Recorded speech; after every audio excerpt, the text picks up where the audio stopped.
upang matugunan ang mga kinakaharap na pagsubok ng mga guro at mag-aaral sa gitna ng kasalukuyang pandemya. Nagsanib tulong sina Congressman Charlie Cojuangco ng unang distrito ng Tarlac, DEPED Region 3 Regional Director Dr. May B. Eclar at Tarlac Schools Division Superintendent Dr. Ronaldo Pozon para sa isang napapanahong proyekto na tinaguriang Project Shine, Aral TarlakHenyo.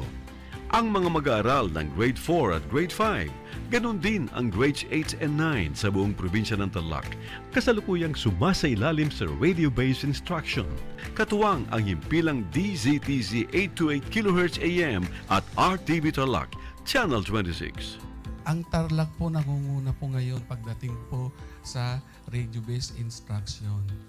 Marami pong humahanga sa atin. I'm very happy this station, itong DCTC, could reach the whole of Region 3. Hindi natin alam. We are contributing. We are creating a very big dent in the history of Philippine education. And I am proud. I am here in Tarlac. This is the noble cause of education in which you and I, without you knowing it, we are bound to do.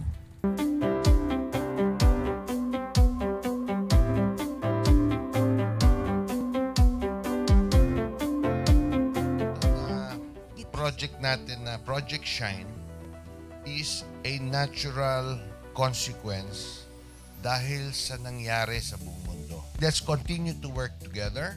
I think it's very Filipino to practice bayanihan in anything or most of the things that we do. And this is a manifestation of that. No? We have private sector, we have DEPED, we have local government, all working together. And I hope the parents of some of these children, especially the parents that did not graduate from school or hindi nakapag-aral nung sila ay bata, sana naman gamitin na nila itong opportunity na mag-schooling na rin sila kasama ng mga anak nila para mag-bonding pati ang mga magulang sa mga bata. I look at this as doing God's work. Diba? So if you do God's work, it feels right. It's righteous. It's for good, not for evil. Good morning and happy learning, grade 4. Welcome to Aral TarlakHenyo here on RTV Tarlac, Channel 26. Simulcast over DZDZ 828, Radio Filipino Tarlac. I am Teacher Mercy Pacheco Bognot. This is Alistair Aidatu. I am Marie Josephine B. Andrade. I am Teacher Princess Marie M. Dueñas, and I will be your teacher broadcaster for today.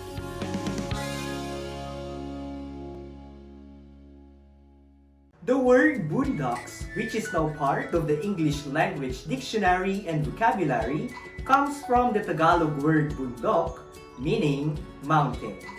Catch Aral TarlakHenyo every Monday to Friday from 8:30 a.m. to 5:30 p.m.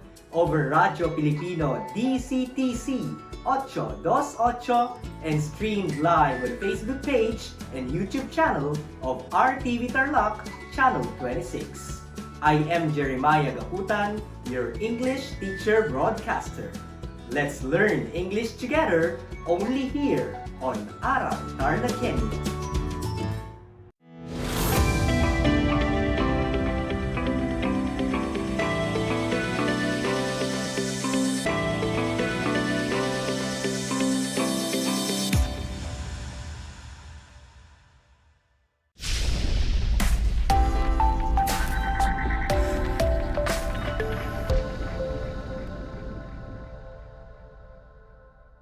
Broadcasting live from Moncada, Tarlac, this is your teacher broadcaster, Miss Stanley May Tino All. And you are now tuning in to DZTZ 828 Aral TarlakHenyo and RTV Tarlac, Channel 26 for live streaming. Tarlac time check, it's 1 o'clock in the afternoon, and I'm staying with you until 1:25 p.m. To our listeners out there, I hope you're having a dose of your favorite de-stressors and happy pills. Let's go through this topic and a bucket of wisdom and knowledge, especially for grade 8 students. Once again, this is Teacher Mai, your teacher broadcaster. Happy to be with you today. Let's explore together in English and Afro-Asian literature. Oh, take note. Keep your friends, the learning activity sheets, self-learning modules, pen and paper close to you for this precious learning session to better understand our lesson for today. Sit back, relax, but not too much. Let me guide you in accomplishing our goals today. For us to achieve this, I'm requesting for your active participation. Can you gladly offer that? That's great. Stay with me, okay? Please feel free and comfortable to ask questions by writing them on our comment section. Today, you are expected to compare and contrast own opinions with those presented in familiar text, which will be the literary text entitled My Thai Cat by Prathumrada Zeng. I hope that you'd also be able to appreciate the grand culture and values of Asia, the continent where we live, through our lesson this afternoon. Before we move forward, let me just show you these pictures. They are very cute, right? These are cats, kittens, and puppies of my friends. Do you have a cat? What is the name of your cat? Write them down in the comment box. Those are cute names. Though they seem weird and scary sometimes, I bet that you find them as very lovable pets. Are you someone who adores pets so much? Well, for today's lesson, we are going to explore the world of Seasword, a Thai or Siamese cat who was elected as the Rain Queen in the story of My Thai Cat. As our appetizer for today's meal of knowledge, let's try to guess what the cats say in each of the following pictures. What do you think are they talking about? Let's guess what the cat thinks in the speech balloon by choosing the correct adjective in the given choices. You may write your answers on the comment box so that we may have an interaction. First is from Luna's thoughts. What do you think is the cat thinking about? Correct. She thinks my human friend is so busy with schoolworks again. Work and learning from home demands too much of attention. Next is from Odin's thoughts. What do you think is he thinking about?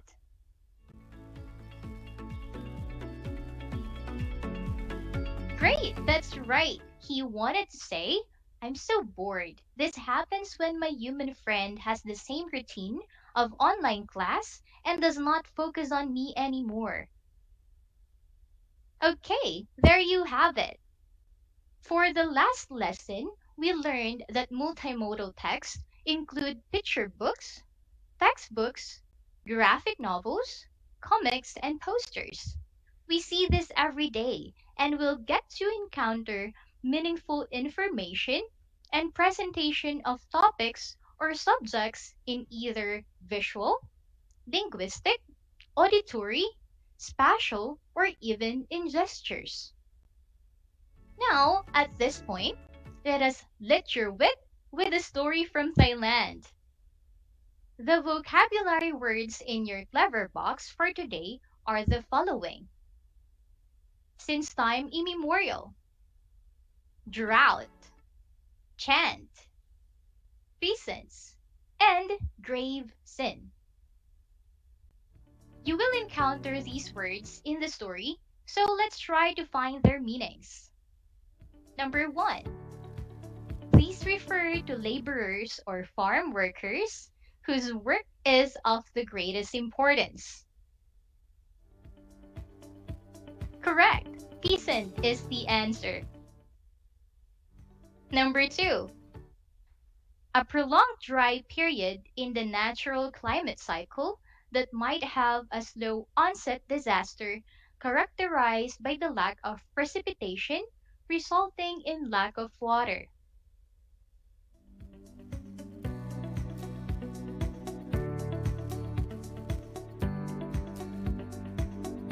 Very good. Drought is the answer. Number 3. It is an action that is committed in full knowledge of its gravity and with the full consent and will of the sinner.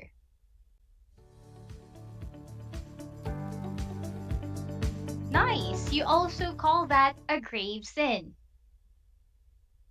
Number 4. It has remained virtually unchanged and had been happening for many centuries.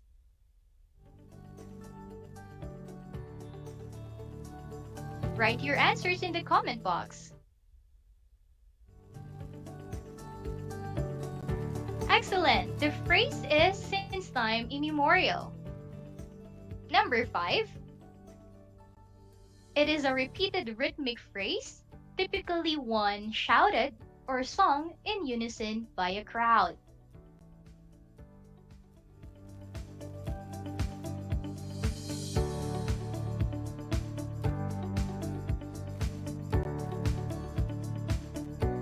Good! You call that a chant. Great job on that, dear students. You are now ready for the story. The Lit Your Wit for today is entitled My Thigh Cat by the author Pratham Radha Zeng. Seasword, a Siamese cat, was given to Zeng by her father's friend. In 1925, the villagers were so desperate for rain. It is because of the drought they experience. Now, they kept praying to temples. However, nothing happened. Someone suggested them to perform the old Brahmo Buddhist rain ceremony called the Nangmao, the Queen of the Cats.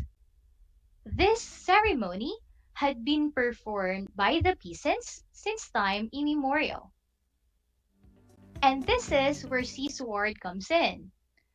An old lady asked Zheng's father to let Seasword help in the ceremony.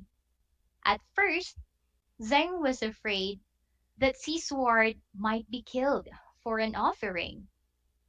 As a tradition, to refuse the will or command of the father was a grave sin. But his father promised him that the cat would not be killed. So, they continued the ceremony. Seasword was put inside the cage and was applied with perfume. The cat misbehaved but later calmed down when Zheng approached it. During the ceremony, the cat fell asleep. The villagers offered their chant until the Siamese cat fell asleep for 3 days. Then, days went by. Rain finally fell. Since then, Seasword was elected as the rain queen of their village. Did you enjoy the story? I hope you did. Write your opinions on the comment box.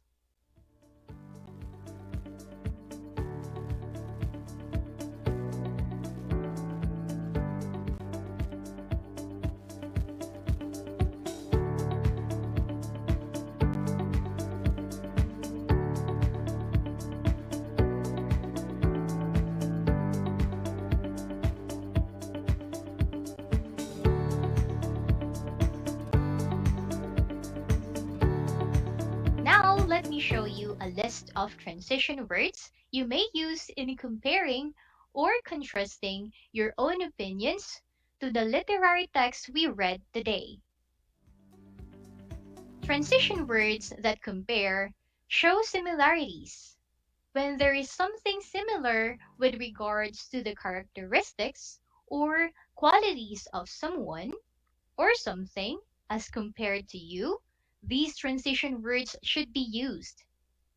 These are similar to or in a similar way. The second one is the same with. Next is in like manner. Next, in the same manner. You may also use likewise. Also, and compared to. Some of the examples are the following. Number 1, similar to the culture of people in other friendly countries, Filipinos accept guests in a hospitable manner. The transition word used here is the phrase similar to. Number 2, the Japanese people are courteous. In like manner, Koreans are well-mannered. The transition words used to compare is the word or the phrase in like manner. Lastly, Indonesians are warm-hearted. In the same manner, the Thais are kind to tourists and visitors. The transition word here is the phrase or the word in the same manner. Transition words that contrast, on the other hand, show differences or contradictions. When there is something contradictory with regards to the characteristics or qualities of someone or something as compared to you, these transition words should be used. These are different to, opposite to, in contrast to, however, on the other hand, and otherwise. Some of the examples are the following. Opposite to the Western culture's regard of November 1st as Halloween for trick-or-treating, some countries in Asia regard it as religious holiday for their beloved who passed away. The transition word here is opposite to. Number 2.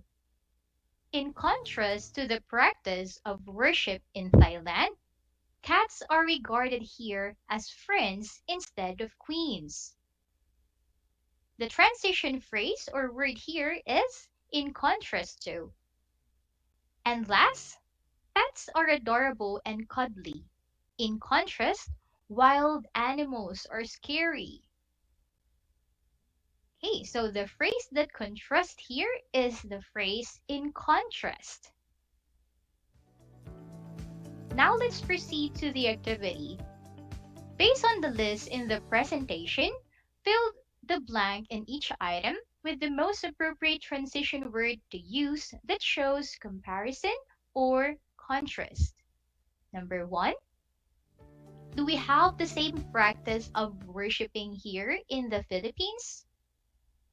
The statement is, blank, the culture of Thailand, we do not have the same practice of worshiping cats in the Philippines. What do you think is the correct transition word?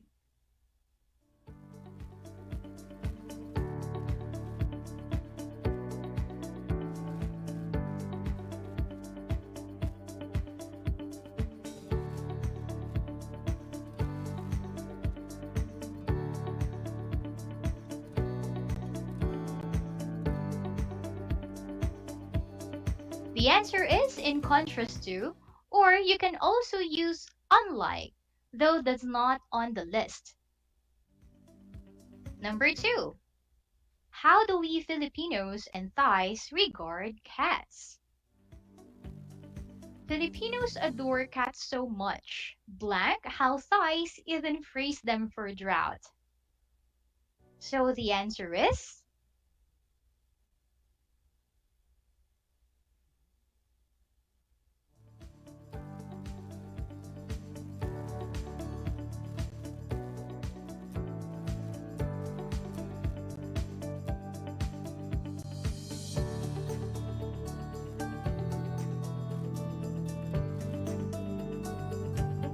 The answer here is similar to. Filipinos adore cats so much, similar to how Thais even phrase them for drought. Number 3. In what way are Filipinos similar to or different from the Thais in terms of praying or worshiping? Filipinos as blank, Thais are religious and sometimes even superstitious. What is the correct answer?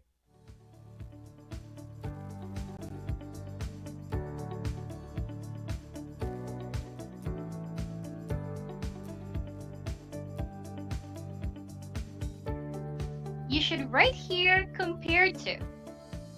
Let's read. Filipinos as compared to Thais are religious and sometimes even superstitious. There you go. I know you got them all correctly. For an additional activity, for extra score, this is only optional.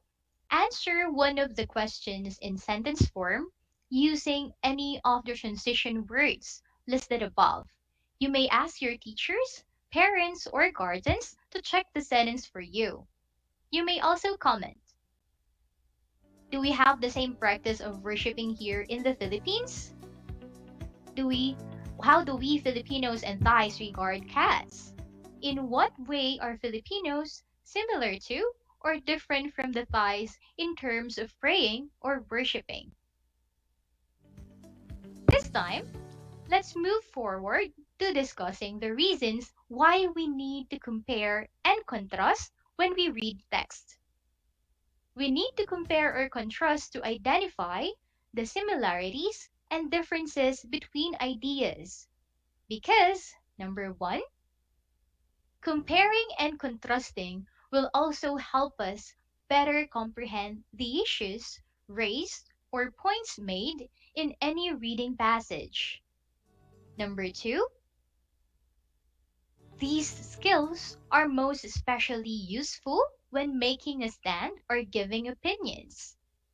Number 3, by identifying the similarities and differences between ideas, we as readers can form our own informed and evidence-based opinions. And lastly, let me remind you, there are many ways to note and present similarities and differences of any expository text using nonlinear text such as graphic organizers, and you will learn it further in quarter 2. For the last part, let's answer these 3 questions. Choose the letter of the correct answer. Number 1. Both Raja Sulaiman and Jose Rizal fought for freedom and independence. What type of statement is presented in this? Is it an A, argument, B, comparison, C, contrast, D, opinion?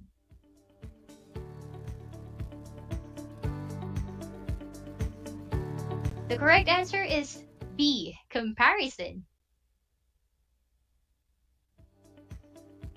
Number 2.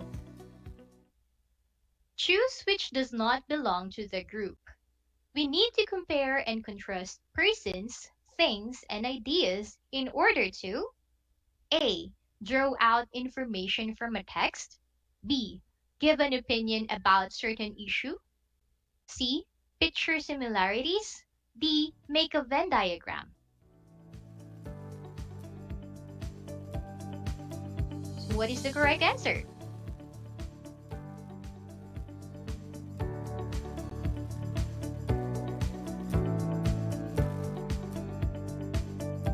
Correct. The answer there is D. Make a Venn diagram. Number 3 and the last one. Listed below are aspects of the culture which are compared among Asian countries like Thailand and the Philippines, except blank. A. Tradition and beliefs. B. Religion. C. Science and technology. D. Pop culture. The correct answer here is, what do you think?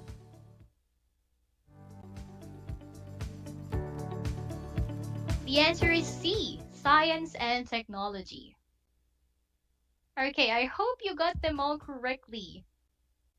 Dear grade 8 students, if you have questions and clarifications about our lesson, you can send your questions to your English teachers or ask the assistance of your parent teachers or home learning facilitators. Once again, don't forget to watch us live on Facebook from 8 a.m. to 5:30 p.m. in the afternoon from Monday to Friday for more exciting lessons in English 8 based on the most essential learning competencies. Please also take time to like and share our Facebook page, RTV Tarlac Channel 26.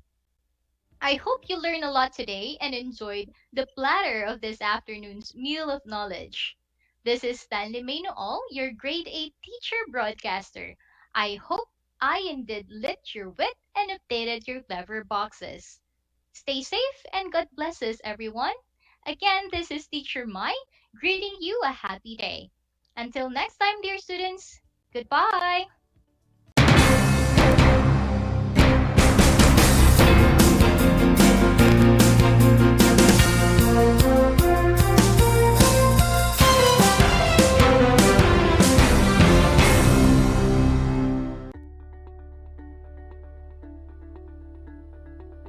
Naalala mo ba yung ECQ, MECQ, GCQ at MGCQ? Ngayon, dalawa na lang ito, ECQ at GCQ na lamang. Sa ilalim ng GCQ, meron tayong tinatawag na COVID-19 Alert Level System. Ito ay bahagi ng pinakabagong Community Quarantine Classification, kung saan may alert level system na nahahati sa 5. Ang level ay nababase sa case transmission, total bed utilization rate at ICU utilization rate ng isang syudad o munisipalidad. Ang bagong classification system ay binuo ng IATF upang mapigilan ang pagkalat ng COVID-19. Ito ay nakabase sa mga alituntunin ng 3C strategy na closed, crowded at close contact. Ang bagong sistema ay sinusubukan pa lang sa Metro Manila gamit ang Alert Level 4. Pero ano nga ba ang mangyayari sa level na ito? Tulad ng dati, mayroon pa ring mga bawal lumabas. Ito ay ang mga taong ang edad ay mababa sa 18 taong gulang. Mga may edad na higit sa 65. Mga may immunodeficiency, comorbidities o iba pang mga health risk. At mga buntis, maliban kung lalabas sila para sa essential goods at services. At kung sila ay nagtatrabaho sa mga industriya o opisina na pinapayagang mag-operate. Maari namang lumabas ang mga authorized persons outside residence o APOR at ang mga nagtatrabaho sa mga pinapayagang opisina o establishmento. Ang intrazonal o interzonal travel ay pinahihintulutan lamang depende sa LGU ng pupuntahang lugar. Maari namang mag-ehersisyo ang mga residente sa labas ng kanilang bahay. Kailangan lamang tiyakin na hindi sila lalabas sa kanilang barangay o mga subdivision at panatilihin ang pagsunod sa mga minimum public health standards. Sa ilalim ng Alert Level 4, hindi pinapayagan ang mga sumusunod na aktibidad na high risk for transmission.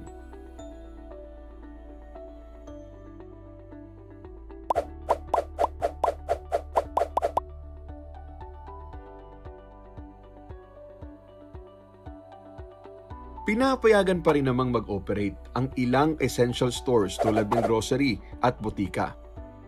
Para sa mga restaurant, maaaring mag-dine-in sa alfresco o outdoor restaurants pero hanggang 30% capacity lamang. Pinapayagan naman ang indoor dine-in ng 10% capacity pero para lamang sa mga bakunado. Samantala, upang matiyak ang seguridad ng customers, kailangan maglagay pa rin ng acrylic divider sa mga lamesa, magsagawa ng regular na disinfection, at magpatupad ng tamang seating arrangement ang bawat restaurant. Tungkulin rin ng restaurant na tiyakin na ang lahat ng kanilang empleyado ay fully vaccinated. Kagaya ng ibang alert levels, 100% fully operational ang lahat ng take-out delivery services. Anumang oras ay maaaring magpatupad o magrekomenda ang LGU ng pagbabago sa kapasidad ng kada restaurant depende sa kaso ng COVID-19 sa kanilang bayan. Pinapayagan ang 10% capacity para sa mga indoor barbershop o salon, samantalang 30% capacity naman para sa mga outdoor shops. Kailangan ding tiyakin na lahat ay fully vaccinated at laging sumusunod sa minimum public health standard.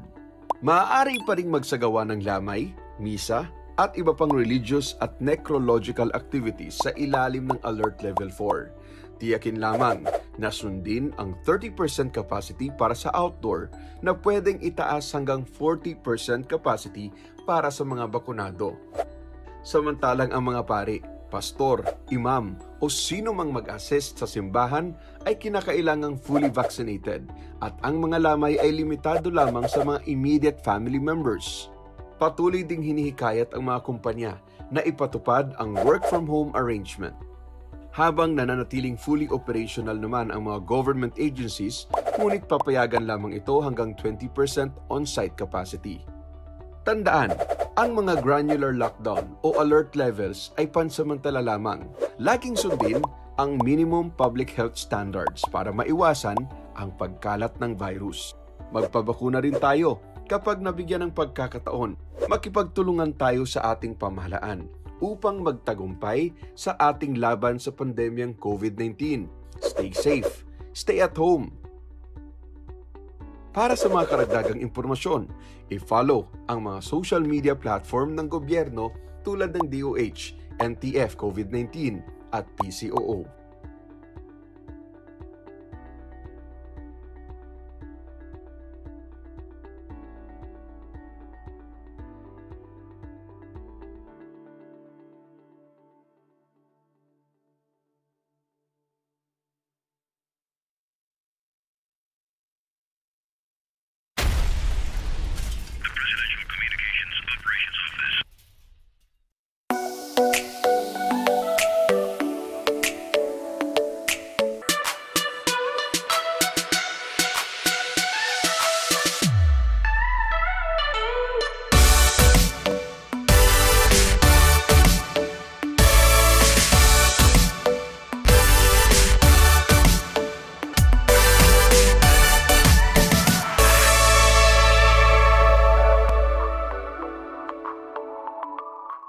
Alam niyo ba na ang gitnang Luzon ay tinaguri ang banga ng bigas ng bayan at kamalig ng palay ng Pilipinas dahil dito nagbumula ang malaking produksyon ng bigas sa ating bansa.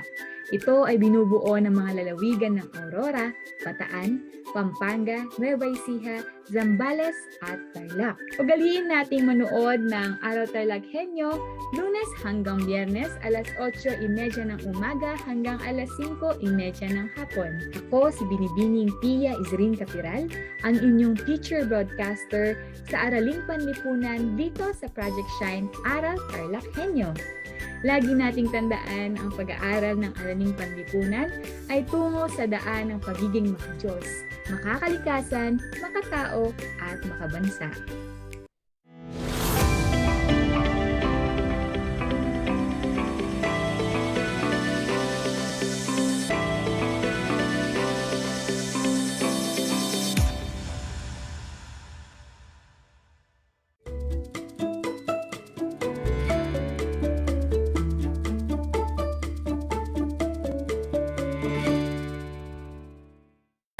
Aral TarlakHenyo ng Schools Division of Tarlac Province, hatid sa inyo ng RTV Tarlac Channel 26 at DZTZ Radio Pilipino Tarlac.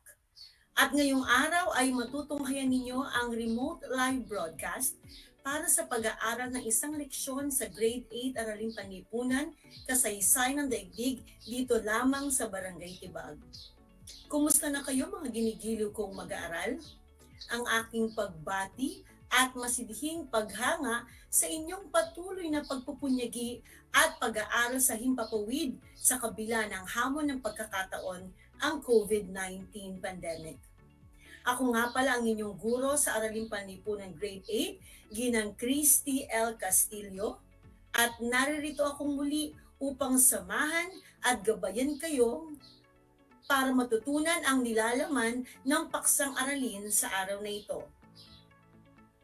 Ang tungkol sa mga kontribusyon ng kabias ng klasiko sa pag-unlad ng pandaigdigang kamalayan. Sa lahat ng ating mga magulang at mag-aaral sa ikawalong baitang, kung kayo ay may nais tanungin o linawin tungkol sa ating paksang aralin sa araw na ito, kayo ay maaaring mag-text sa aking numero na naka-flash sa inyong screen. At sa lahat ng aking mga tagapakinig, naririto ang aking numero. 0921 25 225 24. Aking uulitin, ang aking numero ay 0921 25 225 24. Kaya ano pang hinihintay ninyo at text na hihintayin ko. At bago tayo dumako sa ating panibagong aralin, tayo muna ay magbalik tanaw sa nakaraang leksyon hinggil sa mga klasikong kabiasnan sa Amerika, Africa at mga pulo sa Pacific. Umpisahan natin sa Amerika kung saan nagsimula at umusbong ang pamayanang Olmec, Teotihuacan, Maya, Aztec, at Inca sa Mesoamerica. Natalakay din natin ang Africa na siyang naging tahanan ng mga sinaunang kabiasnan gaya ng mga sumusunod na imperyo. Ang imperyong Ghana, Mali, at Songhai. At sa huling bahagi ay naisa-isa rin natin ang mga pulo kung saan umusbong ang mga klasikong kabiasnan sa Pacific. At ito ay ang mga sumusunod. Ang Micronesia, Polynesia, at Melanesia. Naway marami kayong natutunan mula sa ating nakaraang talakayan.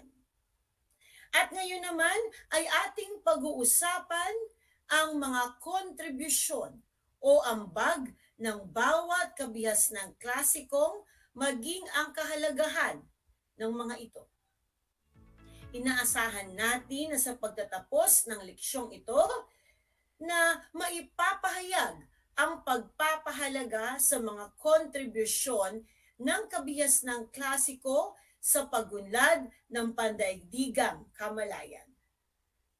Pero bago natin simulan ang talakayan o panibagong talakayan sa araw nito, tayo muna ay magkakaroon ng kasunduan. Ano nga ba ang mga dapat gawin sa pakikinig at panonood? Una, siguraduhin na kayo ay nasa komportabling lugar habang nakasubaybay sa ating pag-aaral panghimpapawid. Ikalawa, ihanda ang inyong module, papel at ballpen na gagamitin sa ating pag-aaral. At ikatlo, iwasan ang paggawa ng ibang bagay at ituon ang sarili sa paksang tatalakayin. Makakaasa ako na gagawin ninyong lahat ang mga nabanggit kong kasunduan. Sa ganon, napakahusay. At dahil kayo ay masunurin, tayo muna ay maglalaro. Alam ko na ang lahat ay pamilyar sa tinatawag na Pinoy henyo. So mabuti naman kung kayo ay pamilyar sa nasabing laro. Halina't inyong ipamala sa inyong angking kagalingan bilang isang TarlakHenyo. Naririto ang gabay kung paano laruin ng TarlakHenyo, makinig na mabuti. Una, ako ay magpapakita ng mga ginulong titik o jumbled letters at inyong itong aayusin upang mabuo ang tinutukoy na salita. Bibigyan ko kayo ng 10 segundo upang mahulaan ang bawat salita. Naiintindihan ba ninyo ang aking panuto? Kung gayon, atin nang simulan. Para sa unang bilang, ito ay ang may kakayahan na gumawa at magpatupad ng batas sa nasasakupang teritoryo. Ito rin ay tinatawag nating gobyerno. Maaari lamang na pakitype sa ating comment box ang iyong sagot. Pangalawa, ito ay isang kalipunan ng mga espiritual na pananaw sa daigdig. Isa sa mga halimbawa nito ay ang Kristyanismo. Ulit ko, kayo ay may 10 segundo para ibigay ang tamang salita. Ikatlo, ito ay nais ninyong makamit sa hinaharap, kaya kayo ay nagsisikap sa pag-aaral. Ito rin ay tumutukoy sa gawain, gampanin, o tungkulin na isinasagawa ng isang tao kapalit ang salapi o sweldo.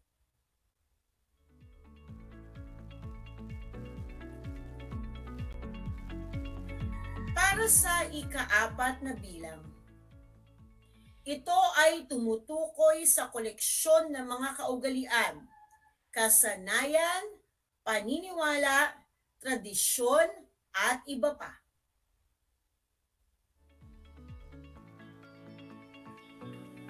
At para sa ika-5 at pinakahuling salita para sa ating laro sa araw na ito, ito ay kasing kahulugan ng salitang ambag.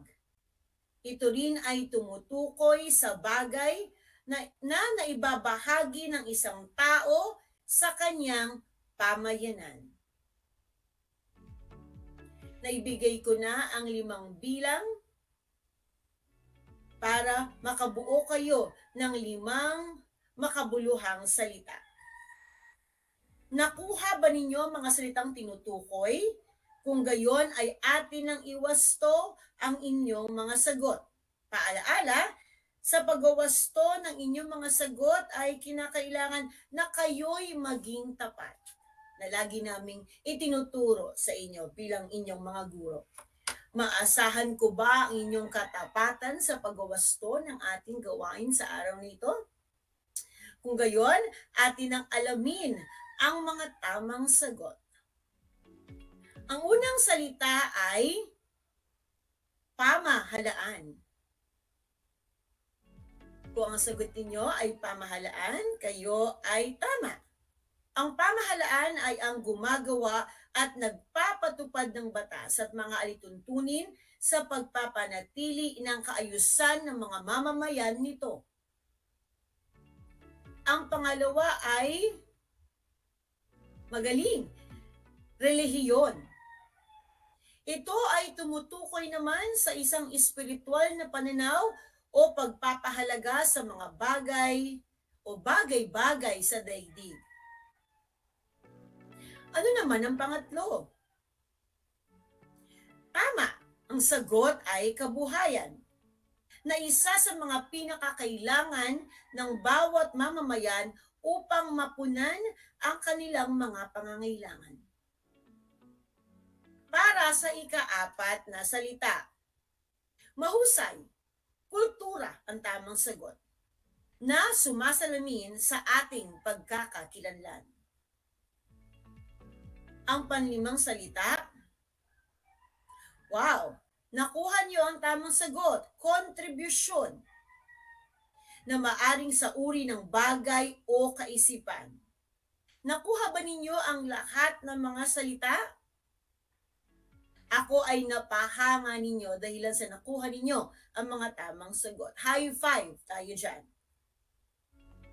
Alam ba ninyo na ang kaugnayan ng mga salitang ito sa paksang ating tatalakayin sa araw na ito? ngayong episode na ito ay ating mapag-aaralan ang mga mahalagang nagawa o kontribusyon ng mga klasikal na kabiasnan sa Amerika, Africa at mga pulo sa Pacific na naging bahagi ng kanilang magkakaibang kultura, paniniwala, paraan ng pamamahala, relihiyon, ekonomiya, at maging ng kabuhayan ng mga mamamayan nito. At dahil ang mga tao sa panahong ito ay humarap sa mga hamong hatid ng iba't ibang aspeto ng kanilang buhay, masasabi natin na naging pundasyon ito upang mapaunlad ang kanilang sibilisasyon na siyang humubog naman sa kasaysayan upang maging maunlad at marangya ang ilang lungsod sa ating panahon.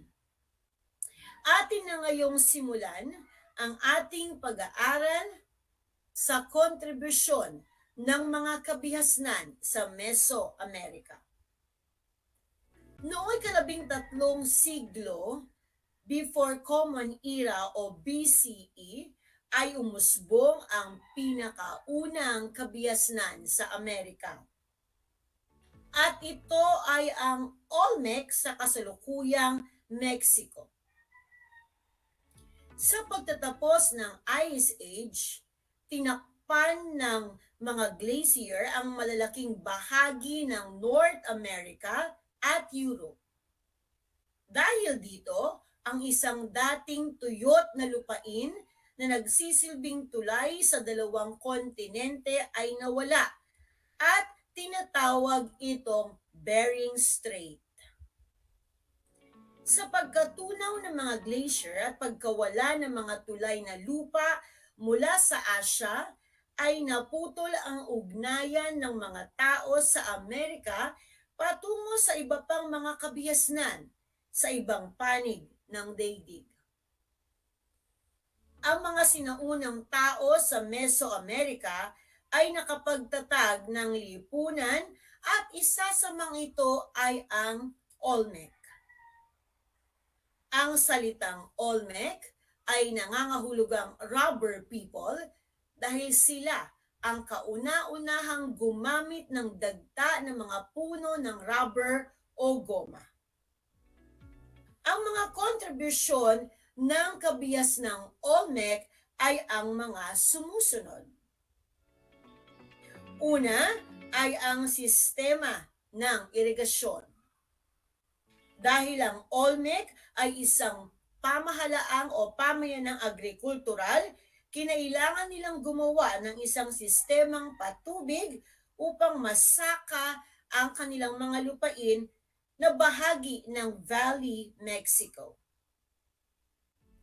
Pangalawa ay ang paggawa ng kalendaryo. Pangatlo ay ang sistema ng pagsulat na may pagkakatulad sa hieroglyphics.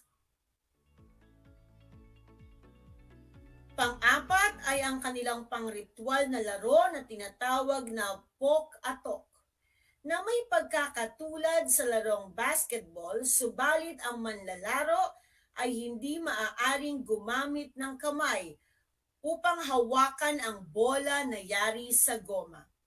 Sa halip, gamit ang siko at baywang kung saan tinatangka ng mga manlalaro na ihulog at ipasok ang bola sa isang maliit na ring na gawa sa bato at nakalagay sa mataas na pader. Pinaniniwalaan ng mga arkeologo na ang ilang mga manlalaro ay ginagawang sakripisyo matapos ang nasabing laro.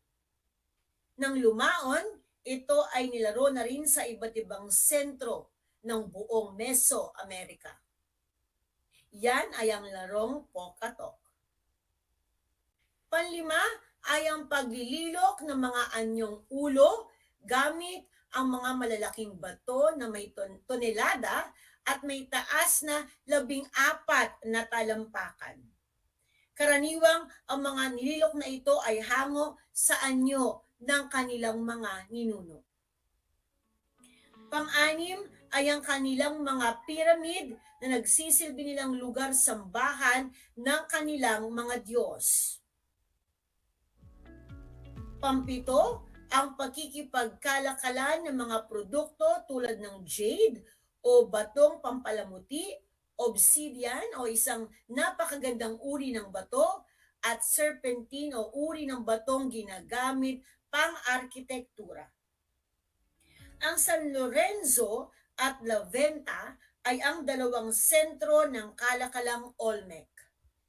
Sa kabila ng maunlad na kabias ng Olmec, ito ay unti-unting humina at bumagsak sa kamay ng mga mananakop. Yan ay ang tungkol sa kabias ng Olmec. Puntahan naman natin ngayon ang pamayanang tinawag na Teotihuacan. Ang Teotihuacan ay nangangahulugang tirahan ng mga Diyos dahil sa pagiging sentro ng relihiyon sa lambak ng Mexico. Ito rin ay isa sa pinakamalaki at dakilang lungsod noong 200 before Common Era. Ang mga kontribusyon ng Teotihuacan ay ang mga sumusunod. Una, sila ay nakapagpatayo ng mga piramid, liwasan at lansangan na nagbigay ng karangyaan, kapangyarihan at kadakilaan sa lungsod. Ikalawa, napalawak ang kapangyarihan ng mga pinuno sa malaking bahagi ng Valley, Mexico. Pangatlo, pagkakaroon ng monopolyo sa mahahalagang produkto tulad ng kakao, goma, balahibo at obsidian. Pang-apat ay ang pagkakaroon ng matagumpay na pamunuan sa ilalim ng mga maharlika o noble. Panlima ay ang pagkakaroon nila ng kinikilalang Diyos at ito ay si Quetzalcoatl, ang pinakadakilang Diyos ng mga Teotihuacan at kilala rin bilang Feathered Serpent God na pinaniniwala ang pinagmulan ng iba't ibang elemento ng kanilang kabihasnan.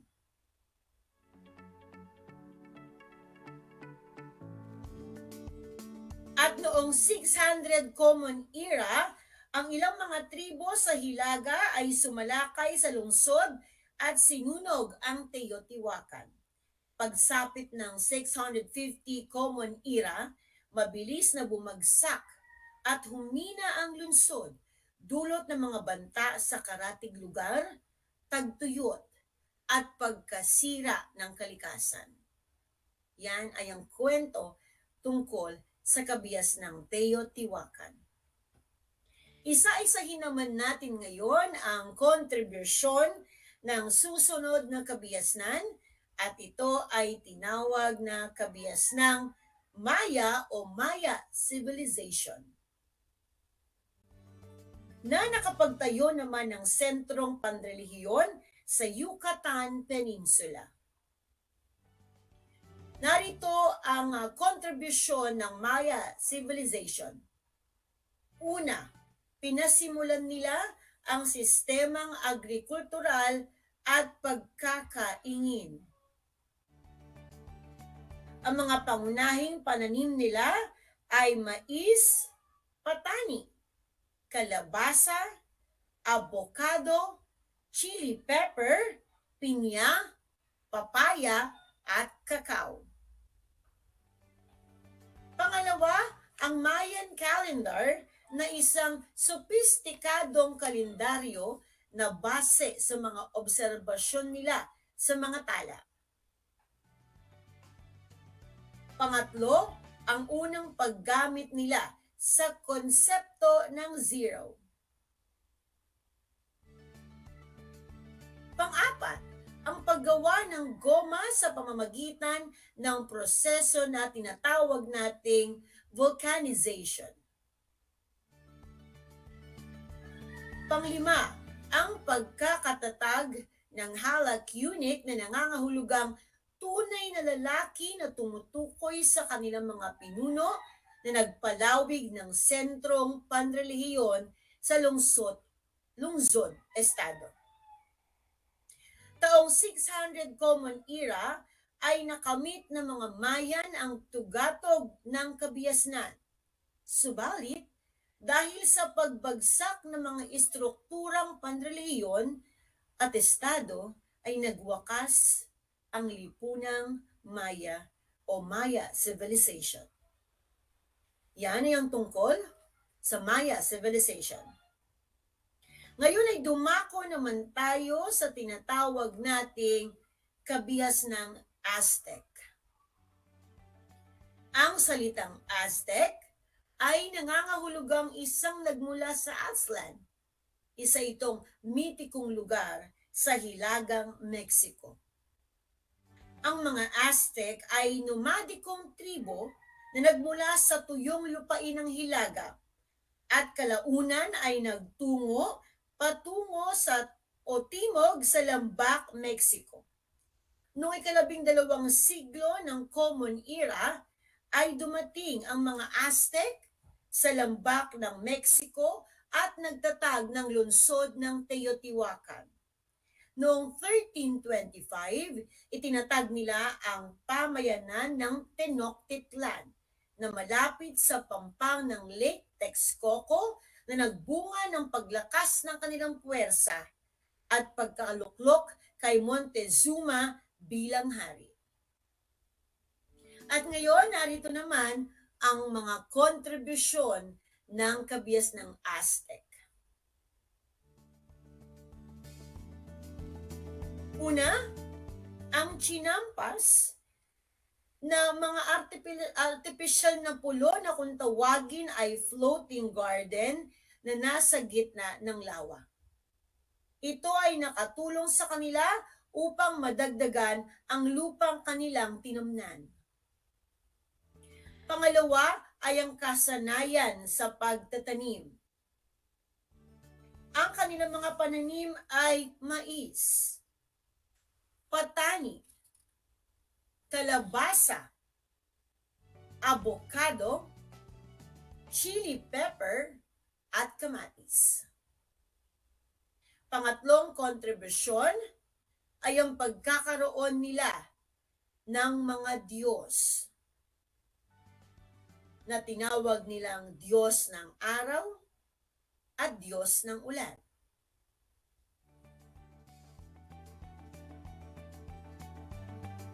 Si Tlakelel ay pinunong Aztec na nagtaguyod sa pagsamba ng Huitzilopochtli. Pang-apat, dahil ang mga Aztec ay mahuhusay na inhinyero, ay nakapagtayo ng mga istruktura. Sila ay nakapagtayo ng aqueduct o kanal, mga dam, at sistema ng irigasyon. Noong 1519, dumating ang mga Espanyol upang sakupin ang Mexico sa pamumuno ni Hernando Cortez. Tuluyang bumagsak ang Tenochtitlan sa taong 1521. Sa pagsapit ng 1680, naubos ang pamayanan ng Aztec dahil sa epidemya, pangaalipin at patuloy na digmaan. Yan ay ang tungkol sa kabihas ng Aztec. At ang panghuling kabihas na ating tatalakayin sa araw na ito ay ang Inca o the Inca Empire. Ang salitang Inca ay nangangahulugang imperyo. Ang imperyong ito ay tinatawag ding Tawantinsuyo na naitatag sa Peru at lumawak hanggang Timog Amerika. Saklaw ng imperyong ito ang kasalukuyang lupain ng Peru, Ecuador, Bolivia at Argentina. Si Sapa Inca Pachacuti ay ang itinuturing ng mga Inca bilang hari na siyang pinaniniwalaang nagtatag ng lungsod ng Machu Picchu noong 1438. Narito naman ang kontribusyon ng kabias ng Inca. Una, kinilala si Inti bilang Diyos ng araw ng mga Inca. Pangalawa, ang paggawa ng mga piramid, lansangan at nakabiting tulay o tinatawag nating suspension bridge. Pangatlo ay ang pagdedesenyo ng palayok, bato, at ginto. Pang-apat, ang pagpapanatili ng extended family o extended family group na tinatawag na ILU, na silang nagtatayo ng mga kanal pang-irigasyon at gumagawa ng mga hagdang-hagdang taniman o tinatawag nating terrace farms. Panlima ay ang pagkakaroon ng panrelihiyong seremonya na binubuo ng pari bilang pinunong ritual. Mamakuna na isang batang babae na sadyang pinili upang maglingkod sa paring panghabang buhay at yamakuna na isang batang lalaki na naglilingkod para sa estado at relihiyon. Pang-anim ay ang kipo ang kanilang kalendaryo. Gayunpaman, ang Imperyong Inca ay humina dahil ito ay humantong sa kaguluhang politikal na pinalubha pa ng epidemya dala ng mga Espanyol. Dahil din sa epidemya, isa sa mga pinunong Inca na si Huayna Capac ay namatay noong 1525 na nagdulot naman ng tunggalian sa pagitan ng kanyang mga anak na sina Atahualpa at Huáscar. At noong 1532 ay sinakop ng mga Espanyol ang Inca sa pamumuno ni Francisco Pizarro. Yan ay ang kwento tungkol sa nasabing kabiasnan. Ngayong natapos na natin ang ating leksyon, oras na para tasahin o sukatin ang inyong kaalaman ukol sa ating aralin na tinalakay. Handa na ba kayo para sa inyong gawain sa araw na ito? Mukhang handa na kayo. Kung gayon ay pakinggang mabuti ang panuto at ang mga tanong na aking babasahin. Para sa inyong gawain sa araw na ito, mag-thumbs up kung ang pahayag na aking babasahin ay nagsasaad ng wastong impormasyon. At mag-thumbs down kung ito ay nagsasaad ng maling impormasyon. Yan ay ang panuto para sa ating gawain sa araw nito. Handa na ba kayo? Para sa unang bilang, naging mahalaga ang agrikultura sa pangkabuhayan ng mga sinaunang pamayanan sa Mesoamerica. Kung thumbs up ang inyong sagot, tama kayo para doon. Pangalawa, ang Teotihuacan ay itinuring na sentro ng relihiyon sa lambak ng Mexico. Kung thumbs up ang inyong sagot, tama kayo. Ikatlong bilang, malaki ang naging papel ng sistema ng pagsulat ng mga Maya sa pamamahala ng kanilang imperyo. Kung thumbs up ulit ang inyong sagot, bigyan ng jacket yan. Ikaapat, ang iba't ibang kaugalian, paniniwala at tradisyon ng mga sinaunang pamayanan sa Mesoamerica ay hindi nagpapakita ng kanilang pagkakakilanlan. Kung ang sagot ninyo ay thumbs down, very good, dahil yon ang tamang sagot. Ikalimang bilang, ang mga istruktura, imbensyon, at kaisipan ng mga klasikong kabiasnan sa Mesoamerica ay ilan lamang sa mga kontribusyon na nagpapaunlad ng kultura at kasaysayan ng daigdig. Kung thumbs up ang inyong sagot, wow! Victory para sa inyo. Sana ay huwag ninyong kalilimutan ang mahalagang aral na inyong natutunan para sa ating leksyon sa araw na ito. At magsumikap kayong maibahagi ito sa iba. Inaasahan ko na kayo'y natuto sa talakayan sa araw na ito. Muli, ako ang inyong guro sa Araling Panlipunan Grade 8, Ginang Christy L. Castillo, na nagsasabing ang pag-aaral ng Araling Panlipunan ay daan sa pagiging makadiyos, makatao, makakalikasan, at makabansa. Isang magandang tanghali sa inyong lahat. Hanggang sa muli.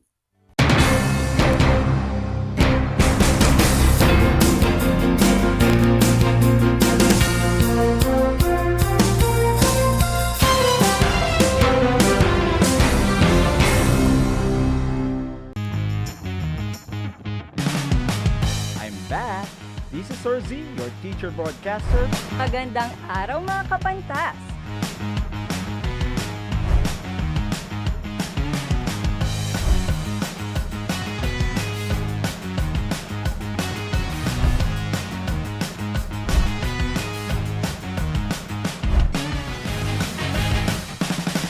Welcome to Aral TarlakHenyo.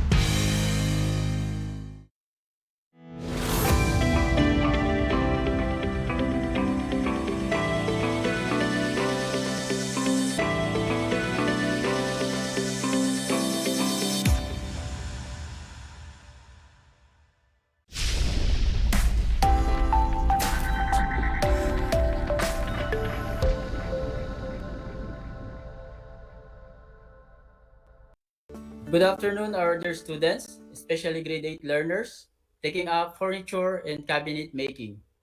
I'm so happy to welcome you in our DEPED program, Aral TarlakHenyo, here at RTV Tarlac, Channel 26, simulcast over DCTC Radio Pilipino Tarlac and on RTV Tarlac FB Live.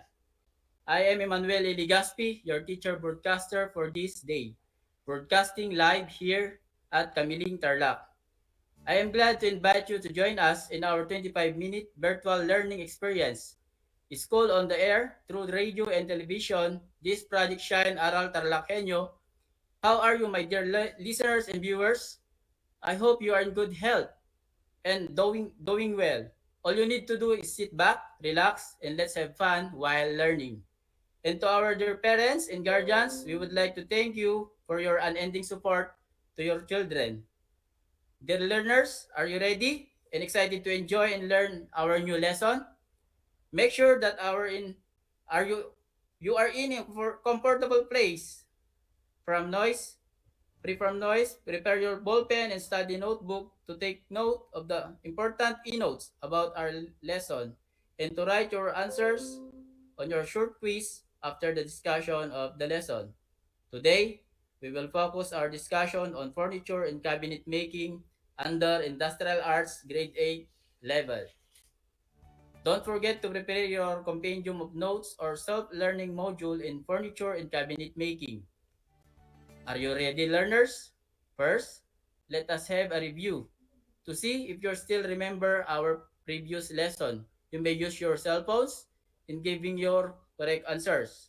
You may also send your answer through SMS, Messenger, or comment section. Are you ready?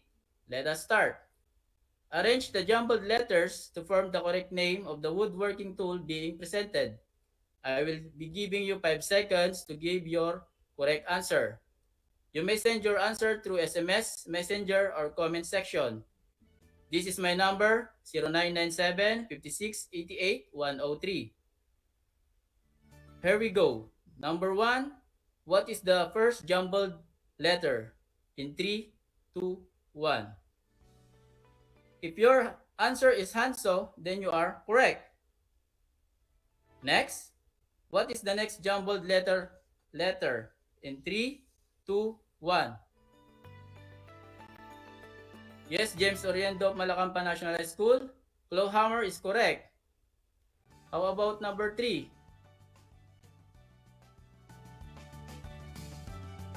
Very good. The answer is wooden mallet.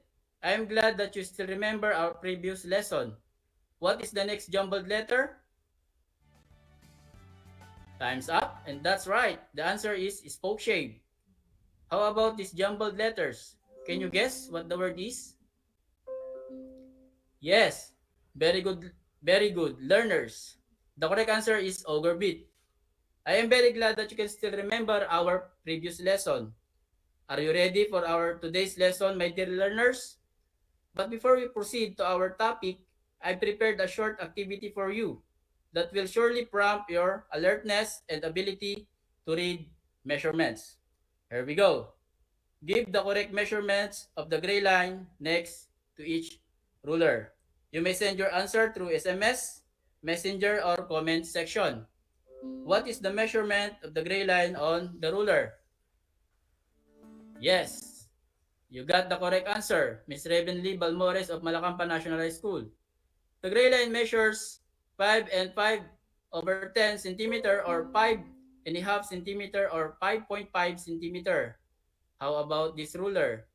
What is the measurement of the gray line? Time is up, dear learners. And the correct answer is 3 and 3/10 centimeter. How about this gray line? Yes.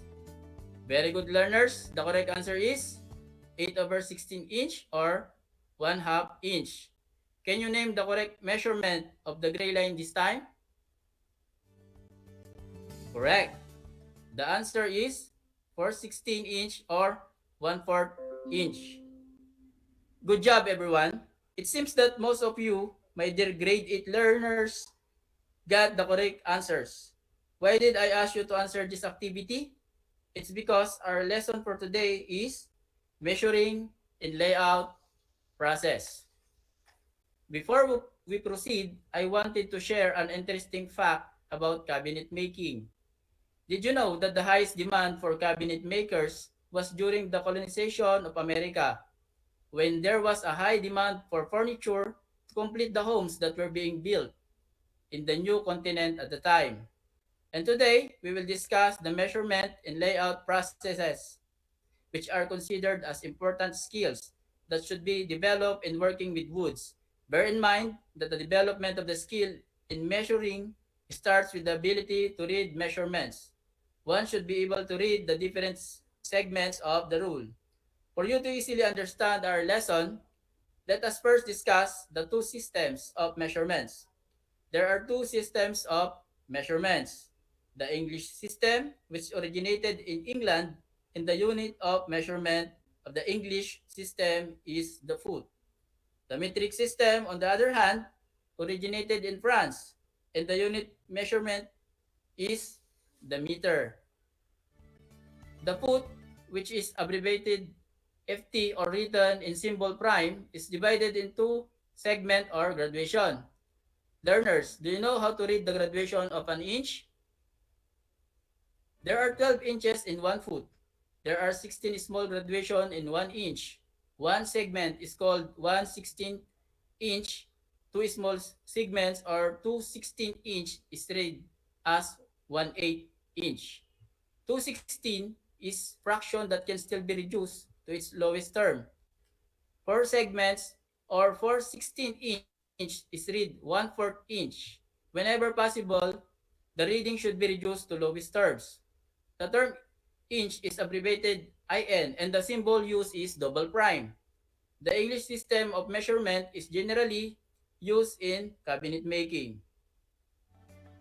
The metric system is easier to read than the English system because the measurement of graduation are done in a group of 10. Learners, can you give unit of measurements which fall under the metric system? Yes, if you are thinking about centimeter, decimeter, and meter, your answer is correct. Centimeter, decimeter, and meter are just some of the various units of measurements categorized under metric system. The meter is divided into 10 segments called decimeters. One decimeter is divided into 10 centimeters, and 1 centimeter is divided in 10 millimeters. Measuring accurately is a skill that should be developed in working with wood. Inaccurate measurement would mean waste of time, effort, and materials. Now, let us have an activity on your activity sheet number 3. Write true if the statements are correct and false if the statements are incorrect. Number 1. The English system of measurement originated in England. If your answer is true, you are correct. Number 2. The unit of measurements of the metric system is the foot. The answer is false. Number 3. There are 16 small graduation in 1 inch. The correct answer is true. Number 4. English system of measurement is generally used in cabinet making. And the correct answer is true. Number 5. The graduation of the metric system are done in groups of 10. The correct answer is true. Count the number of your correct answer. For those who got a perfect score, congratulations! You did a great job. For those who got 4, very good. For those who got 3, good job. And for those who got 2 and below, still okay. Don't lose hope and keep trying. Please get your module and review your answers. Now, after understanding and learning the two systems of measurements, you will now learn how to lay out measurements using the different measuring tools used in woodworking. Can you name the measuring tools used in woodworking? If you answered sliding table, square, steel square, pull push rule, then you are correct. A measuring tool is anything used to take count of quantitative data such as weight, length, time, or temperature. In woodworking, measuring tools are used in taking the length, width, height, and angle of a product or material. Now, after learning the two systems of measurements and how they are used, let us now discuss the procedures in laying out measurement. Let us now discuss the procedures in laying out lengths using tri-framing square and a pull push rule. Step 1. With a tri-square or steel square, square a line across the end of the board. The handle of the tri-square or the blade of the steel square should press and hold firmly against the edge of the stock. The line is marked on the board surface of the board, holding the pencil or any marking tool against the edge of the blade of the tri-square or against the tongue of the steel square vertically with the edge of the square. 2. From the line square across the board, lay out the length with a suitable measuring rule. Use longer rules in laying out longer lengths, moving the desired measurement with a sharp pencil or knife. For accurate measurement, place the rule on its edge. On the marking, in step 2, square a line by following step 1. Learners, always remember the difference between the length and the width. Length is the longest distance from end to end, while width is measured from side to side. In laying out the measurement of a width of a wood, measure and mark the width desired with any of the measuring tools. Repeat this operation on the other end of the board. With a straight edge, mark the line connecting the two marks. Sometimes, it is necessary to divide a board into several equal parts. This process may be easy if the measurement of the width of the board is divisible by the number of desired parts. For example, a 11-inch with 7.94 centimeter. Whiteboard is hard to divide into 6 equal parts. To make the operation easy, lay the rule edgewise across the board in diagonal position, fixing the edge and aligning the 12-inch mark on the other edge. Marking is done every 2 inches. Next, steps in laying out the same length in several pieces. Number 1, lay out the length on one piece by following the steps in laying out length. Place the pieces to be marked side by side. With a tri-square or steel square, lay out the lengths on each piece by squaring a line across surface using the first stack as a guide. Next, laying out angles. Loosen the thumb screw of the T-bevel square just enough to allow the blade to be adjusted to any angle. With the use of protractor, set the blade to the desired angle. And step 3, tighten the thumb screw. Check the set by trying it on a scrap piece of wood. Learners, to guide you in performing measuring operation, here is the housekeeping principles on the 5S principle. Do you have any idea on what are the 5 housekeeping principles? 5S or good housekeeping involves the principle of waste elimination through workplace organization. 5S was derived from Japanese words seiri, seiton, seisu, seiketsu, and shitsuke. In English, they can roughly translated as sort, set in order, clean, standardize, and sustain. Let us now discuss each of the 5S principles. The first steps of the 5S processes, seiri, refers to the act of throwing away all the unwanted, unnecessary, and unrelated materials in the workplace. The idea is to ensure that everything left in the workplace related to the work, even the number of necessary items in the workplace, must be kept to its absolute minimum. Because of seiri, the simplification of tasks, an effective use of space, and the careful purchase of the items follow. Number 2, seiton means systematic, orderly, efficient, and effective arrangement of items in use. Number 3, saiso is cleaning the workplace completely so that there is no dust on the floor, machines, and equipment. The objectives of saiso is to return items, jigs, fixtures, molds, equipment, and other utilities in workplaces used during work to their original clean and polished condition by removing scrap and leftovers and wiping all surfaces to make dust dirt free. Number 4, seiketsu is repeatedly following up seiri and seiton and seiso, developing and implementing standard operating procedures in maintaining safe and hygienic conditions at work leading to serene atmosphere. Seiketsu embraces both personal cleanliness and that of that work environment. And lastly, number 5, Shitsuke means a self-discipline. It denotes commitment to maintain orderliness and to practice the first 4S as a way of life. The emphasis of Shitsuke is the elimination of the bad habits and constant practice of the good ones. Once a true Shitsuke is achieved, the personal voluntarily observe cleanliness and orderliness at all times, without having to be reminded by the management. One must train oneself to keep the 4S principles and realize that by following the 5S, ultimately, the work will become easier. Are you learning from our lesson, my dear learners? That's great. Let us have the activity on your activity sheet number 4. Identify which of the 5S principle is being described in each statement. Number 1, eliminate such things are obsolete stock, used and broken tools, irreparable jigs, and fixtures.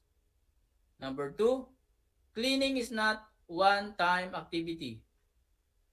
Number 3, it emphasizes on 5S standardization and visual management. Number 4, efficient and effective arrangement of items in use. Number 5, the elimination of the bad habit, constant practice of the good ones. Time is up, learners. Here are the answers. For number 1, seiri. For number 2, seiso. For number 3, seiketsu. And 4, seiton. And number 5 is shitsuke. Count the number of your correct answer. For those who got a perfect score, congratulations! You did a great job. For those who got 4, very good. For those who got 3, good job. For those who got 2 and below, still okay. Don't lose hope and keep trying. Please get your module and review your answers. To sum up the lesson that we have been discussed, measuring skill is a must-know skill in woodworking. Two systems of measurements were used, namely the English system, which originated in England and is generally used in cabinet making, and the metric system, which originated in France and is generally used in building construction. Processes were also applied in transferring and laying out measurements. In order to achieve accurate measurements of wood, cuts, and to rest assured efficacy in using materials.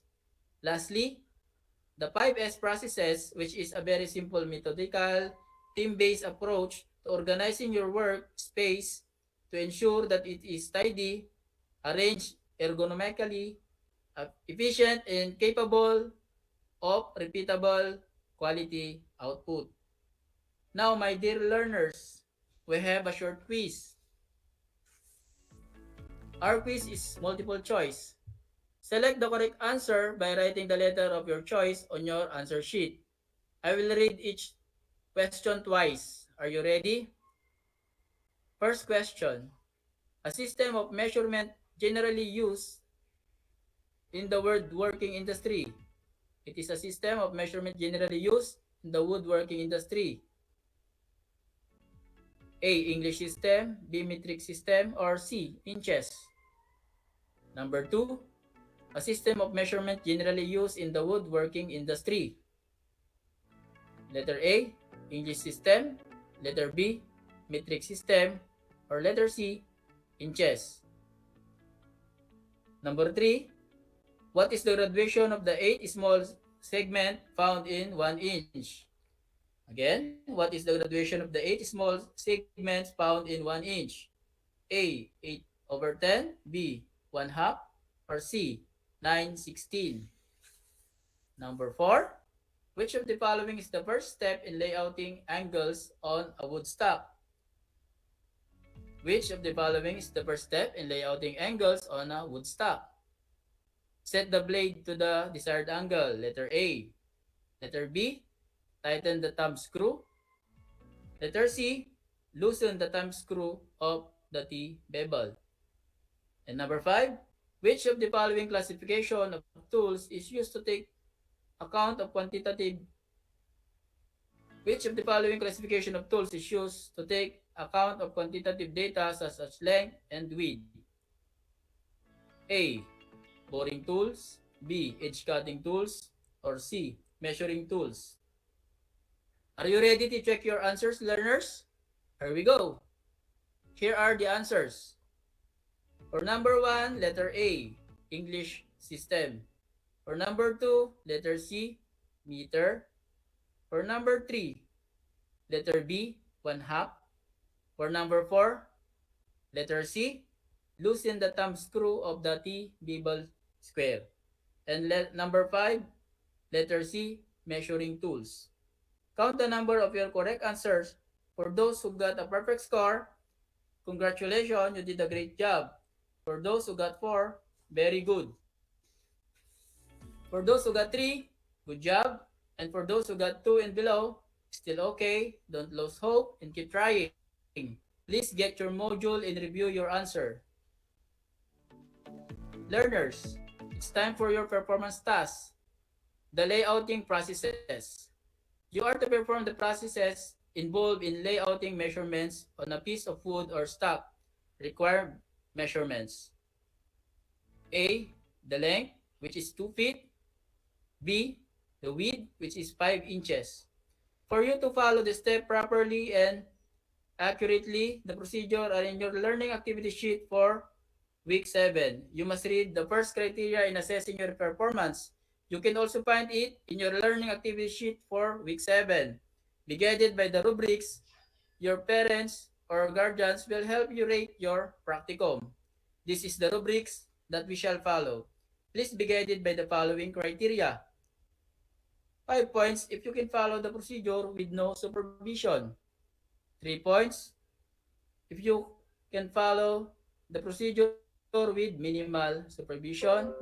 And 1 point if you follow the procedure with supervision. For your assignment, document your practicum, submit video or photogrid with your reflection regarding your experience during your practicum. Answer the following question. Why is it important to follow proper procedure in laying out measurements? Letter B, what are the things to bear in mind before, during, and after working in cabinet making workshop? And letter C, what are the difficulties you encountered while doing the activity? Yes, we're back, and you are still tuned into your favorite school on air. This is Project Shine Aral TarlakHenyo, brought to you by Department of Education, Division of Tarlac Province, in cooperation with DCTC 828 AM.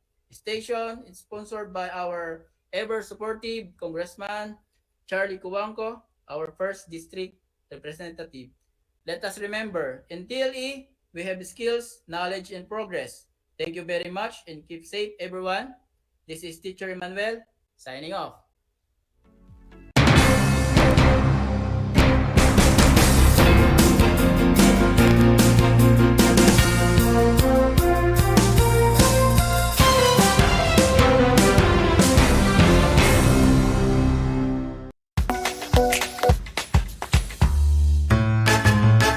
Alam niyo ba na ang salitang yoyo at ang makabagong bersyon nito ay naimbento ng isang Pilipinong nagngangalang Pedro Flores?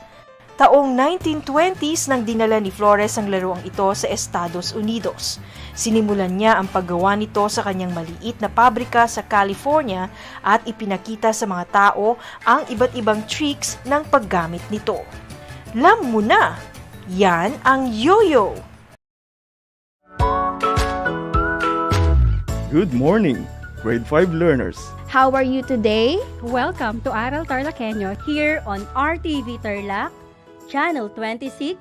Simulcast over DCTC, Radyo Pilipino, Tarlac.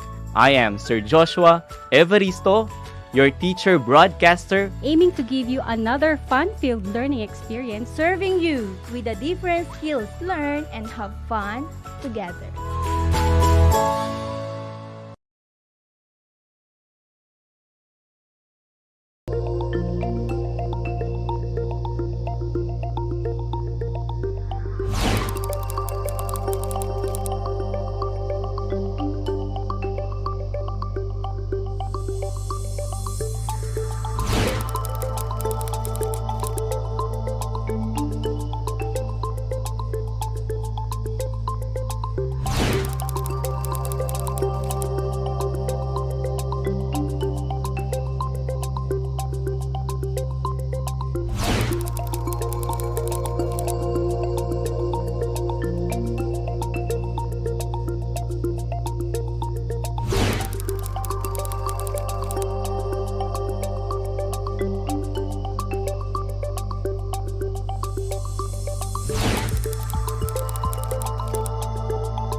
Good morning, grade 5 learners.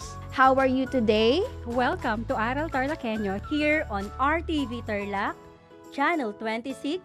Simulcast over DCTC, Radyo Pilipino, Tarlac. I am Sir Joshua Evaristo, your teacher broadcaster, aiming to give you another fun-filled learning experience, serving you with the different skills learn and have fun together.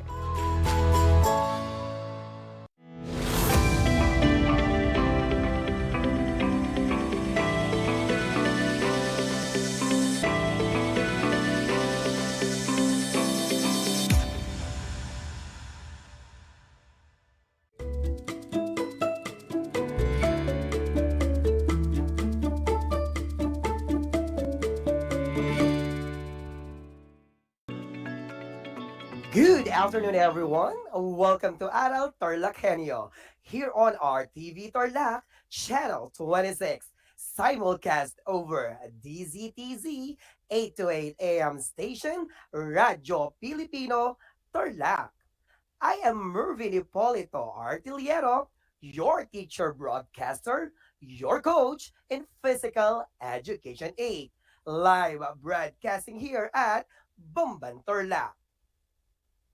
It's a new day, a new year, a new life, and a new beginning for a new learning, my dear grade 8 learners.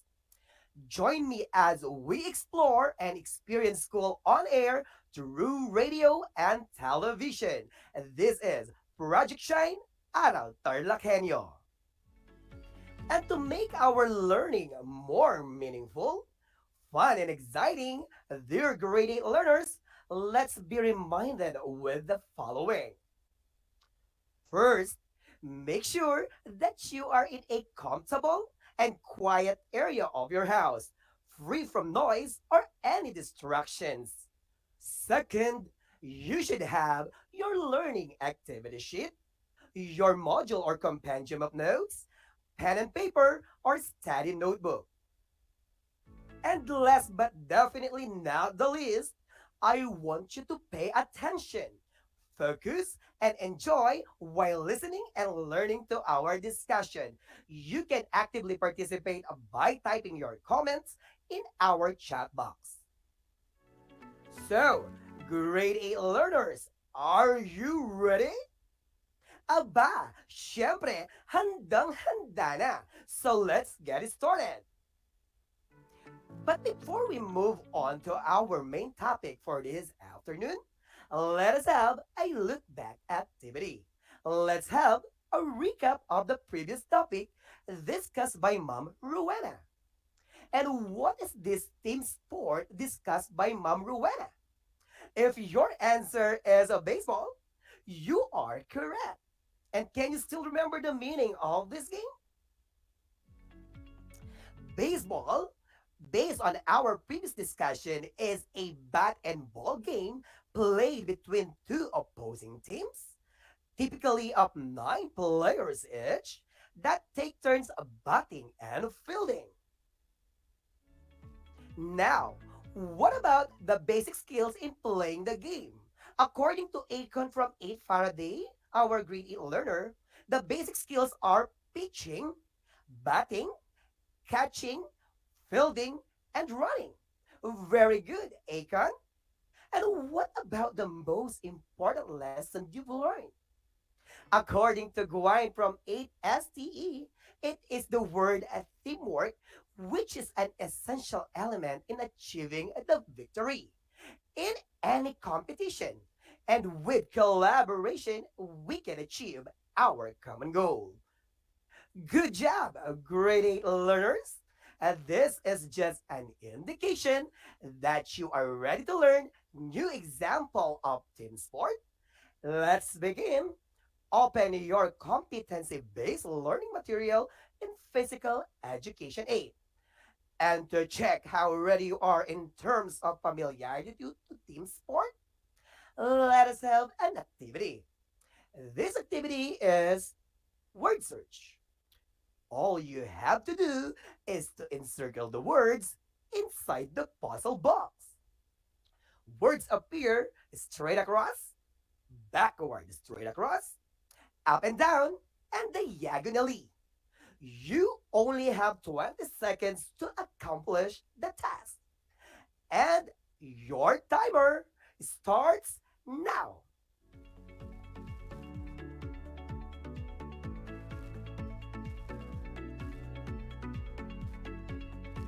Keep looking.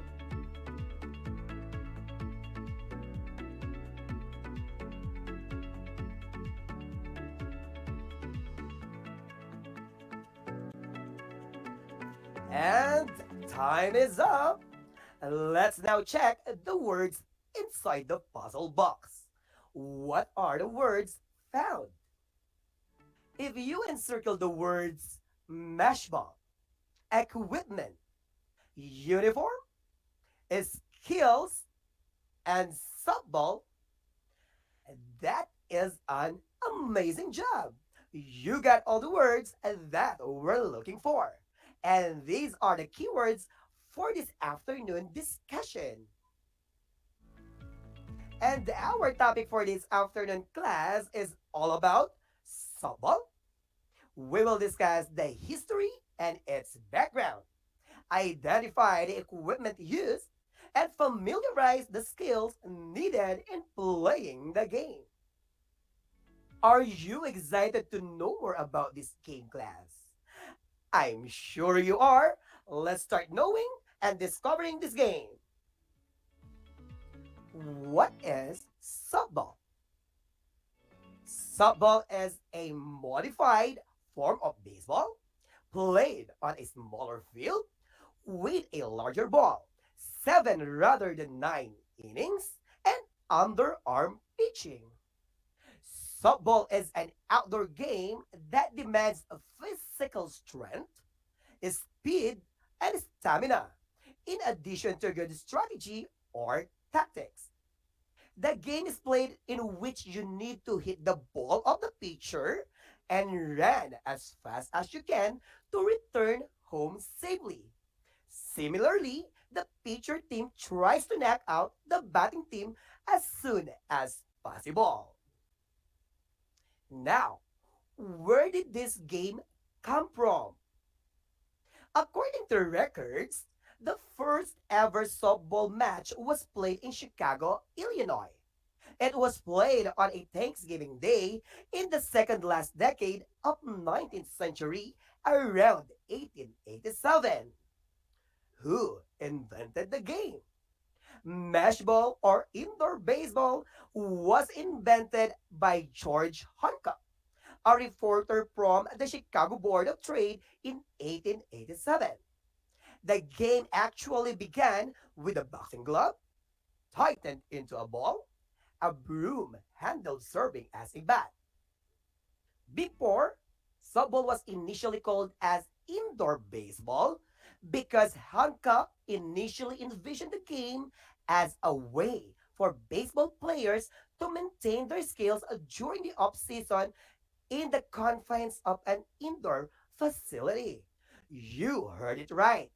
Softball was played in an indoor facility. But virtually, the game was moved outside.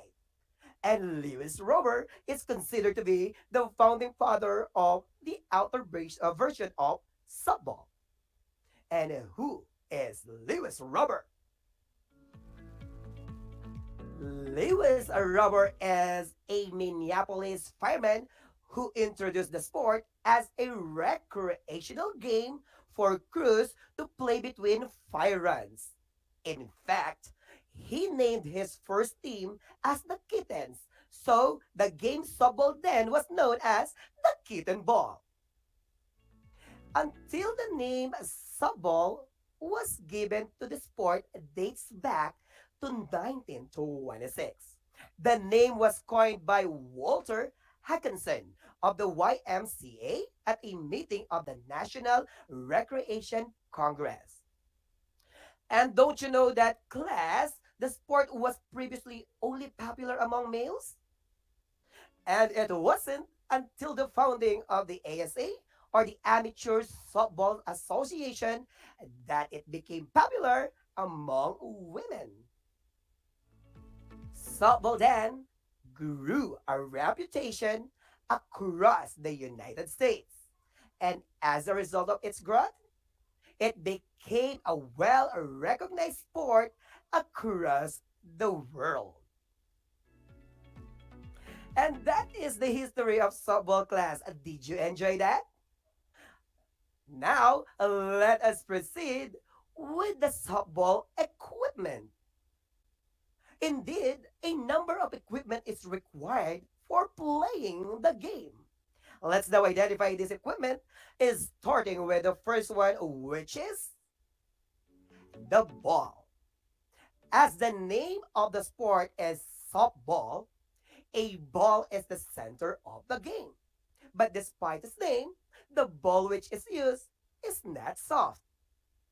The ball is most often covered in white or yellow leather in two pieces roughly the shape of a figure eight and sewn together with a red thread. Actually, the core of the ball may be made of a mixture of cork, rubber, or other approved material.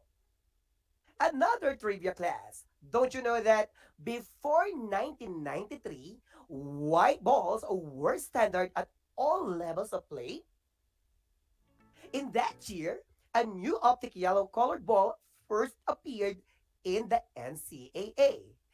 It has since become the official color of NCAA softballs, and yellow softballs are fast becoming the standard for all levels of play for girls. Our second equipment is the softball bat. The bat is used to hit the ball and score runs for the team. The bat used by the batter can be made of wood, aluminum, or composite materials such as carbon fiber. Sizes may vary, but they may be no more than 34 inches long, 6 inches in diameter, or 1.2 kilograms in mass. Important reminder class, although there are a variety of bats used, there are several that are banned due to performance enhancement. It's very important that we use the official one. And we have the third one, which is the gloves. In American Softball Association, the size of the gloves cannot exceed in 36 centimeters. In softball matches, all defensive players wear fielding gloves. But there's normally different sizes of gloves available for players at different positions on the field. And every element of softball glove serves a purpose. And now understanding glove anatomy can help you meet your needs on the field. Take a look at the parts of a softball glove. We have the webbing. The web design of the glove is key in the ball control. The pocket, like the web, pockets help connect the fingers and thumb for ball control on impact. The back is the space for your index finger. Finger stalls are the openings on a glove for your fingers. The palm of your glove has padding underneath to the letter for impact protection. We have also the heel, which is the lower part of the glove that protects the bottom of your hand. And the wrist adjustment, which is a feature that allows for an optimal fit. And those are the parts of the glove. And we're down to the last one, which is the uniform or protective equipment. To increase bond among players in a team, uniforms are provided. Each team wears uniform, and this includes helmets, headbands, visors, cups, shoes, socks, shirt, pants, and tight sliding undershorts. On the back of the uniform class, players' names are optional, but Arabic numerals must be visible. Take note, all of this equipment are very important for the players. For example, the helmets. It provides you the security to the head and the sliding shorts to the upper thigh.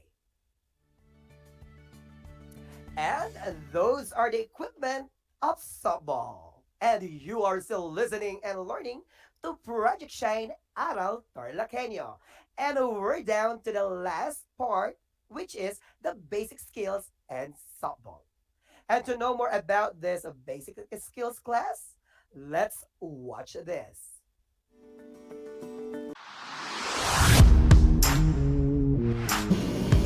Let us now start knowing the basic skills in playing softball. Are you ready? Let us now start with the first basic skill, which is pitching.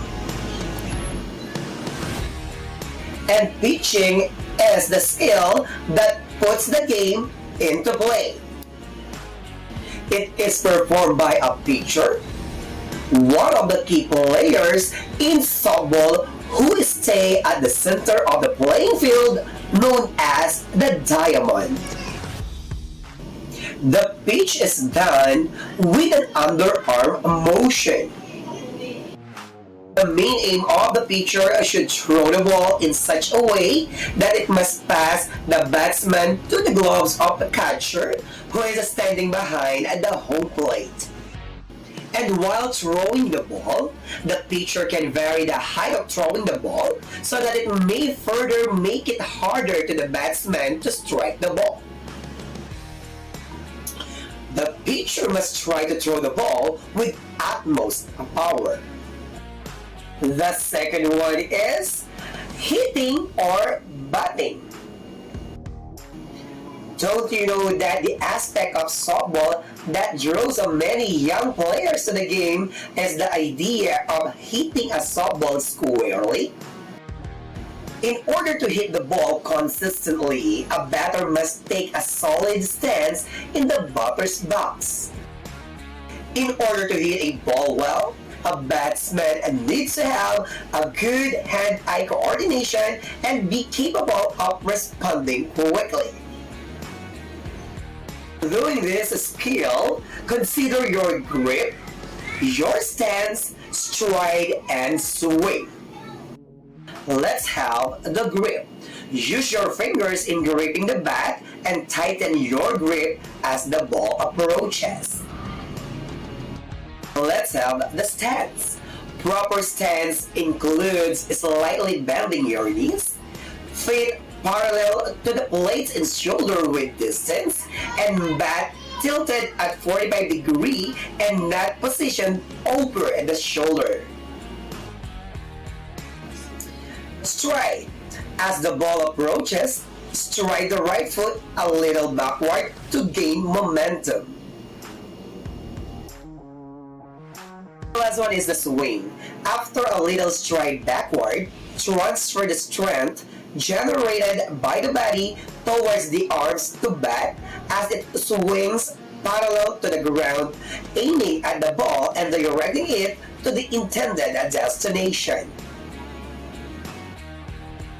Another skill in softball is throwing. And throwing is the most basic skill in softball. It allows the team to prevent their opponents from touching bases or even earning points or runs. Style and technique in doing it differ from player to player. Next basic skill is catching. This is a defensive skill used to receive a thrown ball and hold a base runner or batter from proceeding or prevent the opponent from earning a point or a run. Catching is an important defensive skill. Fielders can get a batsman out by catching the ball, provided it does not bounce first. In softball, a catch occurs when a fielder gains secure possession of a batted ball in flight and maintains possession until he voluntarily or intentionally releases the ball. When a catch occurs, the batter is out, and runners, once they properly tag up, may attempt to advance at risk of being tagged out. And the last basic skill is running. This is a very important skill you need to master because it allows you to advance safely from one base to another with full speed and agility. Moving between bases swiftly is the only way that team can score runs. As the batsman moves, he or she needs to be aware of what else is going on in the game and the location of the other team's fielders. To condition the body for efficient and effective running, consider the following. The first one is speed running. Running with speed from one point to a definite distance. The second one is the agility running. running with a change in position and direction in the fastest possible speed. So those are the different basic skills in playing softball. And that concludes our discussion for this afternoon. At this point in time, let's see how well you understand the lesson. I had prepared a short quiz for you to answer. Write your answer on your study notebook or learning activity sheet. I will read the question twice for you to have enough time to answer and write it down. Learners, are you ready? Here is the direction. It's modified true or false. Write true if the statement is correct. Write false if the statement is incorrect. Then change the underlined word or group of words into the right one to make the statement correct. Let's start with number one. Softball is a modified form of baseball played on a smaller field with a larger ball, 7 rather than 9 innings, and underarm pitching. I'll repeat. Softball is a modified form of baseball played on a smaller field with a larger ball, 7 rather than 9 innings, and underarm pitching. True or false? Second one is James Naismith invented the game softball. Is it true or false? James Naismith invented the game softball. Number three, running is a very important skill you need to master because it allows you to advance safely from one base to other with full speed and agility. Again, running is a very important skill you need to master because it allows you to advance safely from one base to the other with full speed and agility. Number four, the four basic elements of catching are grip, stance, stride, and swing. Again, the four basic elements of catching are grip, stance, stride, and swing. And last question, class. The bat is used to hit the ball and score runs for the team. True or false? Again, the bat is used to hit the ball and score runs for the team. Okay, let's check your answers. Be honest in checking. This is one way to check if you truly understand the lesson well. The answer in number one is true. That is the correct definition or description of the underlined word softball. Number two is false. James Naismith invented the game basketball, but not softball. It's George Hancock who invented the game. Number three, it's true. The definition or description of the underlined word running is correct. And number four is false. The words grip, stance, stride, and strike are associated with the skill hitting or batting and not intended for catching. And number five is true. Who got all the correct answer, class? Okay, count your score. For those who get a perfect score, 5, congratulations, job well done. You have listened carefully. For those who got 4, very good. For those who got 3, still good. For those who got 2, fair enough. And for those who got 1, it's still okay. Don't lose hope. But keep trying next time. You need to pay attention, class. And that's all for today. I hope you've learned a lot. Apply this learning in your daily lives, class. If you have questions about our lesson for today, just PM me or text me on my number 0920-2817-944. Again, it's 0920-2817-944. And I would be glad to answer all your questions. Again, this is Project Shine Aral TarlakHenyo, brought to you by the Department of Education, Division of Tarlac Province, in cooperation with DZTC 828 AM station. And this has been your teacher broadcaster, Teacher Bean, your physical education aid anchor, saying, in softball, you may swing and miss, but never let that fear of striking out and losing keep you out from playing the game. Because the strongest people aren't always the people who win, but the people who don't give up when they lose. Keep safe and God bless everyone. Until next time.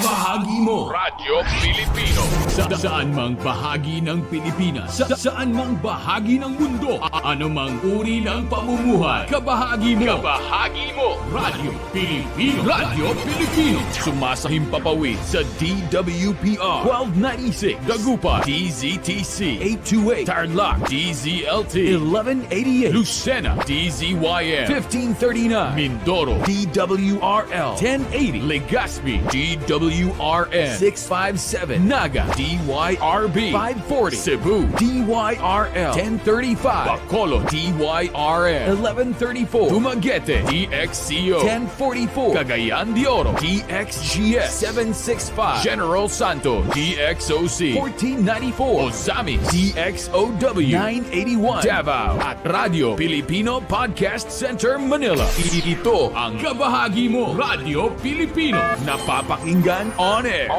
and online sa buong mundo sa pamamagitan ng www.radiopilipino.com.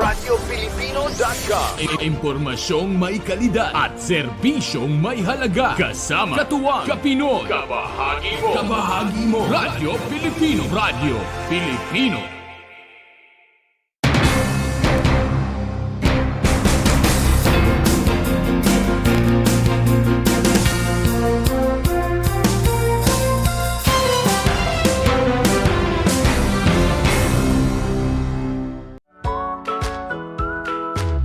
Good morning, grade 5 learners. How are you today? Welcome to Aral TarlakHenyo Here on RTV Tarlac, Channel 26.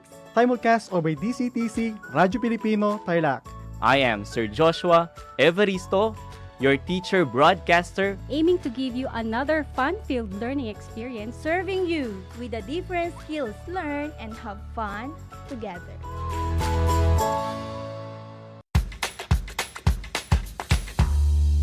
Alam niyo ba na ang whale shark ay hindi isang whale? Ang whale shark o butanding ay kinikilalang world's largest fish at tinatawag gentle giants. May sukat itong 12 meters. Maliliit ang ngipin ng butanding, kaya naman planktons o maliliit na hipon at isda lang ang kaya nilang kainin. Simula noong 2011, marami nang nahumaling mag-whale shark watching sa Oslo, Cebu. Alam niyo na, yan ang whale shark! The word boondocks, which is now part of the English Language Dictionary and Vocabulary, comes from the Tagalog word bundok, meaning mountain. Catch Aral TarlakHenyo every Monday to Friday from 8:30 a.m. to 5:30 p.m. over Radio Filipino DCTC 828 and streamed live on the Facebook page and YouTube channel of RTV Tarlac Channel 26. I am Jeremiah Gahutan, your English teacher broadcaster. Let's learn English together only here on Aral TarlakHenyo.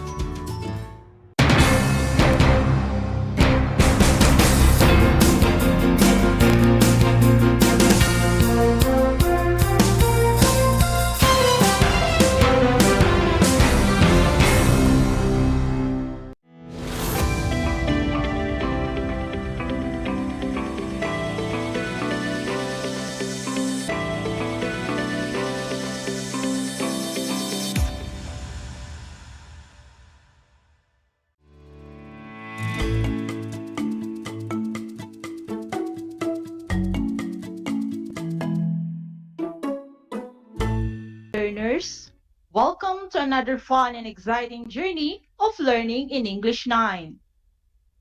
This is Aral TarlakHenyo here on RTV Tarlac, Channel 26, simulcast over DCTC 828 Radyo Pilipino Tarlac. We are also broadcasting live at Converge Cable TV, Channel 100. This is Catherine Zeta D1, broadcasting live here in Josephine M. Coangco National Technical Vocational High School. Your teacher broadcaster for today.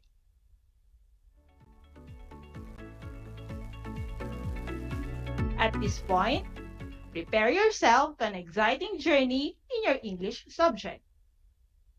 Make sure that you have with you your paper, pen, and printed learning activity sheets. Are you ready? Let us begin. In today's lesson, we will check your understanding of what you have learned in the previous episode by engaging yourself on the different activities related to the previous topic that I'm surely you will enjoy.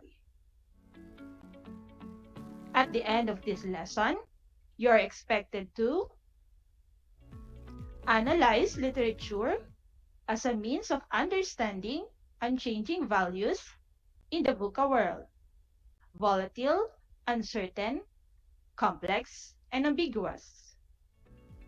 Relate the text content to particular dispositions in real life. And illustrate understanding of the literary text through the use of a graphic organizer. In this episode, we will go through the following activities. Activity 1, let's review. Activity 2, spot me out.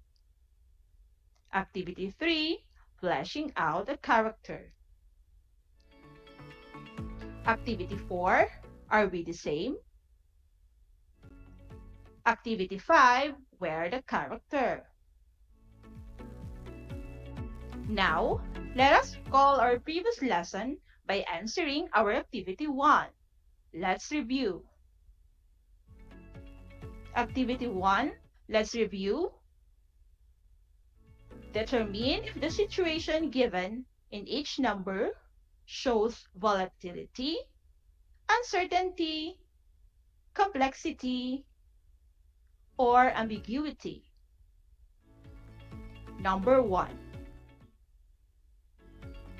Matilda was stressed after having such elegant dress for the party. What is the answer? Comment down your answer in the comment section.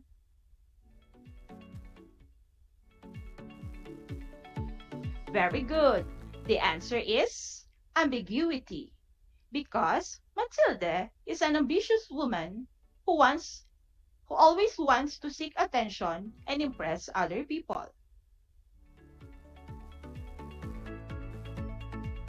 Number 2. Victor was hesitant to tell the truth about the missing necklace.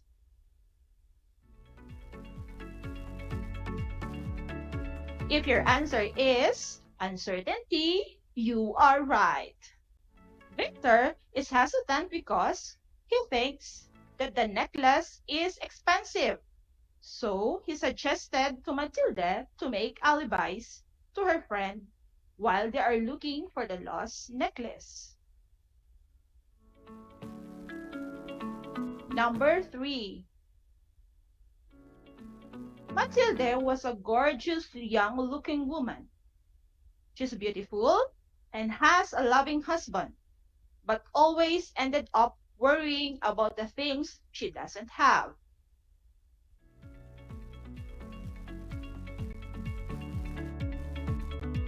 If you commented volatility, you are correct. Volatility because Matilda is an ambitious woman who wants more than what she has and what her husband can afford to give. Number 4. Matilda was crying after seeing the invitation for the party. What do you think is the answer? Good job! Ambiguity is the correct answer because Matilda was expected to be happy because she always wanted to attend party, but she ended up crying, realizing that she does not have anything elegant to wear. Number 5. Victor was a loving husband. Despite his wife's discontentment, he manages to love and support her until the end.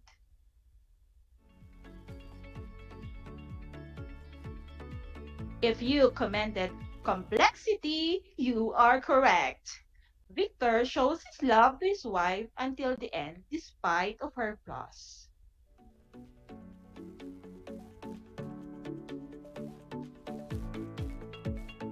Job well done, learners! Obviously, you have understood the previous lesson about buka and the literary text entitled The Necklace by Guy de Maupassant.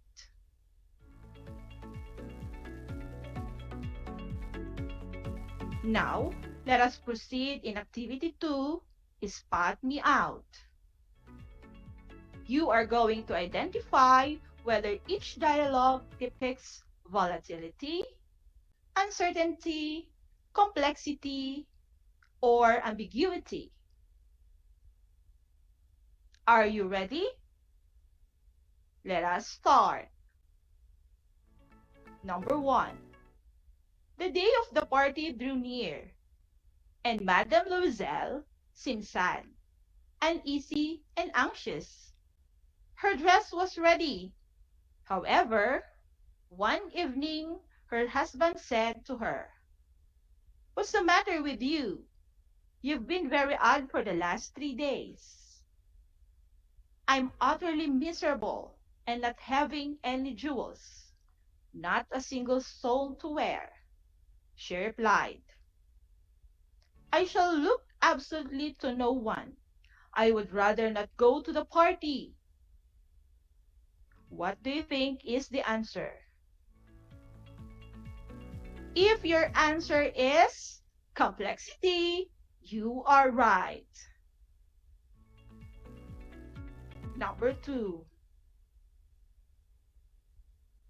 "Look here, Matilda," he persisted. "What would be the cost of a suitable dress, which you could use on the other occasion as well? Something very simple."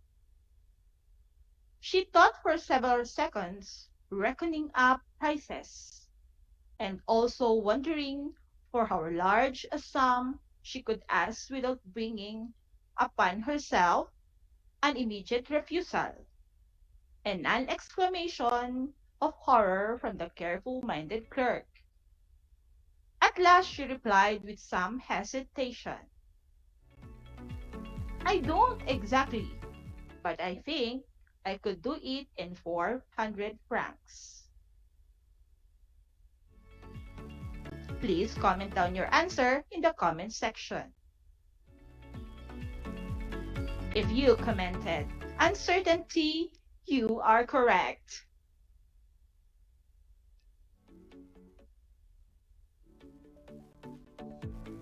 Number 3. The other did not recognize her and was surprised at being thus familiarly addressed by a poor woman. "But madam," she stammered, "I don't know. You must be making a mistake." "No, I am Mathilde Loisel." Her friend uttered and cried, "Oh, my poor Mathilde, how you have changed." What is the answer? If you answered complexity, good job.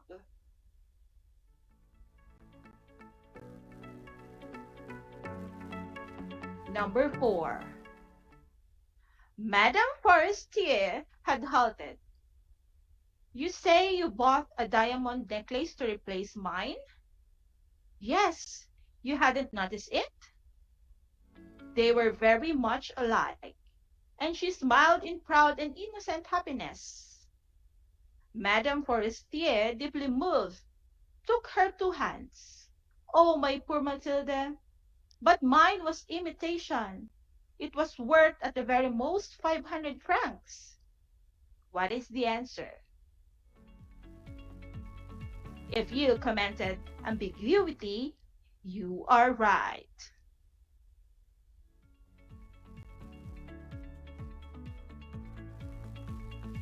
Number 5. Madame Forestier went to her dressing table, took up a large box, brought it to Madame Loisel, opened it and said, "Choose, my dear."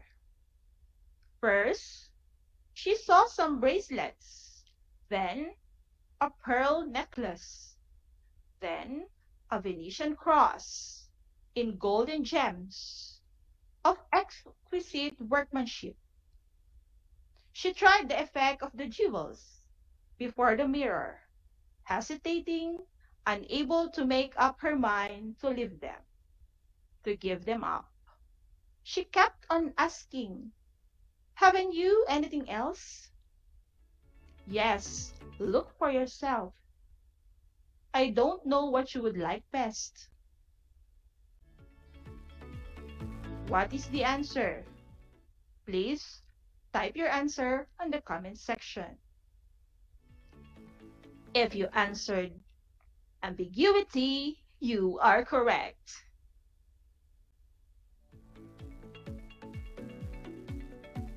Job well done, learners! Did you get a perfect score? Oh, excellent! It seems that you already know how to analyze literature as a means of understanding unchanging values in the VUCA world. Now, after identifying the dialogues depicted in the literary texts, let us go deeper as we answer Activity 3, fleshing out a character.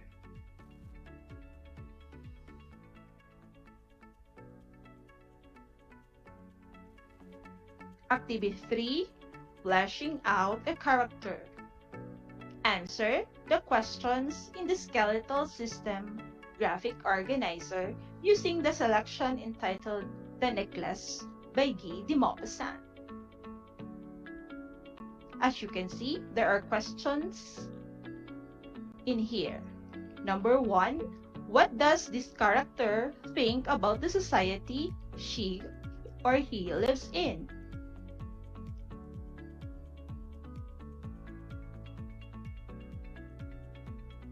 What plans this character make? Important things she or he said. What is at the heart of his or her personality that causes him or her to act and say what he or she does?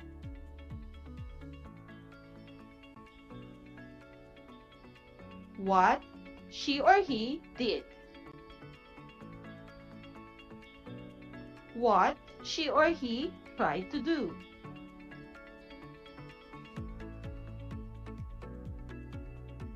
What are his or her personality strengths? What are his or her personality weaknesses?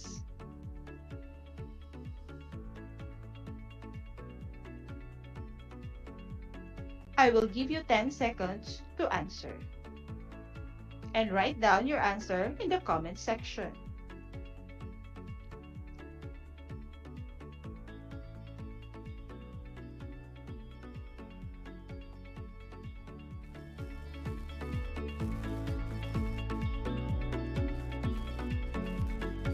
Great job, grade 9 learners! You were able to complete the skeletal system graphic organizer by answering the questions based on the literary text.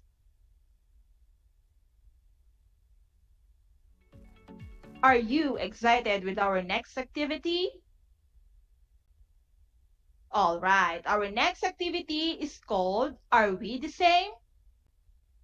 So in this activity, you are going to compare and contrast Matilda's personality with yours using Venn diagram.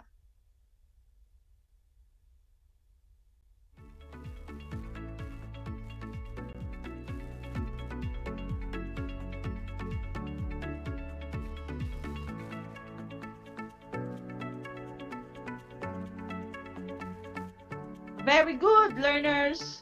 You were able to illustrate your understanding of the literary text through the use of the graphic organizers.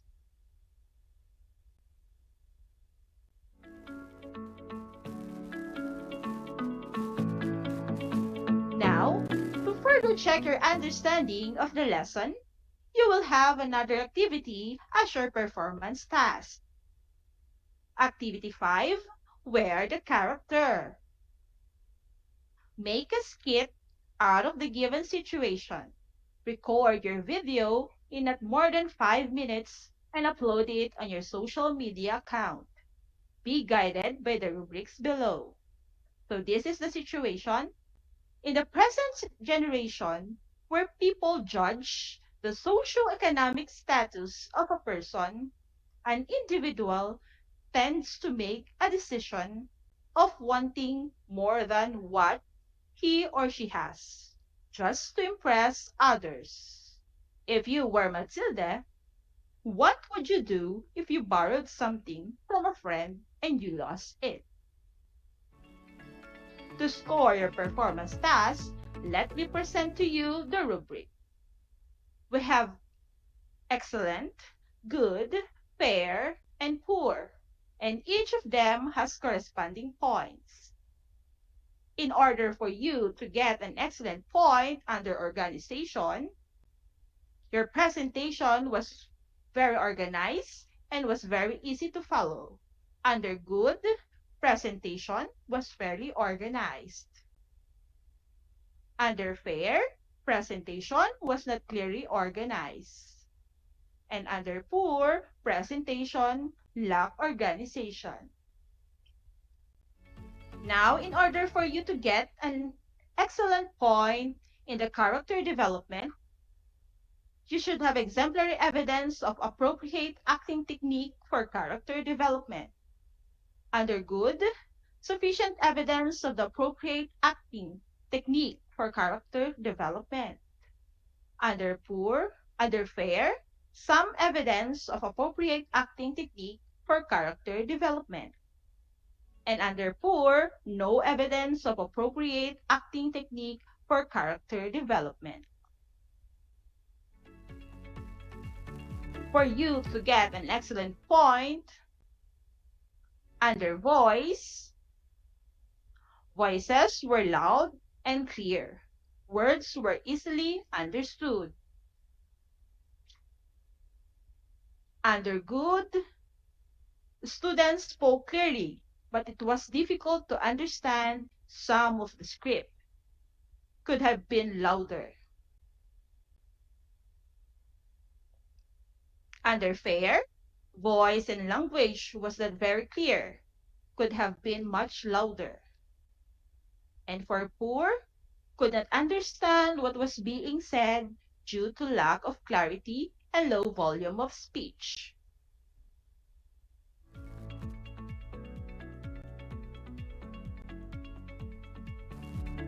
Same as true with time. You have there the indicators on how you will get your point under excellent, good, fair, and poor.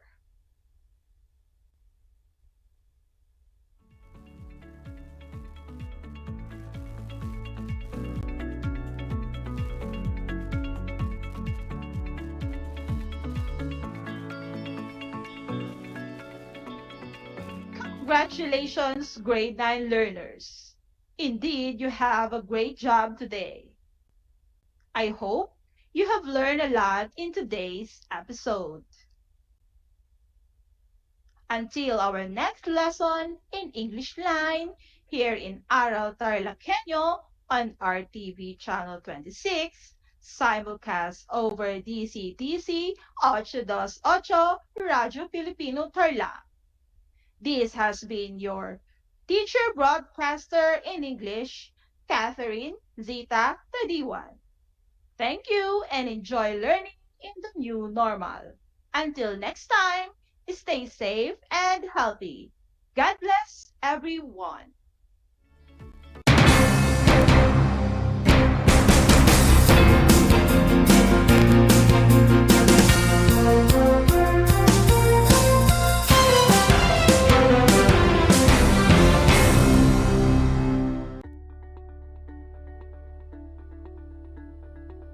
Naalala mo ba yung ECQ, MECQ, GCQ at MGCQ? Ngayon, dalawa na lang ito, ECQ at GCQ na lamang. Sa ilalim ng GCQ, meron tayong tinatawag na COVID-19 Alert Level System. Ito ay bahagi ng pinakabagong Community Quarantine Classification, kung saan may alert level system na nahahati sa 5. Ang level ay nababase sa case transmission, total bed utilization rate at ICU utilization rate ng isang syudad o munisipalidad. Ang bagong classification system ay binuo ng IATF upang mapigilan ang pagkalat ng COVID-19. Ito ay nakabase sa mga alituntunin ng 3C strategy na closed, crowded at close contact. Ang bagong sistema ay sinusubukan pa lang sa Metro Manila gamit ang Alert Level 4. Pero ano nga ba ang mangyayari sa level na ito? Tulad ng dati, mayroon pa ring mga bawal lumabas. Ito ay ang mga taong ang edad ay mababa sa 18 taong gulang. Mga may edad na higit sa 65. Mga may immunodeficiency, comorbidities o iba pang mga health risk. At mga buntis, maliban kung lalabas sila para sa essential goods at services. At kung sila ay nagtatrabaho sa mga industriya o opisina na pinapayagang mag-operate. Maari namang lumabas ang mga authorized persons outside residence o APOR at ang mga nagtatrabaho sa mga pinapayagang opisina o establishmento. Ang intrazonal o interzonal travel ay pinahihintulutan lamang depende sa LGU ng pupuntahang lugar. Maari namang mag-ehersisyo ang mga residente sa labas ng kanilang bahay. Kailangan lamang tiyakin na hindi sila lalabas sa kanilang barangay o mga subdivision at panatilihin ang pagsunod sa mga minimum public health standards. Sa ilalim ng Alert Level 4, hindi pinapayagan ang mga sumusunod na aktibidad na high risk for transmission.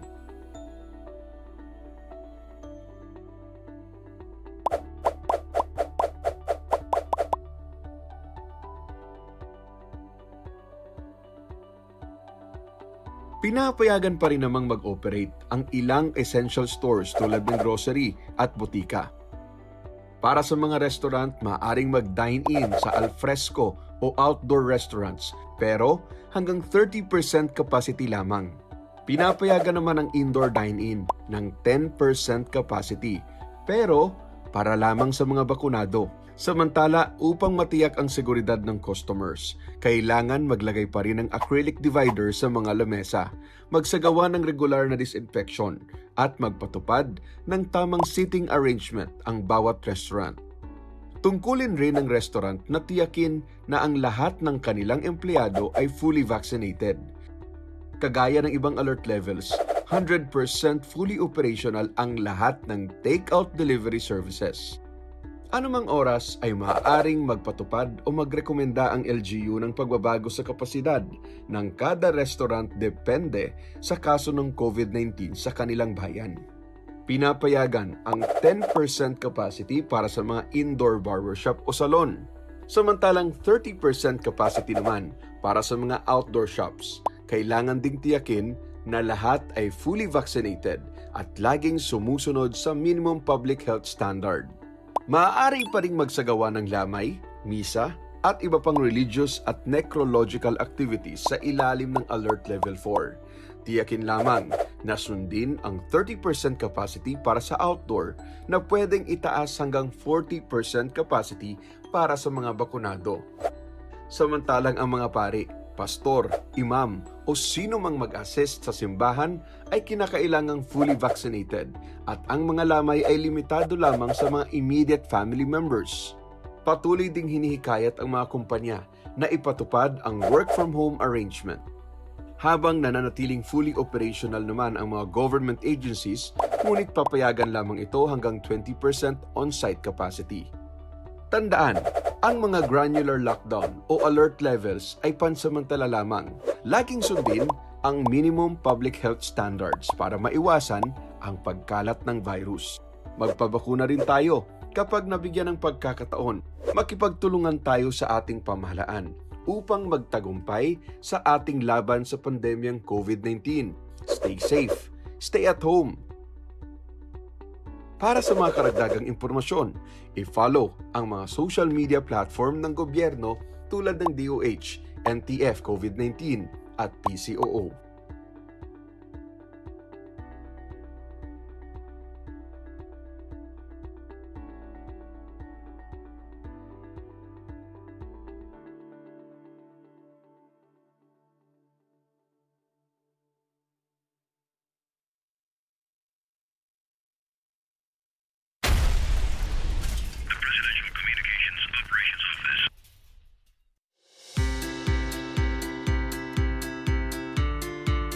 Upang matugunan ang mga kinakaharap na pagsubok ng mga guro at mag-aaral sa gitna ng kasalukuyang pandemya, nagsanib tulong sina Congressman Charlie Cojuangco ng unang distrito ng Tarlac, DEPED Region 3 Regional Director Dr. May B. Eclar at Tarlac Schools Division Superintendent Dr. Ronaldo Pozon para sa isang napapanahong proyekto na tinaguriang Project Shine, Aral TarlakHenyo.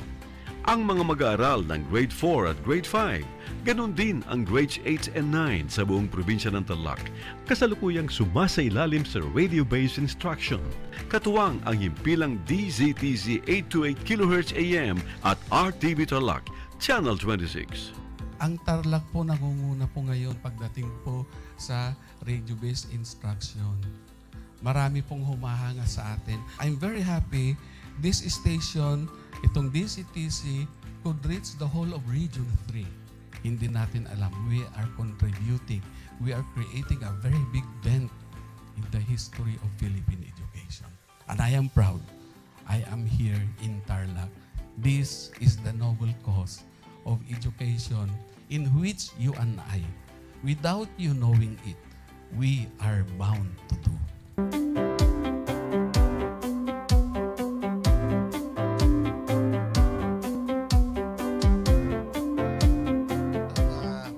Project natin na Project Shine is a natural consequence dahil sa nangyari sa buong mundo. Let's continue to work together. I think it's very Filipino to practice bayanihan in anything or most of the things that we do. And this is a manifestation of that. No? We have private sector, we have DEPED, we have local government, all working together. And I hope the parents of some of these children, especially the parents that did not graduate from school or hindi nakapag-aral nung sila ay bata, sana naman gamitin na nila itong opportunity na mag-schooling na rin sila kasama ng mga anak nila para mag-bonding pati ang mga magulang sa mga bata. I look at this as doing God's work. Diba? So if you do God's work, it feels right. It's righteous. It's for good, not for evil. Good morning and happy learning, grade 4. Welcome to Aral TarlakHenyo here on RTV Tarlac, Channel 26. Simulcast over DZTZ 828. Radio Filipino Tarlac. I am Teacher Mercy Pacheco Bognot. This is Alistair Aidatu. I am Marie Josephine B. Andrade. I am Teacher Princess Marie M. Dueñas, and I will be your teacher broadcaster for today.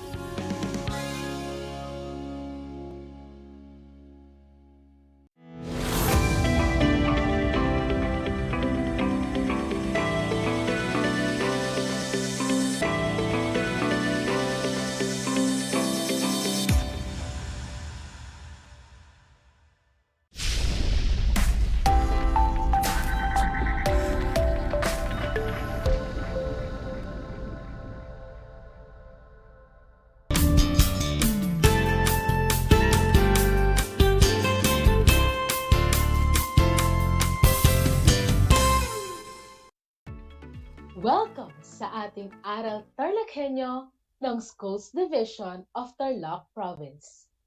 Hatid sa inyo ng RTV Tarlac, Channel 26 at ng DZTC 828 Radio Pilipino Tarlac. Magandang araw mga kabataang TarlakHenyo! Narito na naman tayo, nagsisikap at nagpupunyagi na maging makadiyos, makatao, makakalikasan at makabansa. Manigong bagong taon sa inyong lahat. Kumusta kayo mga ginigilo kong mag-aaral sa grade 9? Ang aking pagbati at paghanga sa inyong masidhing pagpupunyagi sa patuloy na pag-aaral sa himpapawid upang matuto sa kabila ng hamon ng pagkakataon, ang COVID-19 pandemic. Ako ang inyong guro sa Araling Panlipunan Grade 9 para sa araw na ito, Binibining Regel Ann P. Jaos, magtuturo sa inyo via live broadcasting mula dito sa bayan ng Kapas, Tarlac. Sasamahan at gagabayan kayong maunawaan ang nilalaman ng ating aralin na may patungkol sa istruktura ng pamilihan. Bago pa man tayo magsimula sa ating talakayan, ay narito ang iilan sa mga paalala. Siguraduhin ninyo na nasa lugar kayo ngayon na komportable at maayos na napapanood at napakikinggan ang ating broadcast. Matanong ko lang, nagmerienda ka na ba? Mabuti naman, dahil nararapat lamang na may laman ang inyong mga tiyan upang mas maging alerto ang inyong pag-iisip at maayos na maunawaan ang ating aralin sa araw na ito. Sa puntong ito, nais kong kunin ninyo ang inyong modules sa Araling Panlipunan para sa ika-6 na linggo ng ikalawang markahan. Ito ay ang Module 4 na may pamagat na istruktura ng pamilihan. Ihanda rin ang inyong ballpen at sulatang papel upang maitala ang mga mahahalagang impormasyon o konsepto na aking mababanggit. Ang ating paksang aralin ay patungkol sa kahulugan ng pamilihan. Bago tayo magsimula sa ating paksa ngayong araw, ay alalahanin muna natin ang naging aralin noong nakaraang linggo. Natatandaan pa ba ninyo? Magaling! Noong nakaraang episode, ay inyong tinalakay ang papel na ginagampanan ng pamahalaan sa pagtatakda ng presyo sa pamilihan.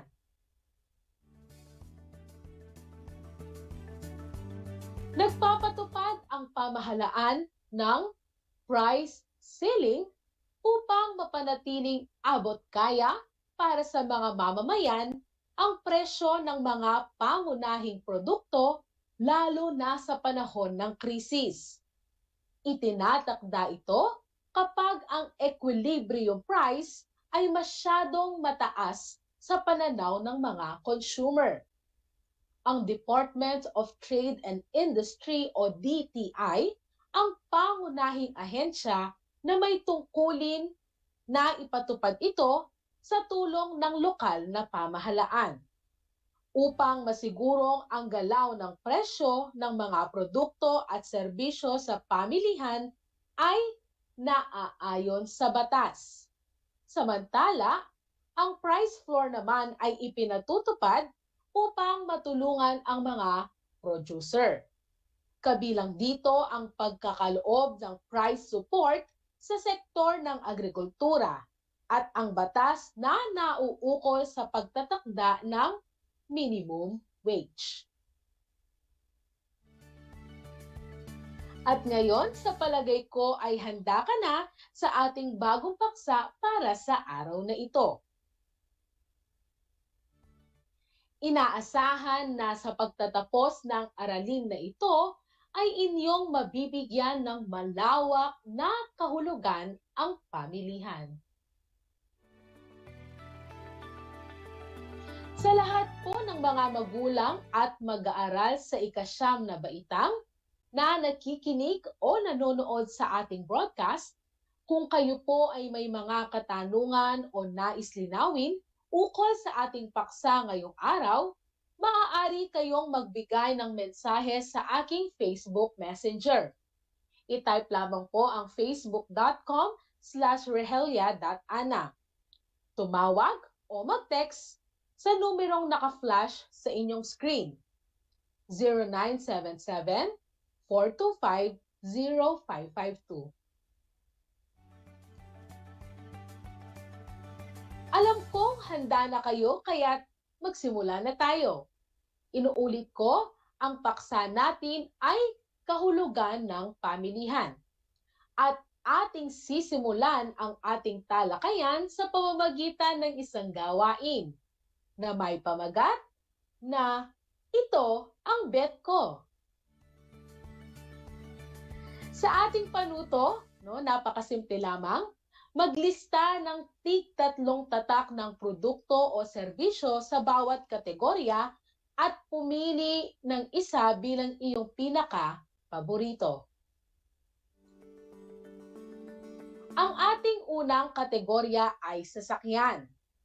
Maglista kayo ng 3 modelo ng sasakyan na alam ninyo at pumili ng isa mula sa mga inilista ninyo bilang inyong pinaka-gusto.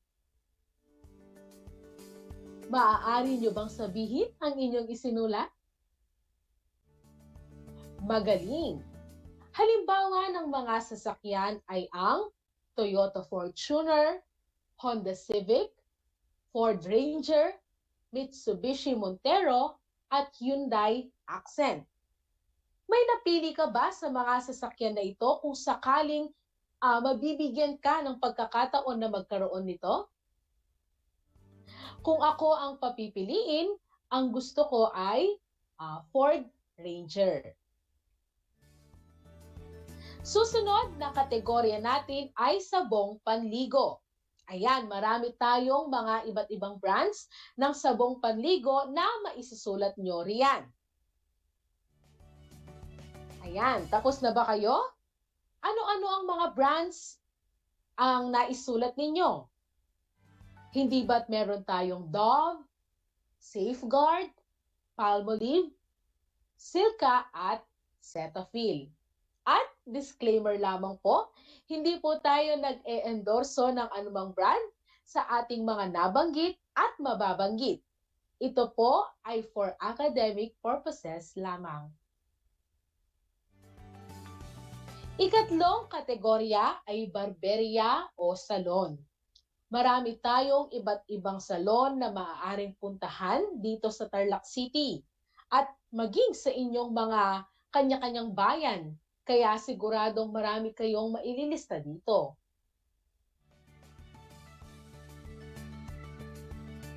Ika-4 na kategorya ay sapatos.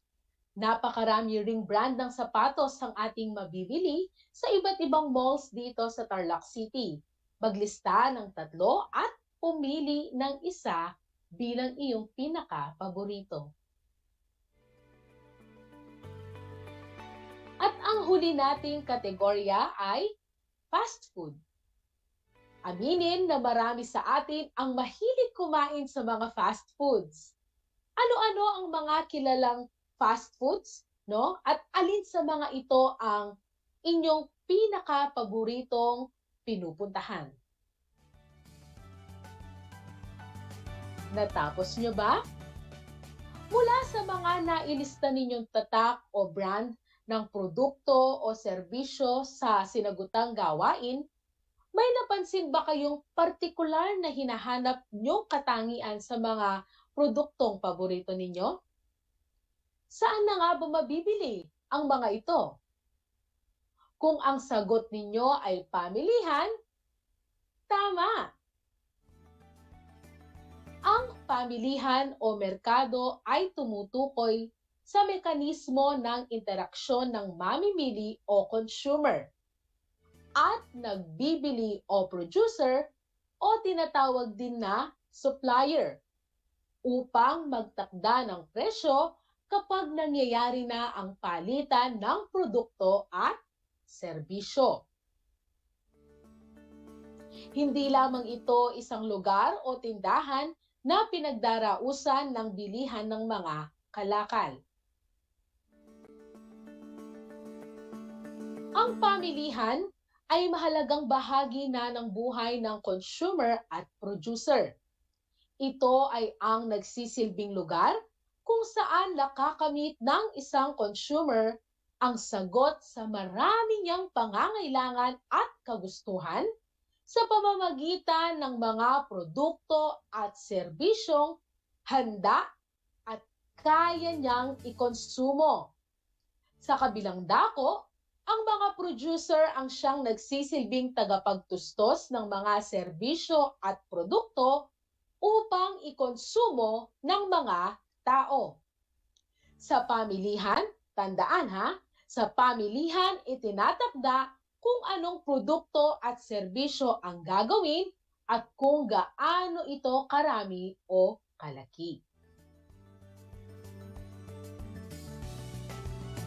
Sa ngayon, ang pamilihan ay tinatawag din nating palengke, talipapa, tiyangge o mall. Sa modernong panahon, lalo na habang may pandemya at limitado pa rin ang paglabas ng bahay, maging ang online selling, mga online shops at mga roving stores ay mga nagiging alternatibo sa pisikal na pagpunta sa mga pamilihan.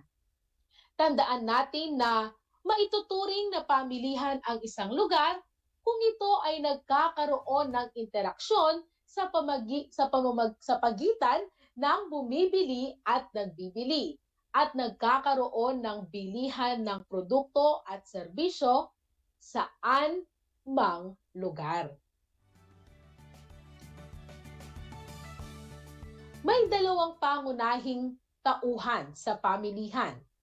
Ito ay ang consumer at producer. Ang consumer ang bumibili ng mga produktong gawa ng mga producer. Samantalang ang producer naman ang gumagawa ng mga produktong kailangan ng mga consumer sa pamamagitan ng mga salik ng produksyon.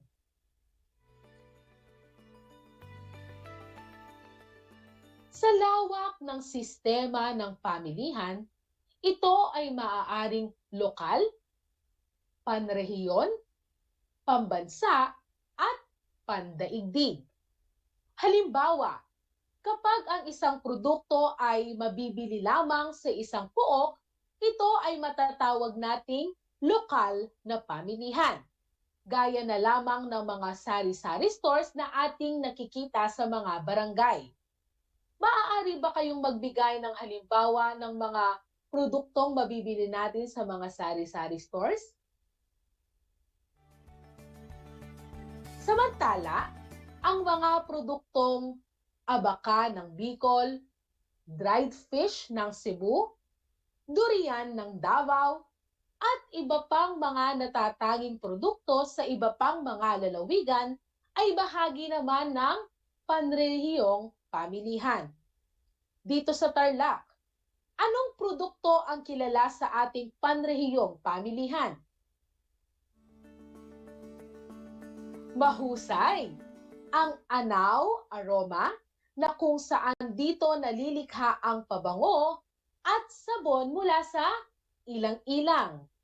Kilala din ang masarap na tinapa ng Talaga mula sa bayan ng Kapas.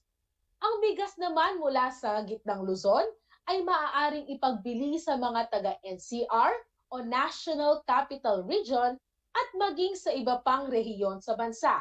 At ito naman ay matatawag nating pambansang pamilihan. At kung sakaling iluluwas ang ating bigas dito sa Pilipinas, sa ibang bansa gaya ng Japan o South Korea, magkakaroon na tayo ng tinatawag na pandaigdigang pamilihan. At dahil na rin sa pagsulong ng globalisasyon, maraming produktong pandaigdig na pamilihan gaya na lamang ng produktong petrolyo.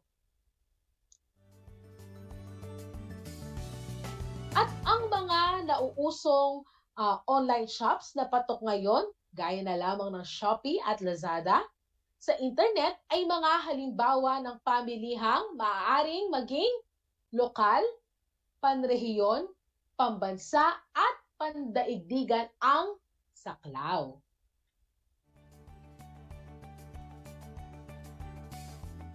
Ayon kay Adam Smith, ang pamilihan ay may invisible hand na gumagabay sa mga producer at consumer upang maisaayos ang pamilihan.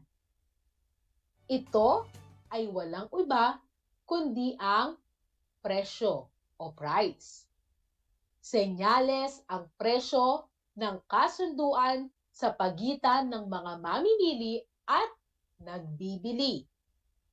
Ang presyo ang siyang instrumento upang maging ganap ang palitan sa pagitan ng consumer at producer. Presyo din ang siyang naghuhudyat sa mga producer at consumer kung ano ang mas mabili o mabenta sa pamilihan. Kung nais ng mga consumer ng higit na marami pang bilang ng produkto o serbisyo, ang presyo nito ay tataas. Ito ay senyales sa mga producer na higit na maraming supply ang kailangan. Matatandaan na noong 2019, matapos mapabalita ang tungkol sa mga naging sakit sa mga manok na kung tawagin ay avian flu o mas kilala natin bilang bird flu, bumaba ang supply nito at tumaas ang presyo nito sa pamilihan. At dahil sa pagtaas ng presyo ng manok, nahikayat ang mga mayroong poultry farm na mag-alaga pa ng mas maraming manok. Sa kabilang banda, ang mga consumer naman ay naghanap ng alternatibong produkto upang makaiwas sila sa pagbili ng mahal na manok tulad na lamang ng baboy at isda. Ang mas mataas na presyo ang nagiging dahilan sa pagbaba ng dami ng produktong binibili ng consumer. Subalit humihikayat naman sa producer upang paramihin pa ang produksyon. Ang mas mababang presyo naman ay maghihikayat ng pagkonsumo, subalit nakakapagpababa ng produksyon. Sa makatwid, ang presyo ang tagapagbalanse ng transaksyon sa pamilihan. Kapag may balanse sa pagitan ng iba't ibang mamimili at nagbibili, mayroon tayong tinatawag na market equilibrium o ekwilibryo sa pamilihan. Ibig sabihin nito ay ibibigay ng producer o supplier ang produkto o serbisyo sa presyong magtutugma sa ibabayad ng consumer. Sa pamilihan, ang lahat ng bagay at serbisyo ay may presyo. Maging ang iba-ibang gawain ng tao ay may presyo na nakabatay sa antas ng pasahod o wage rate. Nakakatanggap ang isang manggagawa ng sahod sa kanilang ibinibigay na paglilingkod at serbisyo at ginagamit na nila ito upang bilhin o matustusan ang kanilang pangangailangan at kagustuhan sa kanilang araw-araw na pamumuhay. Kapag nais ng mga mamimili ng mas maraming produkto, halimbawa ang bigas, tataas ang order para dito. Halos nag-uunahan ang mga mamimili sa pagbili ng mas maraming bigas. Dahil dito, ang mga nagtitinda ay magtataas ng presyo upang maipahamahagi ang limitadong supply. Ipinapalagay na bawat produkto ay may bibili, subalit kapag ito ay nanatili sa mga bodega o nakaibak na lamang, ito ay wala o hindi ilalabas sa pamilihan. Ito naman o ang tawag sa mga iyon ay stock.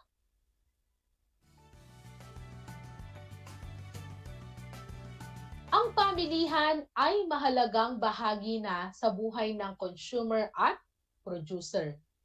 Matatawag itong pamilihan kung nagkakaroon ng interaksyon ang bumibili at nagbebenta gamit ang presyo bilang na siyang tumatayong halaga ng produkto sa pera. Nagiging posible ang palitan ng produkto at serbisyo kahit wala ito sa isang gusali o palengke. Tandaan ha, posible ang palitan ng produkto at serbisyo kahit wala ito sa isang building, sa isang gusali o sa palengke. Ang ekwilibryo sa pamilihan ang siyang nagiging hudyat ng pagkakasundo ng producer at consumer hinggil sa halaga ng isang produkto o serbisyo.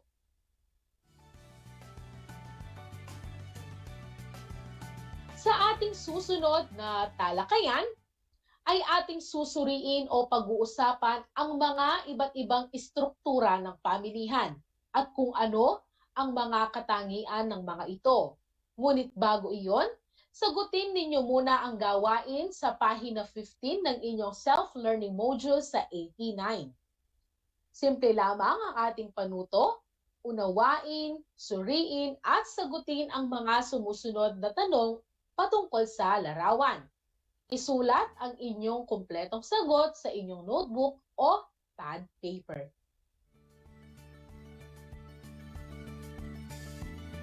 Maaari ninyong punan ng larawan gamit ang inyong cellphone, ang inyong sinagutang gawain at isumite ito sa Facebook Messenger ng inyong guro sa Araling Panlipunan.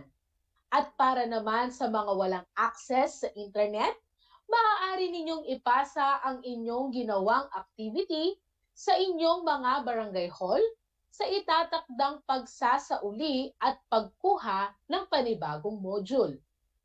Isang paalala lamang, ang inyong mga magulang o guardian ang maaaring magtungo sa barangay hall upang ipasa ang inyong mga sinagutang gawain. At sila rin ay inaasahan na sumunod sa ating mga health protocols, gaya na lamang ng pagsuot ng face mask, paghuhugas ng kamay, at pag-obserba sa physical distancing. Inaasahan ko na kayo ay may natutunan sa araw na ito.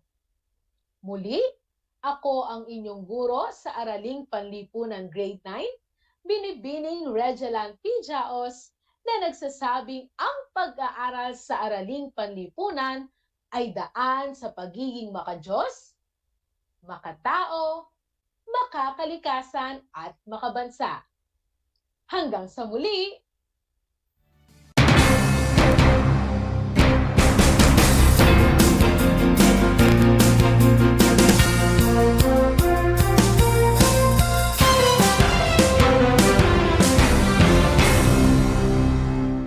Alam niyo ba na ang gitnang Luzon ay tinaguri ang banga ng bigas ng bayan at kamalig ng palay ng Pilipinas dahil dito nagmumula ang malaking produksyon ng bigas sa ating bansa. Ito ay binubuo ng mga lalawigan ng Aurora, Bataan, Pampanga, Nueva Ecija, Zambales at Tarlac. Ugaliin nating manood ng Aral TarlakHenyo Lunes hanggang Biyernes alas 8:30 ng umaga hanggang alas 5:30 ng hapon. Ako si Binibining Pia Isrin Capiral, ang inyong teacher broadcaster sa Araling Panlipunan dito sa Project Shine Aral TarlakHenyo. Lagi nating tandaan ang pag-aaral ng Araling Panlipunan ay tungo sa daan ng pagiging makadiyos, makakalikasan, makatao at makabansa. Kabahagi mo. Radyo Pilipino. Impormasyong may kalidad. Serbisyong may halaga. Saan mang bahagi ng Pilipinas. On air. Saan mang bahagi ng mundo. Online. Ano mang uri ng pamumuhay. Kasama. Katuwang. Kapinoy. Kabahagi mo. Radyo Pilipino. Radyo Pilipino. Sa bawat hagupit na dala ng kalikasan, matinding pinsala ang hatid sa mga bayan at sa mga tinamaan, tanging pag-asa ang kanilang pinanghahawakan. Ipamalas natin ang tunay na diwa ng bayanihan. Let us help as one. Ibahagi ang pakikipagtulungan sa mga sinalanta ng Bagyong Odette. Tulong Ka Pinoy. Tulong Ka Pinoy. A project of Ascenso Kapinoy Foundation Incorporated in cooperation with Radio Pilipino and 1FM. Ang anumang donasyon ng bawat isa sa atin ay napakalaking regalo na para sa ating mga Kapinoy na naging biktima ng Bagyong Odette. Amin po itong ipadadala sa mga typhoon-ravaged areas. Kaya sa mga nais tumulong, maaari po kayong magdeposito sa Ascenso Kapinoy Foundation UCPB account number 2010-30038-685 o pwede nyo ring dalhin sa aming himpilan.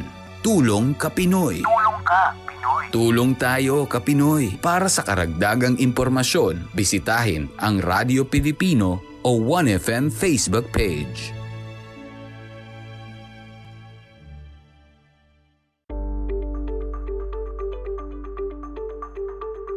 Sa pagnanais na mapigilan ng ating pamahalaan ang pagdami ng bilang ng mga kaso ng COVID-19, binuo ang One Hospital Command Center o OHCC upang mas mabilis na matugunan ang medikal na pangangailangan ng ating mga kababayan.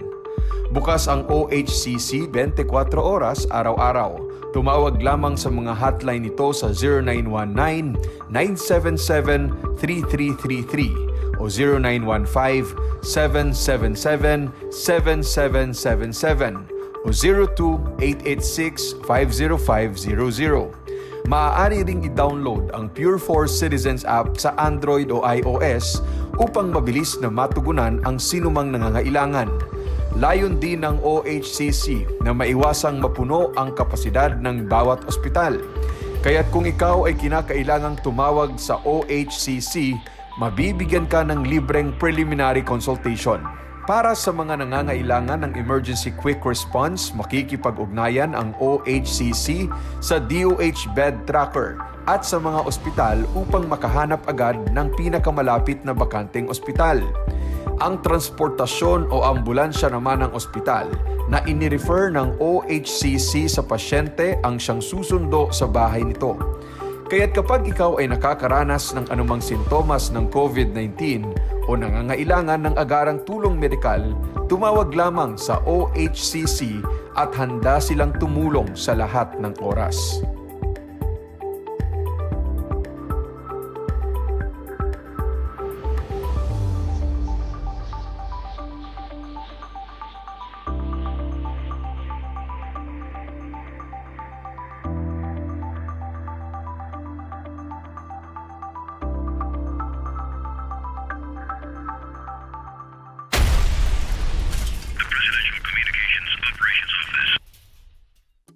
Kumusta mga giliw kong tagapakinig? Nagbabalik ang inyong paaralang panghimpapawid, Aral TarlakHenyo, sa RTV Tarlac, Channel 26, at sa bayang naririnig sa DZTC 828, Radyo Pilipino Tarlac. Kayo rin ay napapanood sa FB Live ng RTV Tarlac Channel 26. Sumasahimpapawid mula sa bayan ng Pura Tarlac, mula sa bayan ng San Clemente, mula rito sa Borok Elementary School, Pura Tarlac, sa bayan ng Kapas Tarlac. Ako, ang inyong guro, na maghahatid sa inyo ng makabuluhang pagtalakay sa ating aralin.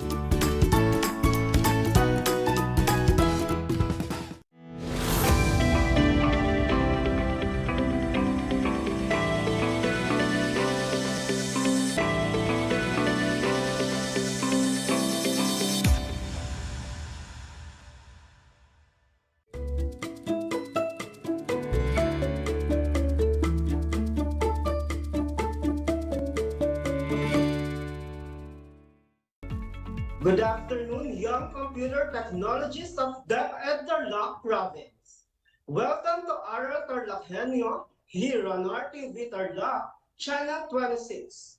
Simulcast over DZTC, 828 Radyo Filipino Tarlac. And also, we are live on Channel 100 via Converge TV. Broadcasting live here at Mayantok, Tarlac via remote live broadcast. This is Teacher Mark Gerald L. Macugay, your teacher broadcaster for a 25-minute learning experience in TLE ICT with a specialization of computer system servicing for grade 9. How are you doing today, grade 9 learners? I hope you have enjoyed your Christmas break and New Year celebration with your loved ones. I'm grateful that, despite the impact of the COVID-19 pandemic in our lives, you are still eager to explore and learn new things. Before we start, please do the following. First, check your headsets or speakers if they are functioning well so you can hear clearly this broadcast. Second, find a comfortable place to study away from distractions. Third, prepare your learning materials, your pen, paper, TLE activity notebook, compendium of notes, and your learning activity sheets. And lastly, if you have questions, feel free to send me a message in the comment section below and we will answer them at the end of our discussion. Are you ready, grade 9 learners? All right, let's begin learning. Before we begin our new lesson for today, let us have a short recap of our previous lesson about mensuration and calculation by answering the activity, What I Am. In this activity, you are going to name the different computer storage devices and give their uses. Are you ready? Yes, of course. I know you are ready. All right, let's start answering. Let's begin with picture number 1. Can you name this storage device? What about its uses? You have 3 seconds to answer. Okay, very good. The correct answer is read-only memory. ROMs are located inside the motherboard. It contains instructions that can be directly accessed by the CPU. For the next picture, what is this? Great job! That is hard disk drive. Hard drive or hard disk drive is a magnetic storage device that is installed inside the computer. It is used as a permanent storage for data. And for number 3, you have 3 seconds to name it. If your answer is random access memory, then you are correct. RAM is the temporary storage for data and programs that are being accessed by the CPU. RAM is a volatile memory, which means that the contents are erased when the computer are turned off. And for the last picture, what is this? Can you name it?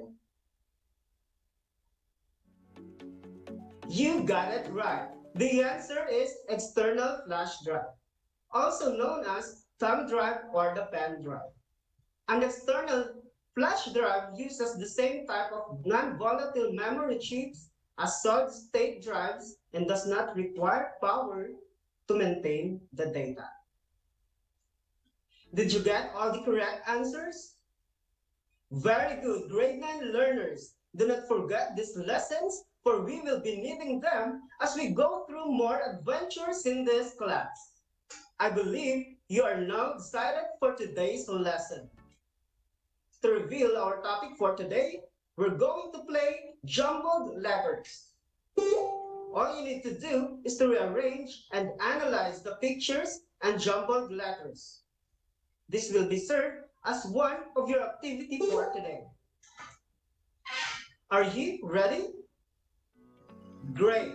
For the first word, now I will give you 5 seconds to think for the correct answer.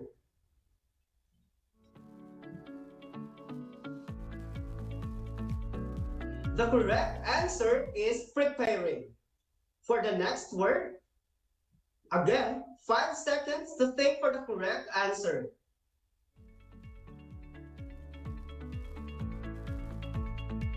Excellent job, grade 9 learners. The correct answer is interpreting. For the third word, again, 5 seconds starts now.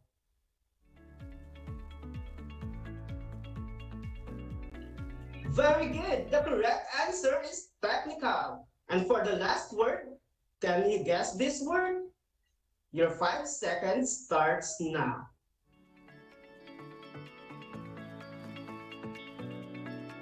Good job, grade 9 learners. The correct answer is drawing. Now that we have already done with our activity, combine all the 4-letter words, and that is our topic for today.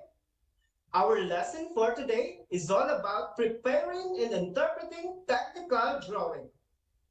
After going through this learning session, you are expected to, first, select correct technical drawing in accordance with the job requirement. Second, identify and interpret symbols used in the drawing.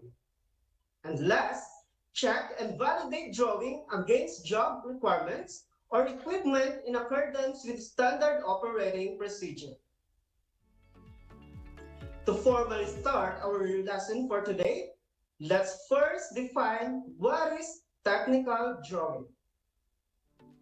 Technical drawing is essential for communicating ideas in industry and engineering. To make the drawings easier to understand, people use familiar symbols, perspective, units of measurement, notation systems, visual styles, and page layout. And to better understand technical drawing, let's discuss flowchart and what are the elements of a flowchart. Flowcharts are easy to understand diagrams that show the different steps in solving a specific problem. A flowchart is commonly used by systems analysts to visualize the series of processes in a business system. It is a useful tool to design an efficient business system and to troubleshoot or improve an existing system. A flowchart consists of elements such as terminator, the process, the sub-process, the decision, the arrow lines, and the connectors. First is the terminator. A terminator is represented by a small rectangle with curved corners. A terminator appears at the start and at the end of a flowchart. The end terminator appears only once on a single flowchart. The next one is the process. A process is represented by a rectangle. It refers to an action in a business process. It must be described clearly and concisely. Next in line is the sub-process. Sub-process is represented by a rectangle with double lines on each side. A sub-process is a major process that could be broken up into simpler processes developed into another flowchart. The next one is the decision.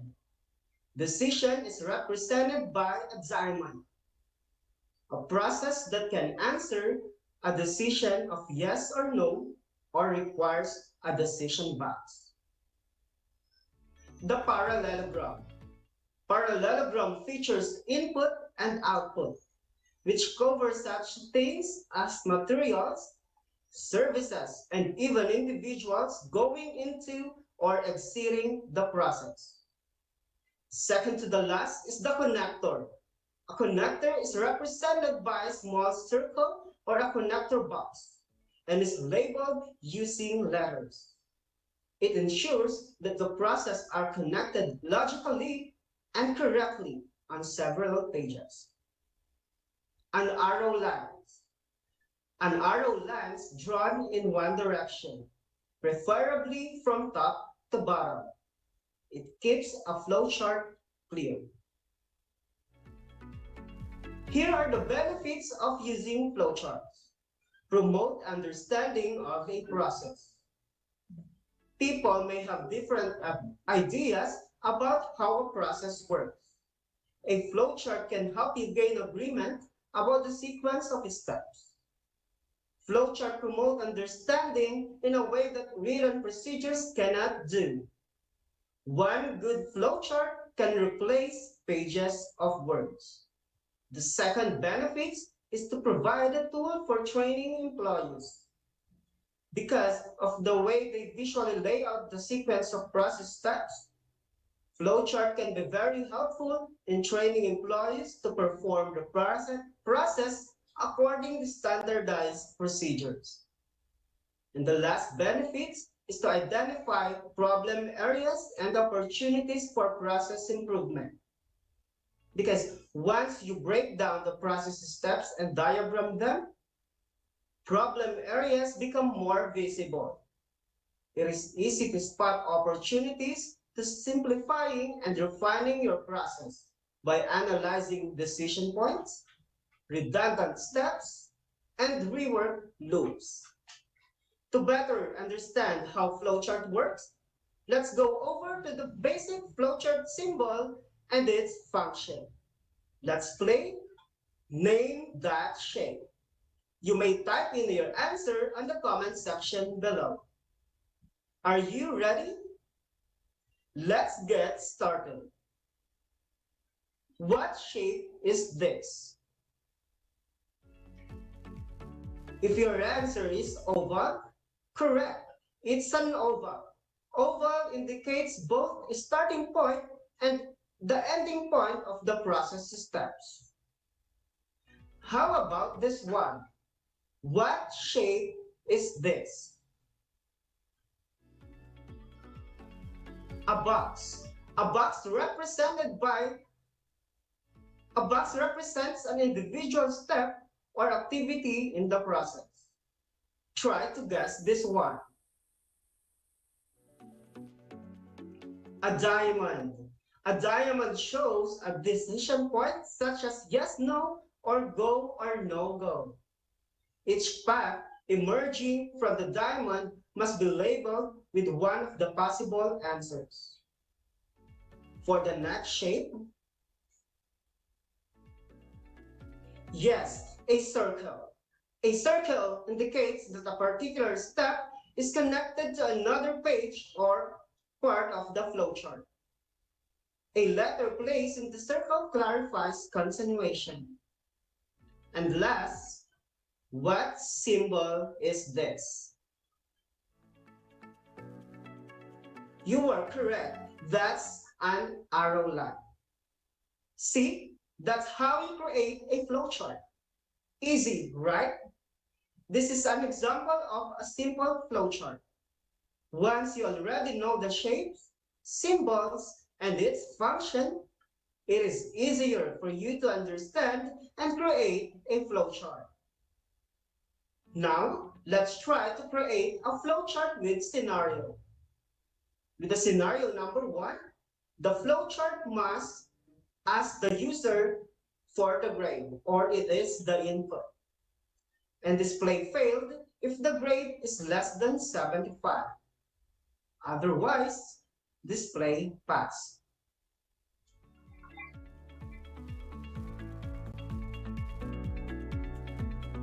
There you go. This is the output of our first scenario. First, we have an oval shape that represents the start of the flowchart. Next is the parallelogram that will ask the input for the grade. Right after asking the grade, a diamond or a decision making is next asking if the grade is greater than or equal to 75. If the grade is 75 and above, the process or rectangle shape will display passed. And if no, the process or rectangle shape will display failed. And add another oval at the end of the flowchart to complete the diagram. Let's start. Let's try another one. Let's try to create a ready-to-school flowchart with the use of an alarm clock. First is to set an alarm, and second, ready to get up. If no, display hit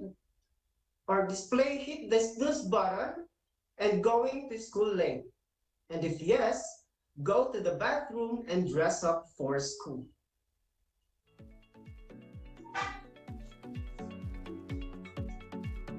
This is the output of our ready-to-school flowchart. Again, we have an oval to start the flowchart, followed by the process that set an alarm. And when the alarm rings, we have the diamond for decision making, asking you if you are now ready to get up. If no, the process is hitting the next or the snooze button, followed by going to school late. And if the answer is yes, the next process is go to the bathroom and dress for school. Lastly, do not forget to put exit or oval shape to complete the diagram. How do we interpret a flowchart? In interpreting the process steps, we consider these three things: the bottlenecks, the weak links, and poorly defined steps. First is the bottlenecks. Bottlenecks are these points in the process where it slows down, maybe caused by redundant or unnecessary steps, rework, lack of capacity, or other factors. The second one is the weak links. These are steps where problems occur because of inadequate training of process workers, equipment that needs to be repaired or replaced, or insufficient technical documentation. Inform the drill leader and improvise is one of the weak links. The last one is the poorly defined steps. Steps which are not well defined may be interpreted and performed in a different way by each person involved, leading to process variation. Improvise is a poorly defined step in the weak link cited above. Now that we already learned the basic and importance of a flowchart, let us do the next activity for you to further assess your understanding of the topic. The direction is identify the words that best describe the following statements. Use your activity sheet to write your answer. Are you ready, young systems analysts? Great, let's begin. The first question is, it indicates the beginning or end of a flowchart. Excellent job, grade 9 learners. The answer is terminal. The next question, it shows the process direction and each flow line connects two blocks. Perfect. The correct answer is an arrow lines. Try to guess this one. This point is in the process where it slows down, maybe caused by redundant. If your answer is bottleneck, you got it right. Next one. A process is represented by a rectangle with double lines on each side. Very good. Grade 9 learners, the answer is a sub-process. And for the last question, these are steps where problems occur. Fantastic. Grade 9 learners, the answer is weak links. How was your score? If your score is 5 over 5, you did a great job. If your answer is lower than 4, smile and say, I will do my best next time.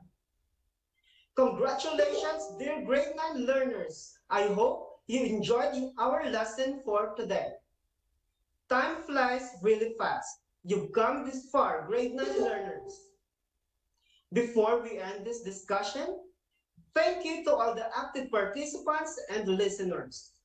Keep on tuning in to RTV Tarlac, Channel 26, and on DZTC 828, Radyo Pilipino Tarlac.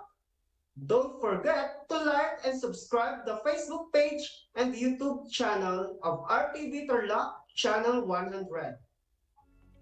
Again, this is Sir Mark Gerald Almacugay, your anchor teacher for today's saying, life is like a computer. If you don't have any output, or if you don't have any input, you won't get any output. By the Vam Shah. And always remember that in TLE, we aim for knowledge, skills, and progress. Goodbye, grade 9 learners. Until next time, keep safe and God bless us all.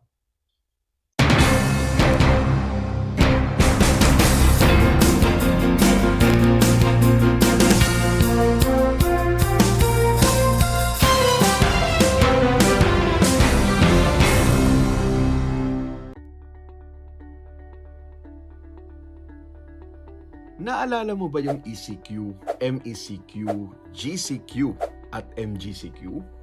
Ngayon, dalawa na lang ito, ECQ at GCQ na lamang.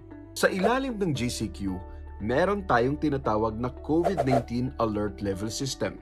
Ito ay bahagi ng pinakabagong Community Quarantine Classification, kung saan may alert level system na nahahati sa 5. Ang level ay nababase sa case transmission, total bed utilization rate at ICU utilization rate ng isang syudad o munisipalidad.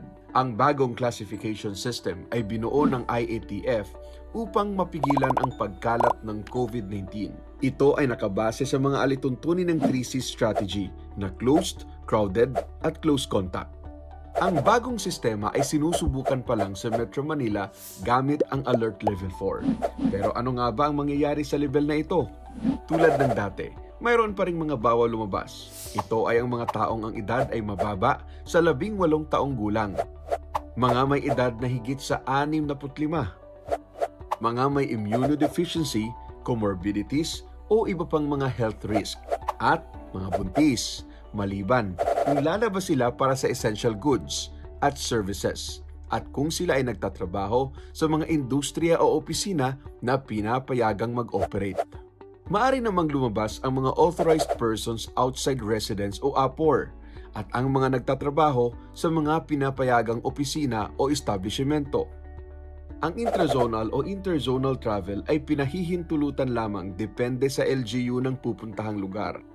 Maari namang mag-ehersisyo ang mga residente sa labas ng kanilang bahay. Kailangan lamang tiyakin na hindi sila lalabas sa kanilang barangay o mga subdivision at panatilihin ang pagsunod sa mga minimum public health standards. Sa ilalim ng Alert Level 4, hindi pinapayagan ang mga sumusunod na aktibidad na high risk for transmission.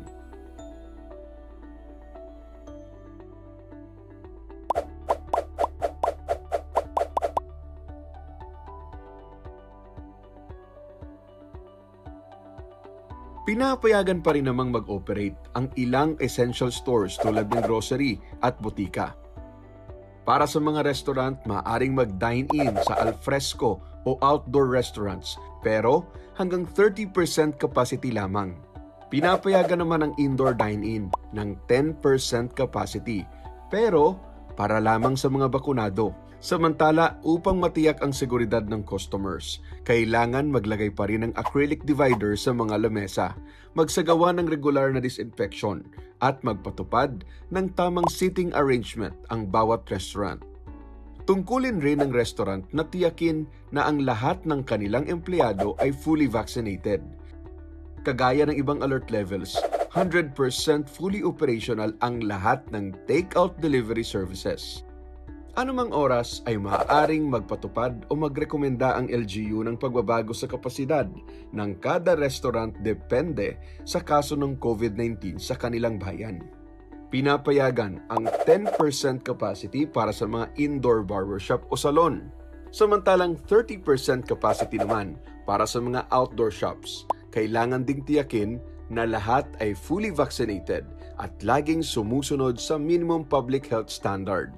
Maaari pa ring magsagawa ng lamay, misa, at iba pang religious at necrological activities sa ilalim ng Alert Level 4. Tiyakin lamang na sundin ang 30% capacity para sa outdoor na pwedeng itaas hanggang 40% capacity para sa mga bakunado. Samantalang ang mga pari, pastor, imam o sino mang mag-assist sa simbahan ay kinakailangang fully vaccinated at ang mga lamay ay limitado lamang sa mga immediate family members.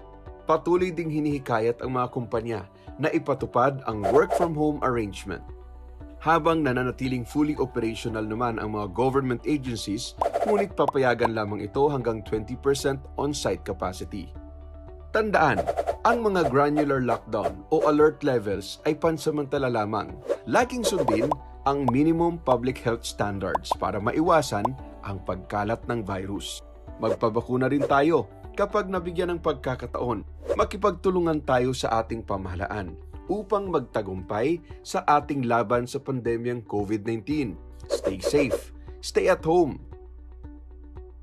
Para sa mga karagdagang impormasyon, i-follow ang mga social media platform ng gobyerno tulad ng DOH, NTF COVID-19 at PCOO.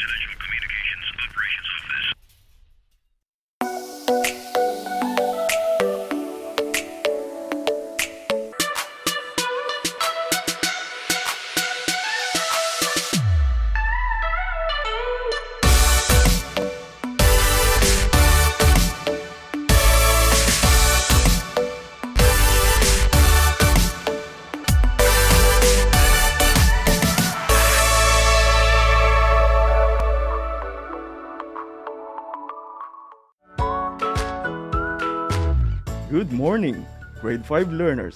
How are you today? Welcome to Aral TarlakHenyo Here on RTV Tarlac, Channel 26. Simulcast over DCTC, Radyo Pilipino, Tarlac. I am Sir Joshua Evaristo, your teacher broadcaster, aiming to give you another fun-filled learning experience, Serving you with the different skills learned and have fun together.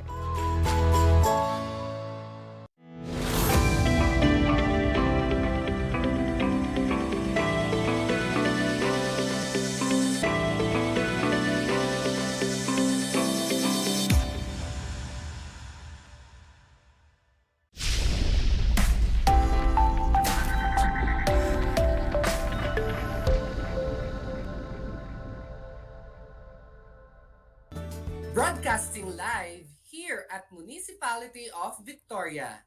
Happy New Year, Tarlac Province and Grade 9 learners.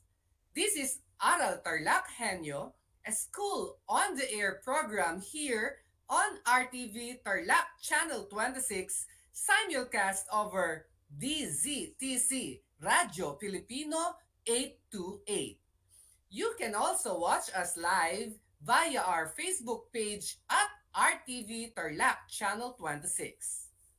Hello there mga katrans! Umbaw at mga bilat! I am your teacher broadcaster, Sir Itong, and I will help you lose those stored fats from the holiday season as we move our muscles in learning our activities today.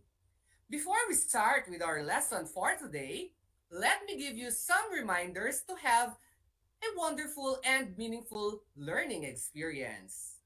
Be a wide space that you feel comfortable to enjoy your dance moves.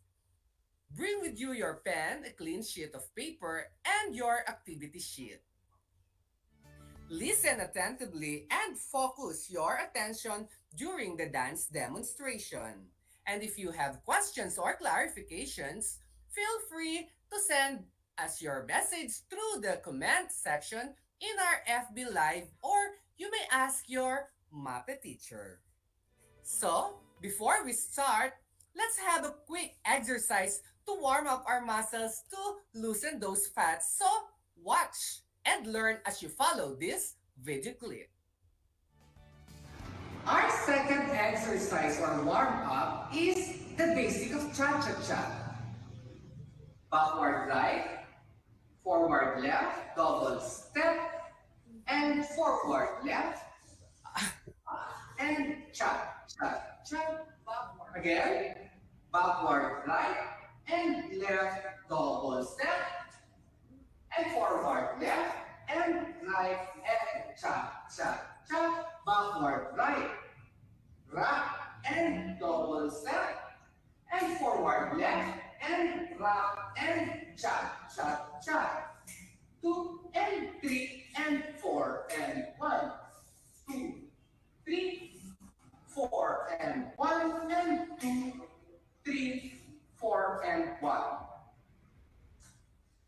Our next warm-up step is the New York. We start with a side cha-cha and New York, and 4 and 1 and 2, 3, 4 and 1 and 2, 3, 4 and 1 and 2, 3, 4 and 1 and 2, 3, 4 and 1. Now, let's try those movements with music. We start with basic cha-cha-cha. 5, 6, 7, 1, 2, 3, 4 and 1, 2, 3, 4 and 1. Basic cha-cha.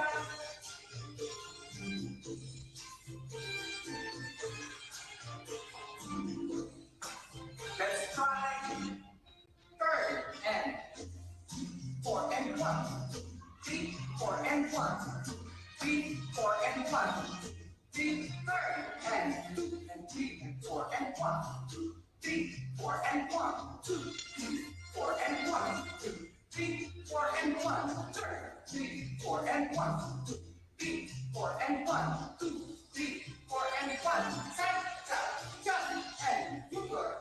4 and 1, 2, 3, 4 and 1, 2, 3, 4 and 1, 2, 3, 4 and 1, spot third.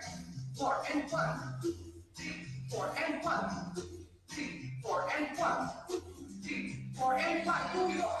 3, 4 and 1, 2, 3, 4 and 1, 2, 3, 4 and 1, 2, 3. Third, spot third, and open, and recommend.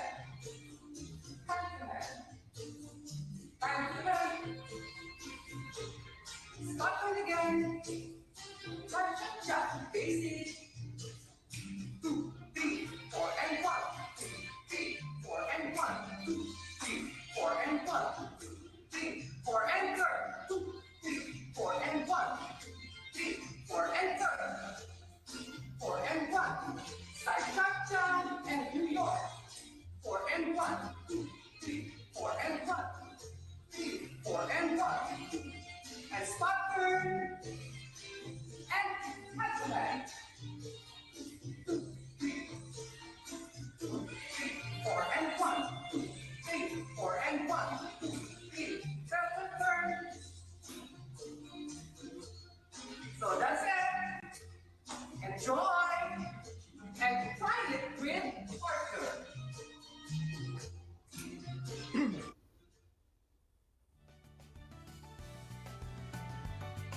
O yan! Sarap pagpawisan, Jiva! Let's clap our hands for a 30 calories burn. Now, let's have a quick review of our previous lessons. Last year, you have learned etiquettes and good manners in social dancing, and some basic steps in cha-cha-cha which we have practiced a while ago. So, let us check your memory. How well did you understand your lessons last year by simply answering the first set of your assessment activity. Please bring out your activity sheet and answer the questions by encircling the correct answers, and you have 5 seconds to answer each question. Number 1, the foot pattern in Latin dances. Is it A, kickball change, B, toe ball heel, C, toe, knees, shoulder, and D, heel and toe? 5 seconds. What is your answer? If you answered letter B, you are correct. B. Number 2, a lively, playful, and flirty dance with intricate footwork, quick spins, and strong hip movement. Is it A, rumba, B, jive, C, paso doble, or D, cha-cha-cha? What is your answer? If you answered letter D, as in dog, you are correct. Number 3, what is the proper foot position in Latin dance? Is it A, toe pointing outward, B, toes pointing inward, C, foot is parallel with each other, and D, none of the above?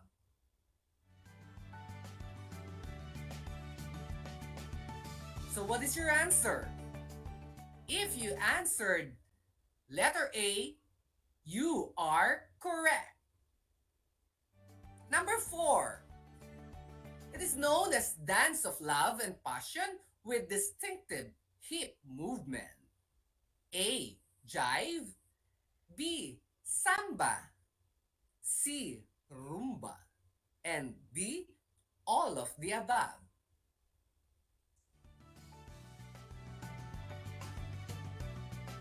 And the correct answer is letter C. Number 5, what is the pattern of hip movements for Latin dances? A, 8 or infinity, B, circle or clockwise, C, triangle, and D, all of the above. What is your answer? If you answered letter A, you are correct. So, how many correct answers did you get? If you got 5 out of 5, you're great. Keep up the good work. If you got 3 out of 5, that is still good. Just pay more attention on our next lesson. If you got 1 out of 5, that is still okay. Don't give up yet. You just have to call your MAPE teacher and ask more guidance to level up your learning skills. Moving on, our next topic is another type of social dancing, which is the modern standard dance, and one of which is the slow waltz. But let me remind you first that at the end of our session, you should be able to 1. Enumerate the different modern standard dances. Number 2, identify the different steps in slow waltz. And number 3, execute the basic steps of slow waltz in pre-bronze category. Have you experienced dancing slow waltz or seen a modern dance or modern standard dance? Well, let me show you a short video clip of modern standard dances.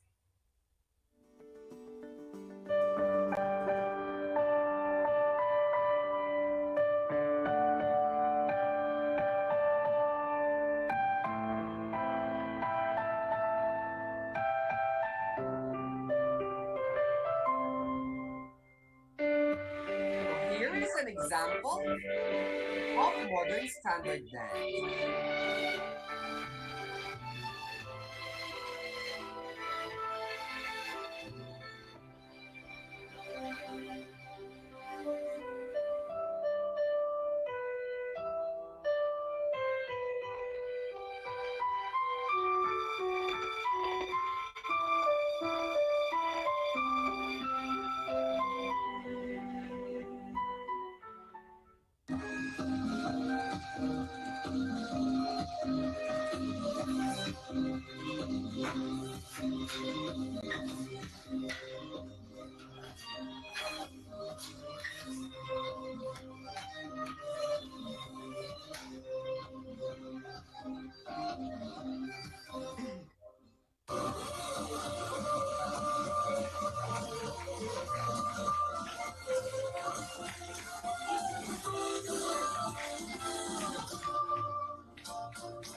See, all of the dances are thrilling, exciting, and fun to experience. A while back, you just seen the different modern standard dances. The slow waltz, tango, and quick step. But there's still more.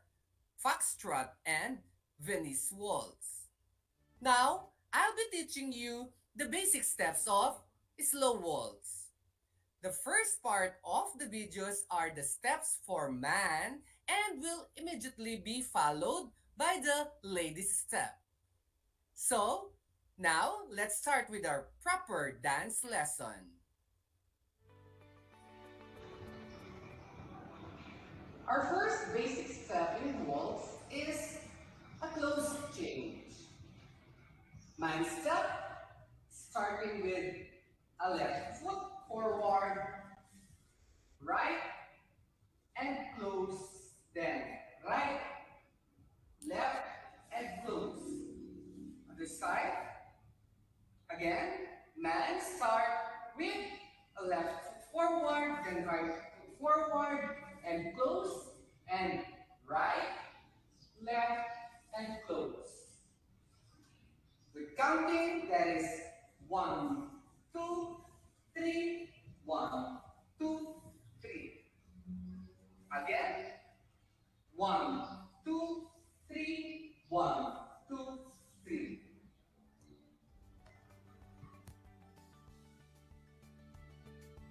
And for ladies step, No. And for ladies step in close chains, ladies start with the backward, right? Left and close, and left backward, right and close. Again, other side. Ladies starts with the backward, right? Left to forward, backward and close, and left, right and close. With counting, that is 1, 2, 3, 1, 2, 3. Again, close change.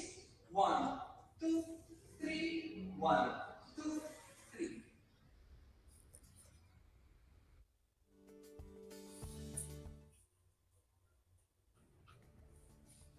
Next step is a natural turn.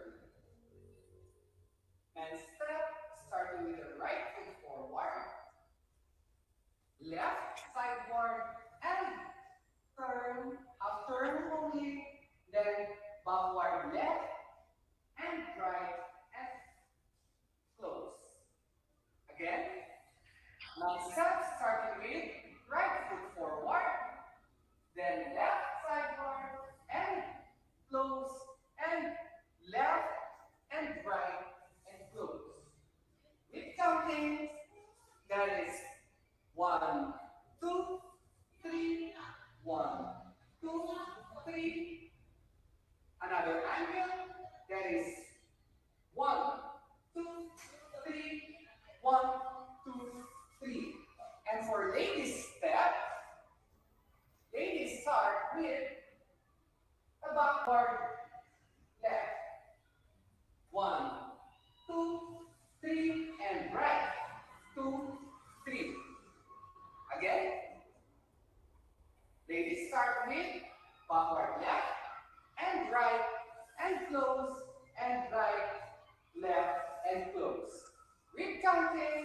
that is 1, 2, 3, 1, 2, 3.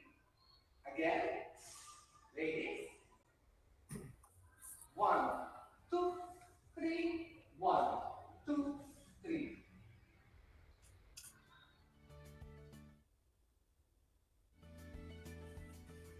Now we will be doing a reverse turn. Starting, men's step, starting with left foot forward, then right side forward, making a half turn and close, and right backward, then left and close. Again, men's step, start with left foot forward, right side forward, make a turn, half turn, and right backward, left and close. Again, in counting, there is 1, 2, 3, 1, 2, 3. Other angle, there is 1, 2, 3, 1, 2, 3. And for ladies, ladies will be starting with right foot backward, then sideward left, and close, and forward left, and side and close. Again, ladies start with backward right, step and close, forward left, side and close. In counting, that is 1, 2, 3, 1, 2, 3. Again, and ladies start 1, 2, 3, 1, 2, 3.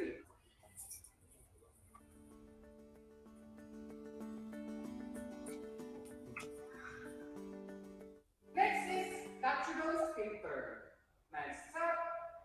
Man start with a right foot forward, and then sideward left, and close, and backward left, and spin, and screw, and close. Again, this angle, man start with right foot forward, side left, and close, and left backward, and make a spin, and close. Counting, that is 1, 2, 3, 1, 2, and 3, close. Again, man step, that is 1, 2, 3, and 1, and 2, and 3, and close. For ladies,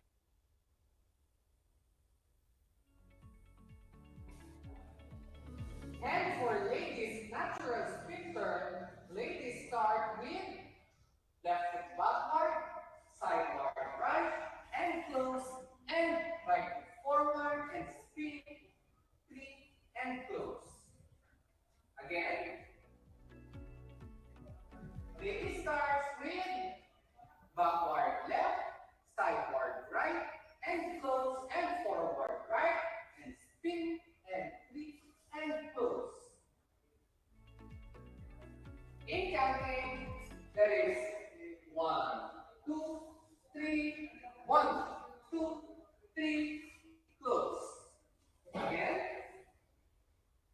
ladies starts with left foot backward, in counting 1, 2, 3, 1, 2, 3, and close.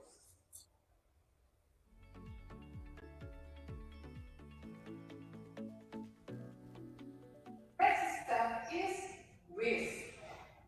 Man starts with left foot forward, sideward right, and cross the back of the right, then pose. Again, man starts with the left foot forward, sideward right, and cross at the back. That's the whisk.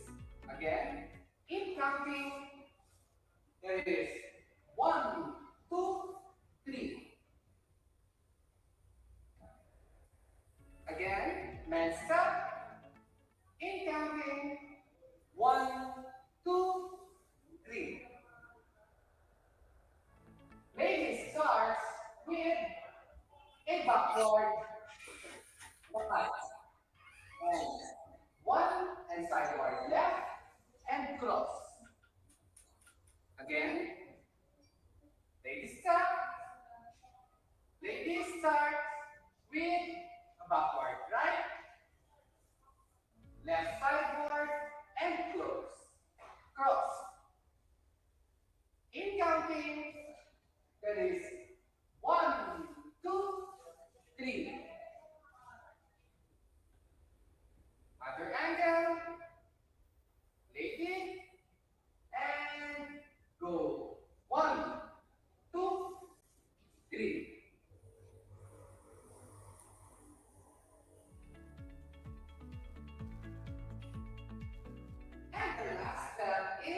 chasse, and close. In counting, there is 1, 2, and 3, and 1. Again, man step, 1, 2, and 3, and 1. Lady starts with a prominent position, starting with the left cross over the right. Lady starts with the left, and chasse, and cross. Again, lady starts in a prominent position, left, crossed over right. This is 1, chasse, and cross. In counting, lady step, ready, and 1, 2, and 3, and 1. Again, lady step. This is chasse from prominent position. This is 1, 2, and 3, and 1.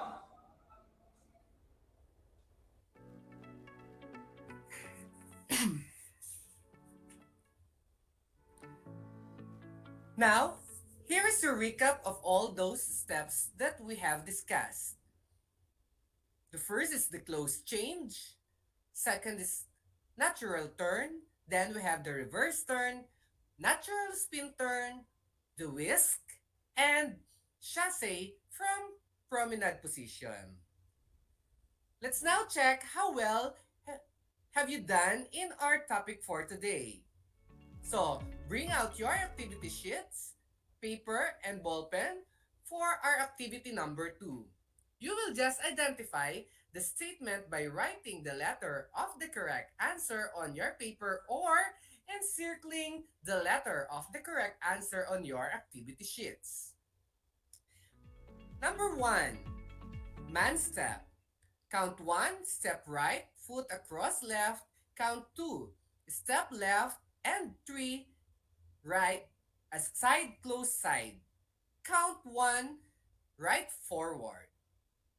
Is it A, chasse from promenade position, B, close change, C, reverse turn, and D, whisk? Number 2, lady step.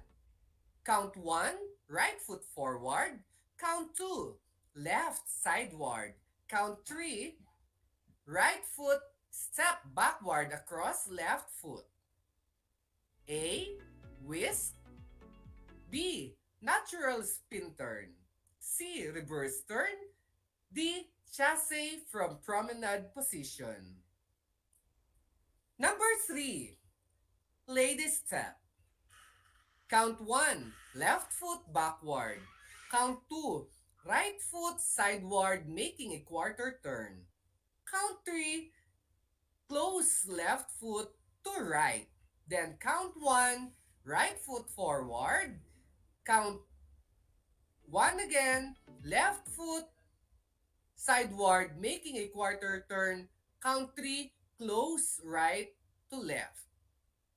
Is it A, natural turn, B, natural spin turn, C, close change, and D, reverse turn? Number 4, man step. Count 1, left foot forward. Count 2, right foot sideward making a quarter turn. And count 3, close left foot to right.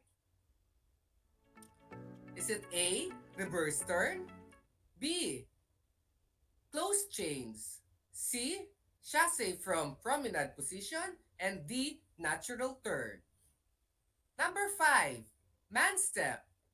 Count 1, left forward. Count 2, right sideward. And count 3, close to right foot.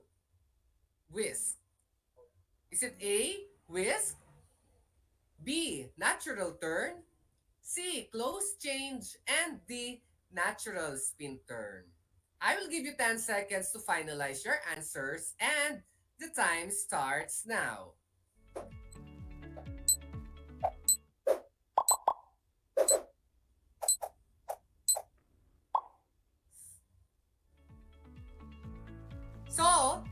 check your answers. The correct answer for number 1 is letter A. Number 2, letter A again. D for number 3, D for number 4, and C for number 5. So how's your score with the activity number 2? Did you get all the correct answers? If yes, that's great. It means you listened attentively with our discussion this afternoon. And for those who did not get a perfect score, don't worry because you can always watch this episode to review and do better next time. Oh, Jiva, nakatapos na naman tayo ng 25 minutes. At malamang, di lang 25 calories ang na-burn sa ating katawan ngayon. I hope you had fun and enjoyed the different social dances. Remember, you only live once. Live your life to the fullest. So, better prepare your dancing shoes and dancing attires and we'll go dancing. Enjoy! Stay strong! Mask up! And be a COVID-free student, for we are about to start our limited face-to-face this coming third quarter. This has been your game teacher broadcaster, Joselito Cayabyab, saying take care, happy tweakings, and God bless. See you soon!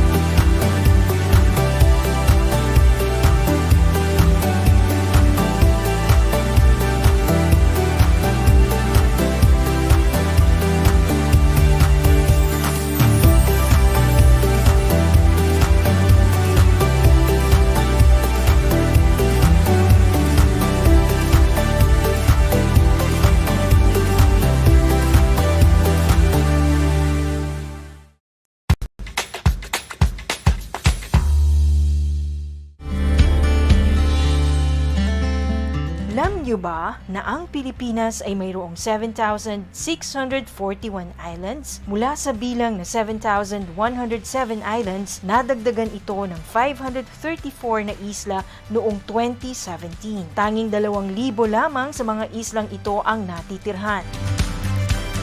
Alam niyo na! Yan ang mga isla sa Pilipinas. Ng paaralang panghimpapawid Aral TarlakHenyo sa RTV Tarlac, Channel 26 at sa bayang naririnig sa DCTC 828 Radyo Pilipino Tarlac. Tayo rin ay napapanood sa FB Live ng RTV Tarlac Channel 26. Sumasahimpapawid mula sa bayan ng Pura Tarlac, mula sa bayan ng San Clemente, mula rito sa Purok Elementary School, Pura Tarlac, sa bayan ng Kapas Tarlac. Ako, ang inyong guro, na maghahatid sa inyo ng makabuluhang pagtalakay sa ating aralin.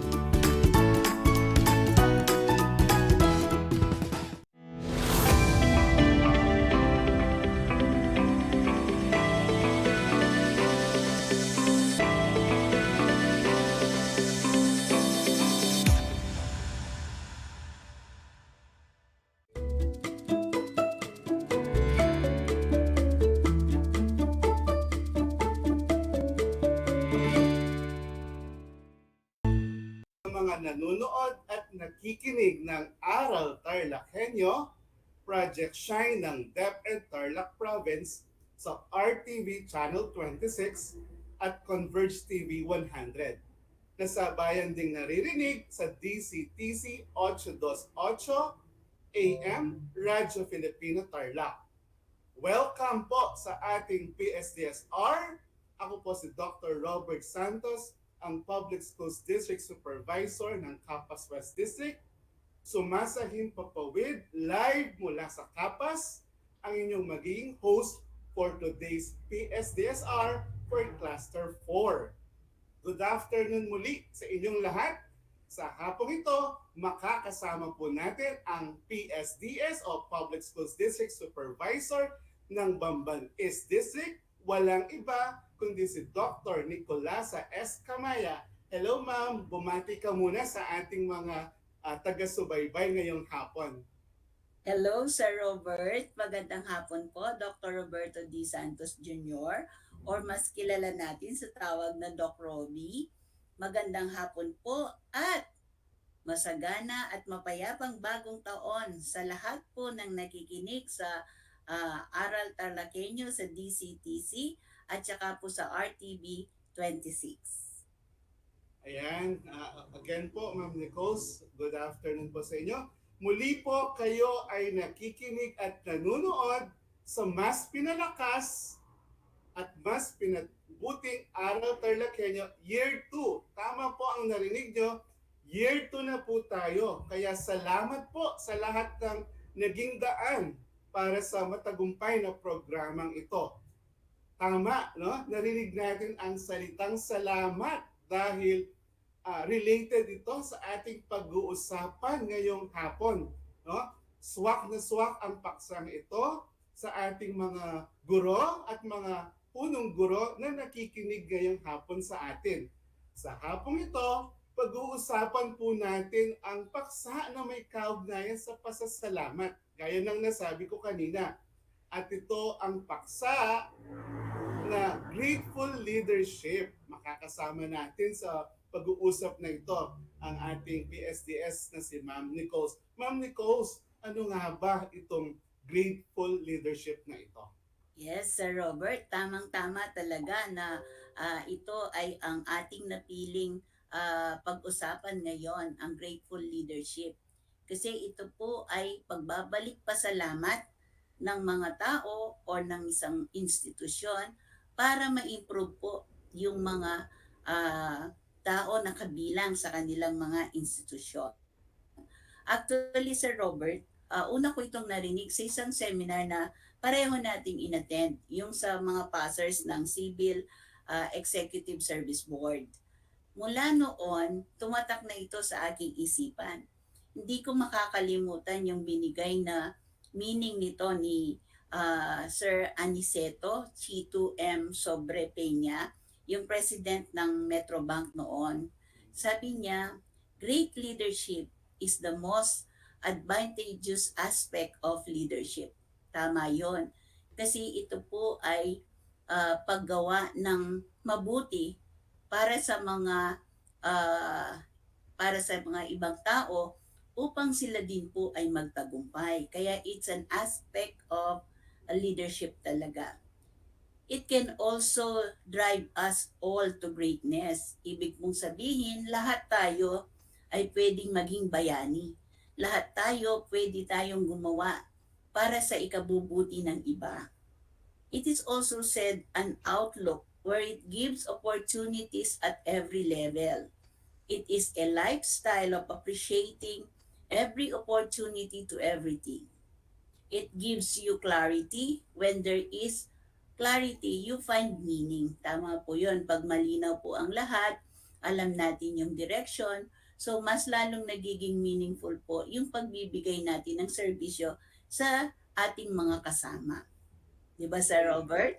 Ayan. So, bigla ko naalala yung araw na yun nung nag-attend po tayo sa Maynila ng isang training on grateful leadership. Nagustuhan ko po yung konsepto ng grateful leadership mula sa inyong sinabi na ito pala yung pasasalamat, no, ng isang leader o ng isang tao sa mga natamo niyang tagumpay. Alam naman natin na ang mga school heads natin ngayon, ang mga guro natin sa panahon ito, and even before the pandemic, marami silang mga achievements, no? Marami silang mga natamo sa kanilang karera, at gayon din naman yung ating mga, lalong-lalo ang ating mga school heads, no?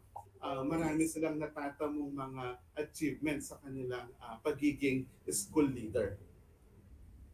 Yes, Sir Robert, tama yon. Gusto ko din yung meaning ng great leadership na it can drive us all to greatness.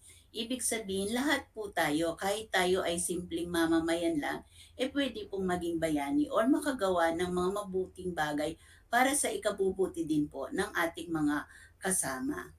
Minsan kasi, sa dami ng natamo nating tagumpay, nakakalimutan na natin na magpasalamat sa pamamagitan ng pagbabalik nito sa ibang paraan. So with grateful leadership, ang paggawa ng magandang bagay para sa iba upang maging matagumpay din sila, lalo na po ng ating bansa, ay napakadakilang gawain na kayang gawin ng lahat. Sa pagbabagong ng taon, meron tayo ngayon, despite the fact that we have pandemic, sana po ito ang maging gabay natin as we perform our duties and responsibility, not only as teachers, as school heads, but also as PSDS. Ayan, napakaganda po nun, no?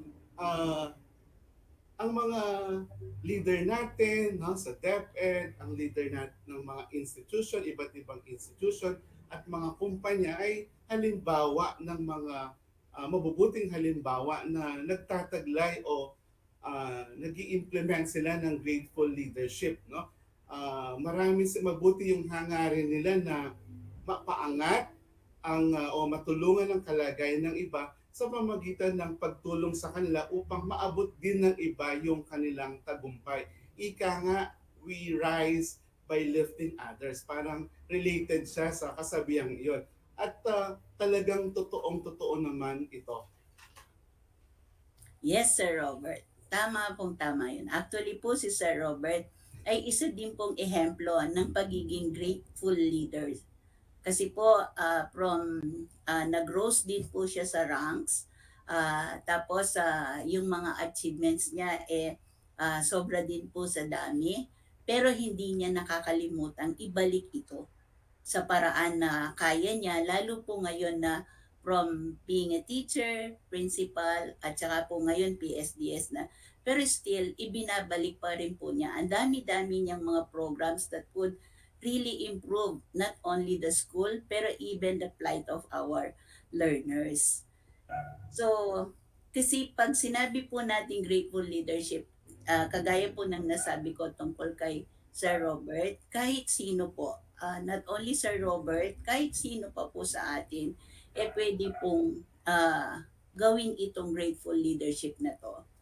Para sa akin kasi, ang isang guro na gumagawa ng paraan upang mapabuti ang kalagayan ng mga batang kanyang tinuturuan ay pagpapakita po ng grateful leadership. Ganon din po si Sir Robert. May marami siyang mga programs that would uplift yung mga learners, yung mga school heads, and even mga teachers. Isa rin pong magandang ehemplo si Sir Efren Peña Florida, yung nanalong hero sa CNN dahil po sa kanyang Kariton Classroom. Yung kasing Kariton Classroom po na yon ay nagbigay ng pag-asa sa mga batang mahirap, pinabayaan, o sa pilitang pinagtatrabaho. So, dahil po sa kanyang Kariton Classroom, nabigyan po ng pag-asa itong mga bata na to na mabigyan ng magandang kinabukasan at mabago yung kanilang buhay. So, ganun din po sana tayo mag-isip bilang pasasalamat sa lahat ng mga bagay na natamo natin. Gumawa tayo ng mga bagay na makakatulong sa kapwa upang mabago ang kanilang buhay. So bilang isang PSDS, ano kaya yung pwede nating gawin upang maipakita natin ang pasasalamat? Kaya napakagandang reflective question yan, no, Ma'am Nicole? Yes. Ma'am Nichols. At naalala ko bigla tuloy yung Metrobank days natin, no? Yes. Siyempre po, pinakitaan ako at pinaramdam sa akin ng institusyong ito, ang grateful leadership. Kaya naman po, pinaramdam at pinakita ko rin sa iba ang grateful leadership na tinatawag nito. At alam niyo po ba, no? Sa kaalaman ng iba, isa po si Ma'am Nicole sa mga mentor natin, no? Kaya naman, siyempre, mahusay ang mentor, kaya naman magaganda ang mga produkto.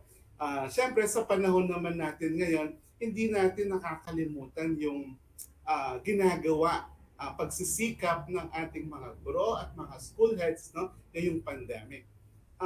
Maraming sakripisyo na ginagawa ang ating mga guro at mga school heads para lang maipagpatuloy, maidala ang edukasyon, lalo-lalo na sa mga malalayong lugar, no?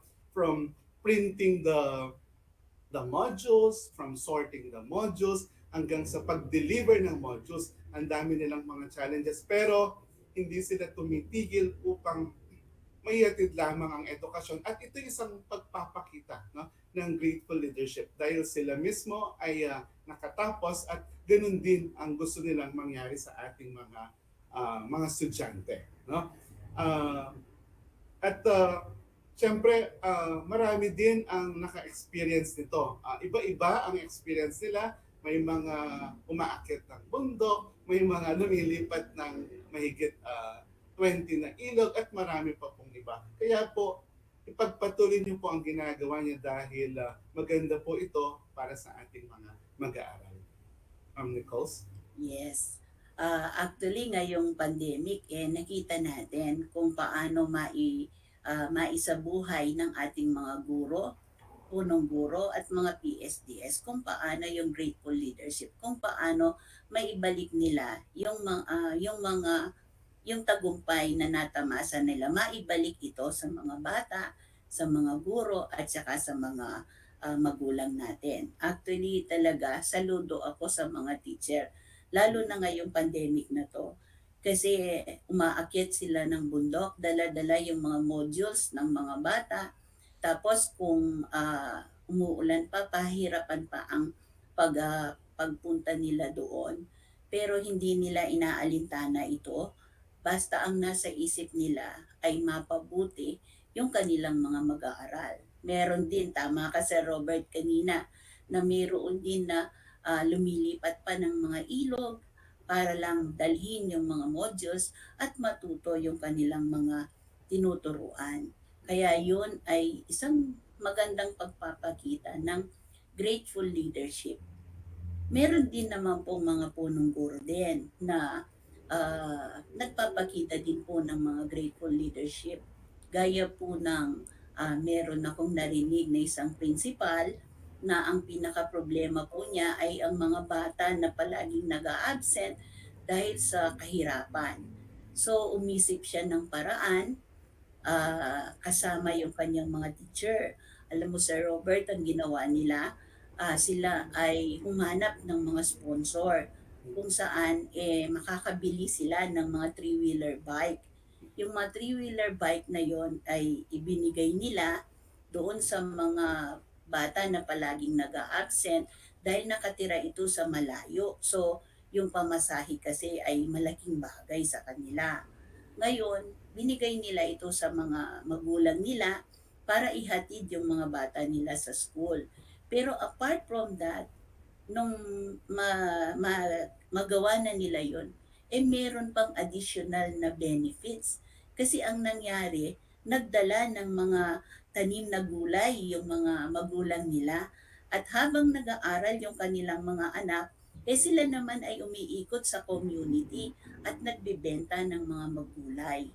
So, ang nangyari ngayon, dumagdag pa yung kabuhayan nila dahil doon sa three-wheeler na ibinigay ng school. So dito lang sa pagpapakita na ito, makikita natin na nabago ng principal, hindi lang yung kinabukasan ng bata, pero pati yung hanap buhay ng community nabago din dahil nabigyan niya ng pagkakataon na makapaghanap buhay pa yung mga magulang ng mga bata. So napakaganda na pagpapakita ng grateful leadership. Sa punto naman ng mga school head natin, although alam natin, Dr. Annie Michelle Laorsano is a PSDS sa San Jose. Siya rin noon, hindi ko makakalimutan yung kanyang programa na Purok Mo Scholar ko. Ito'y tumutulong sa mga batang mahirap at malapit nang tumigil sa pag-aaral dahil hindi na sila kayang papag-aralin ng kanilang mga magulang. So ang ginawa niya, kinausap niya yung mga barangay officials, yung mga mayaman na nasa community, kung pwedeng mag-sponsor sila ng mga bata na nandoon sa programa nila. Kinausap din niya yung mga tricycle toda, tsaka yung mga toda sa jeepney, na kung pwede mabigyan ng libre na pamasahe yung mga bata basta ipipresent yung card nila. So ang lahat ng ito ay nagawa. So marami doon sa mga bata na hindi na tumigil at ipinagpatuloy ang kanilang pag-aaral. So yun, nakakasigurado na tayo ng mabuting kinabukasan sa kanila at mababago yung buhay nila. Yun ang pinaka-aim ng grateful leadership, yung makapagpasalamat tayo sa pamamagitan ng ibang tao, mabago yung kanilang buhay at sila ay magtagumpay din. Ayan. So, inspiring stories po pala ang konsepto ng grateful leadership. And Yes. I'm sure, no? Ako po sobrang relate match po ako, Ma'am Nichols, dahil ang distrito natin ay marami po tayong mga eskwelahan sa malalayong lugar at sa mga bundok. Kaya sa mga binanggit nyo kanina ay relate match po tayo. No? Yes. At I'm sure nakaka-relate din po ngayon ang ating mga guro, mga school heads at mga kapwa PSDS na nakikinig sa hapong ito.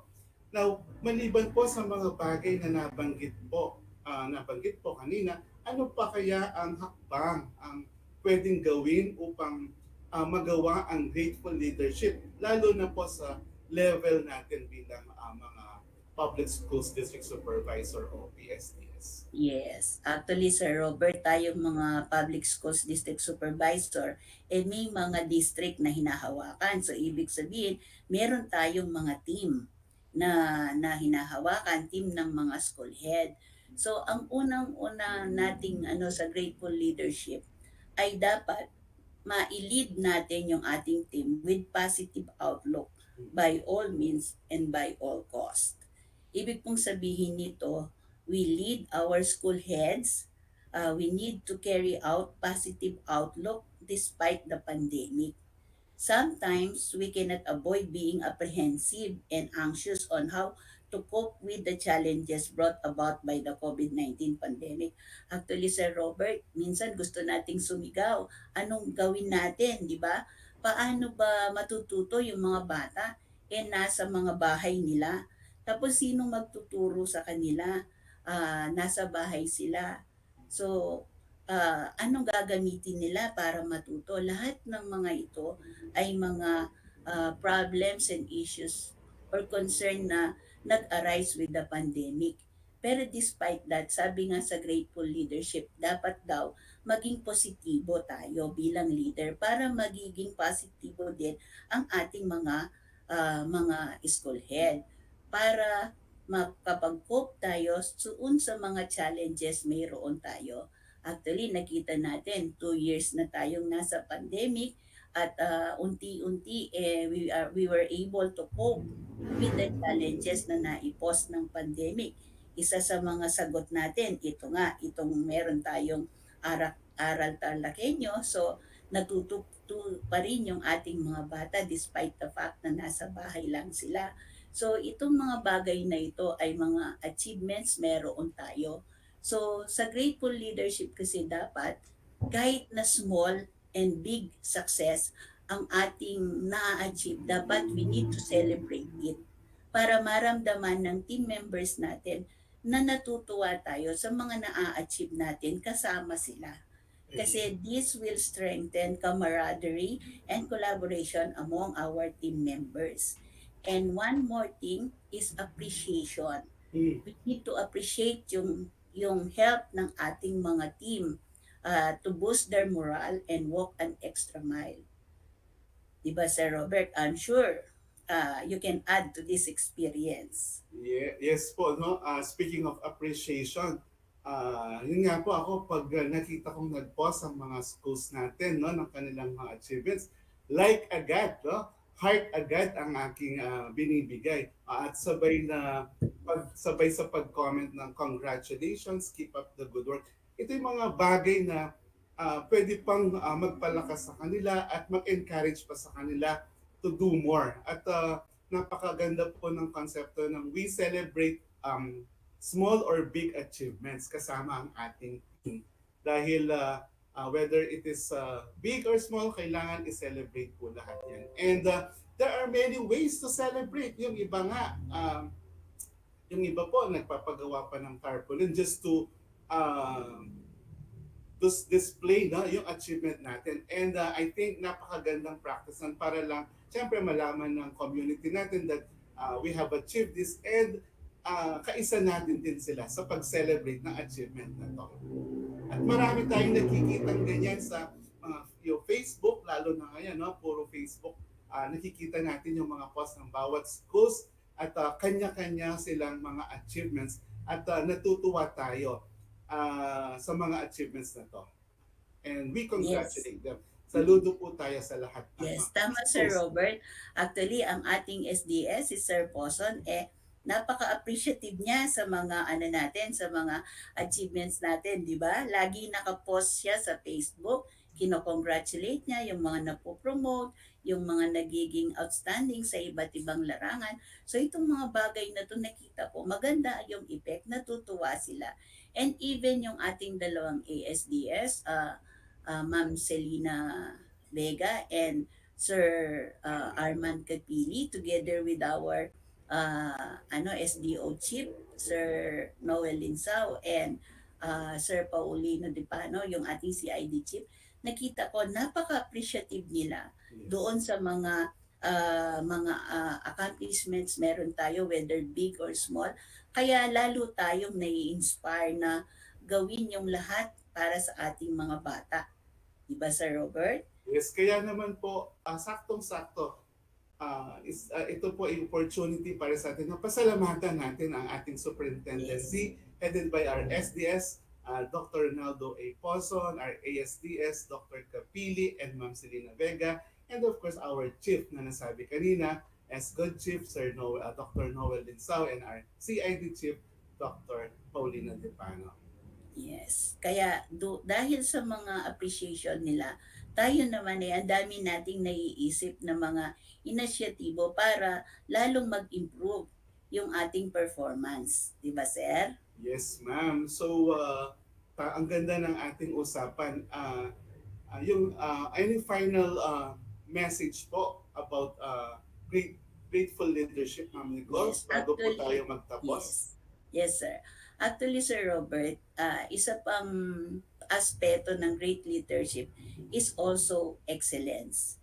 Meaning to say, we put things in the school that are not there before, pero it will improve yung kapakanan ng ating mga learners, ng ating mga teachers, at saka ng ating mga parents. Yung ma-improve natin, not only the school, pati yung mga learners at saka yung mga teachers natin is showing great leadership.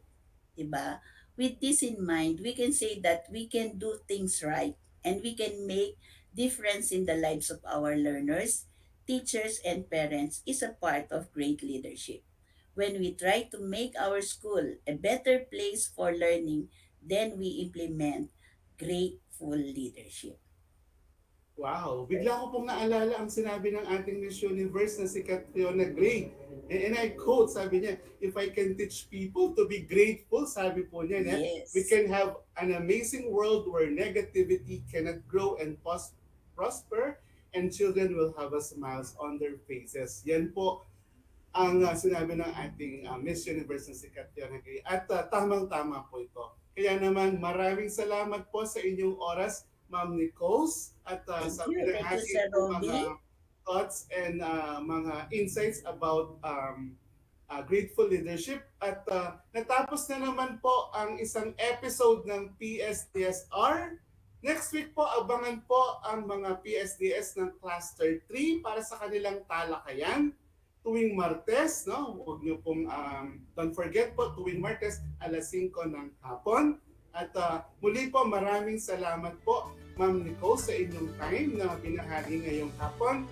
At, thank you din, Sir Robert. Ito po muli, yes ma'am, ito po muli ang inyong host, PSDS Sir Robert. At ito po ang Aral TarlakHenyo Project Shine Year 2 ng DEPED Tarlac Province. Hanggang sa muli po, Stay safe and stay healthy. Maraming salamat po sa inyo.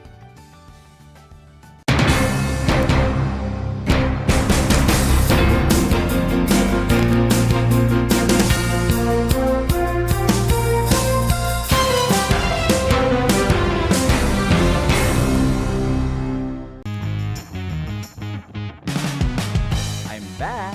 This is Sir Z, your teacher broadcaster. Magandang araw mga kapantas!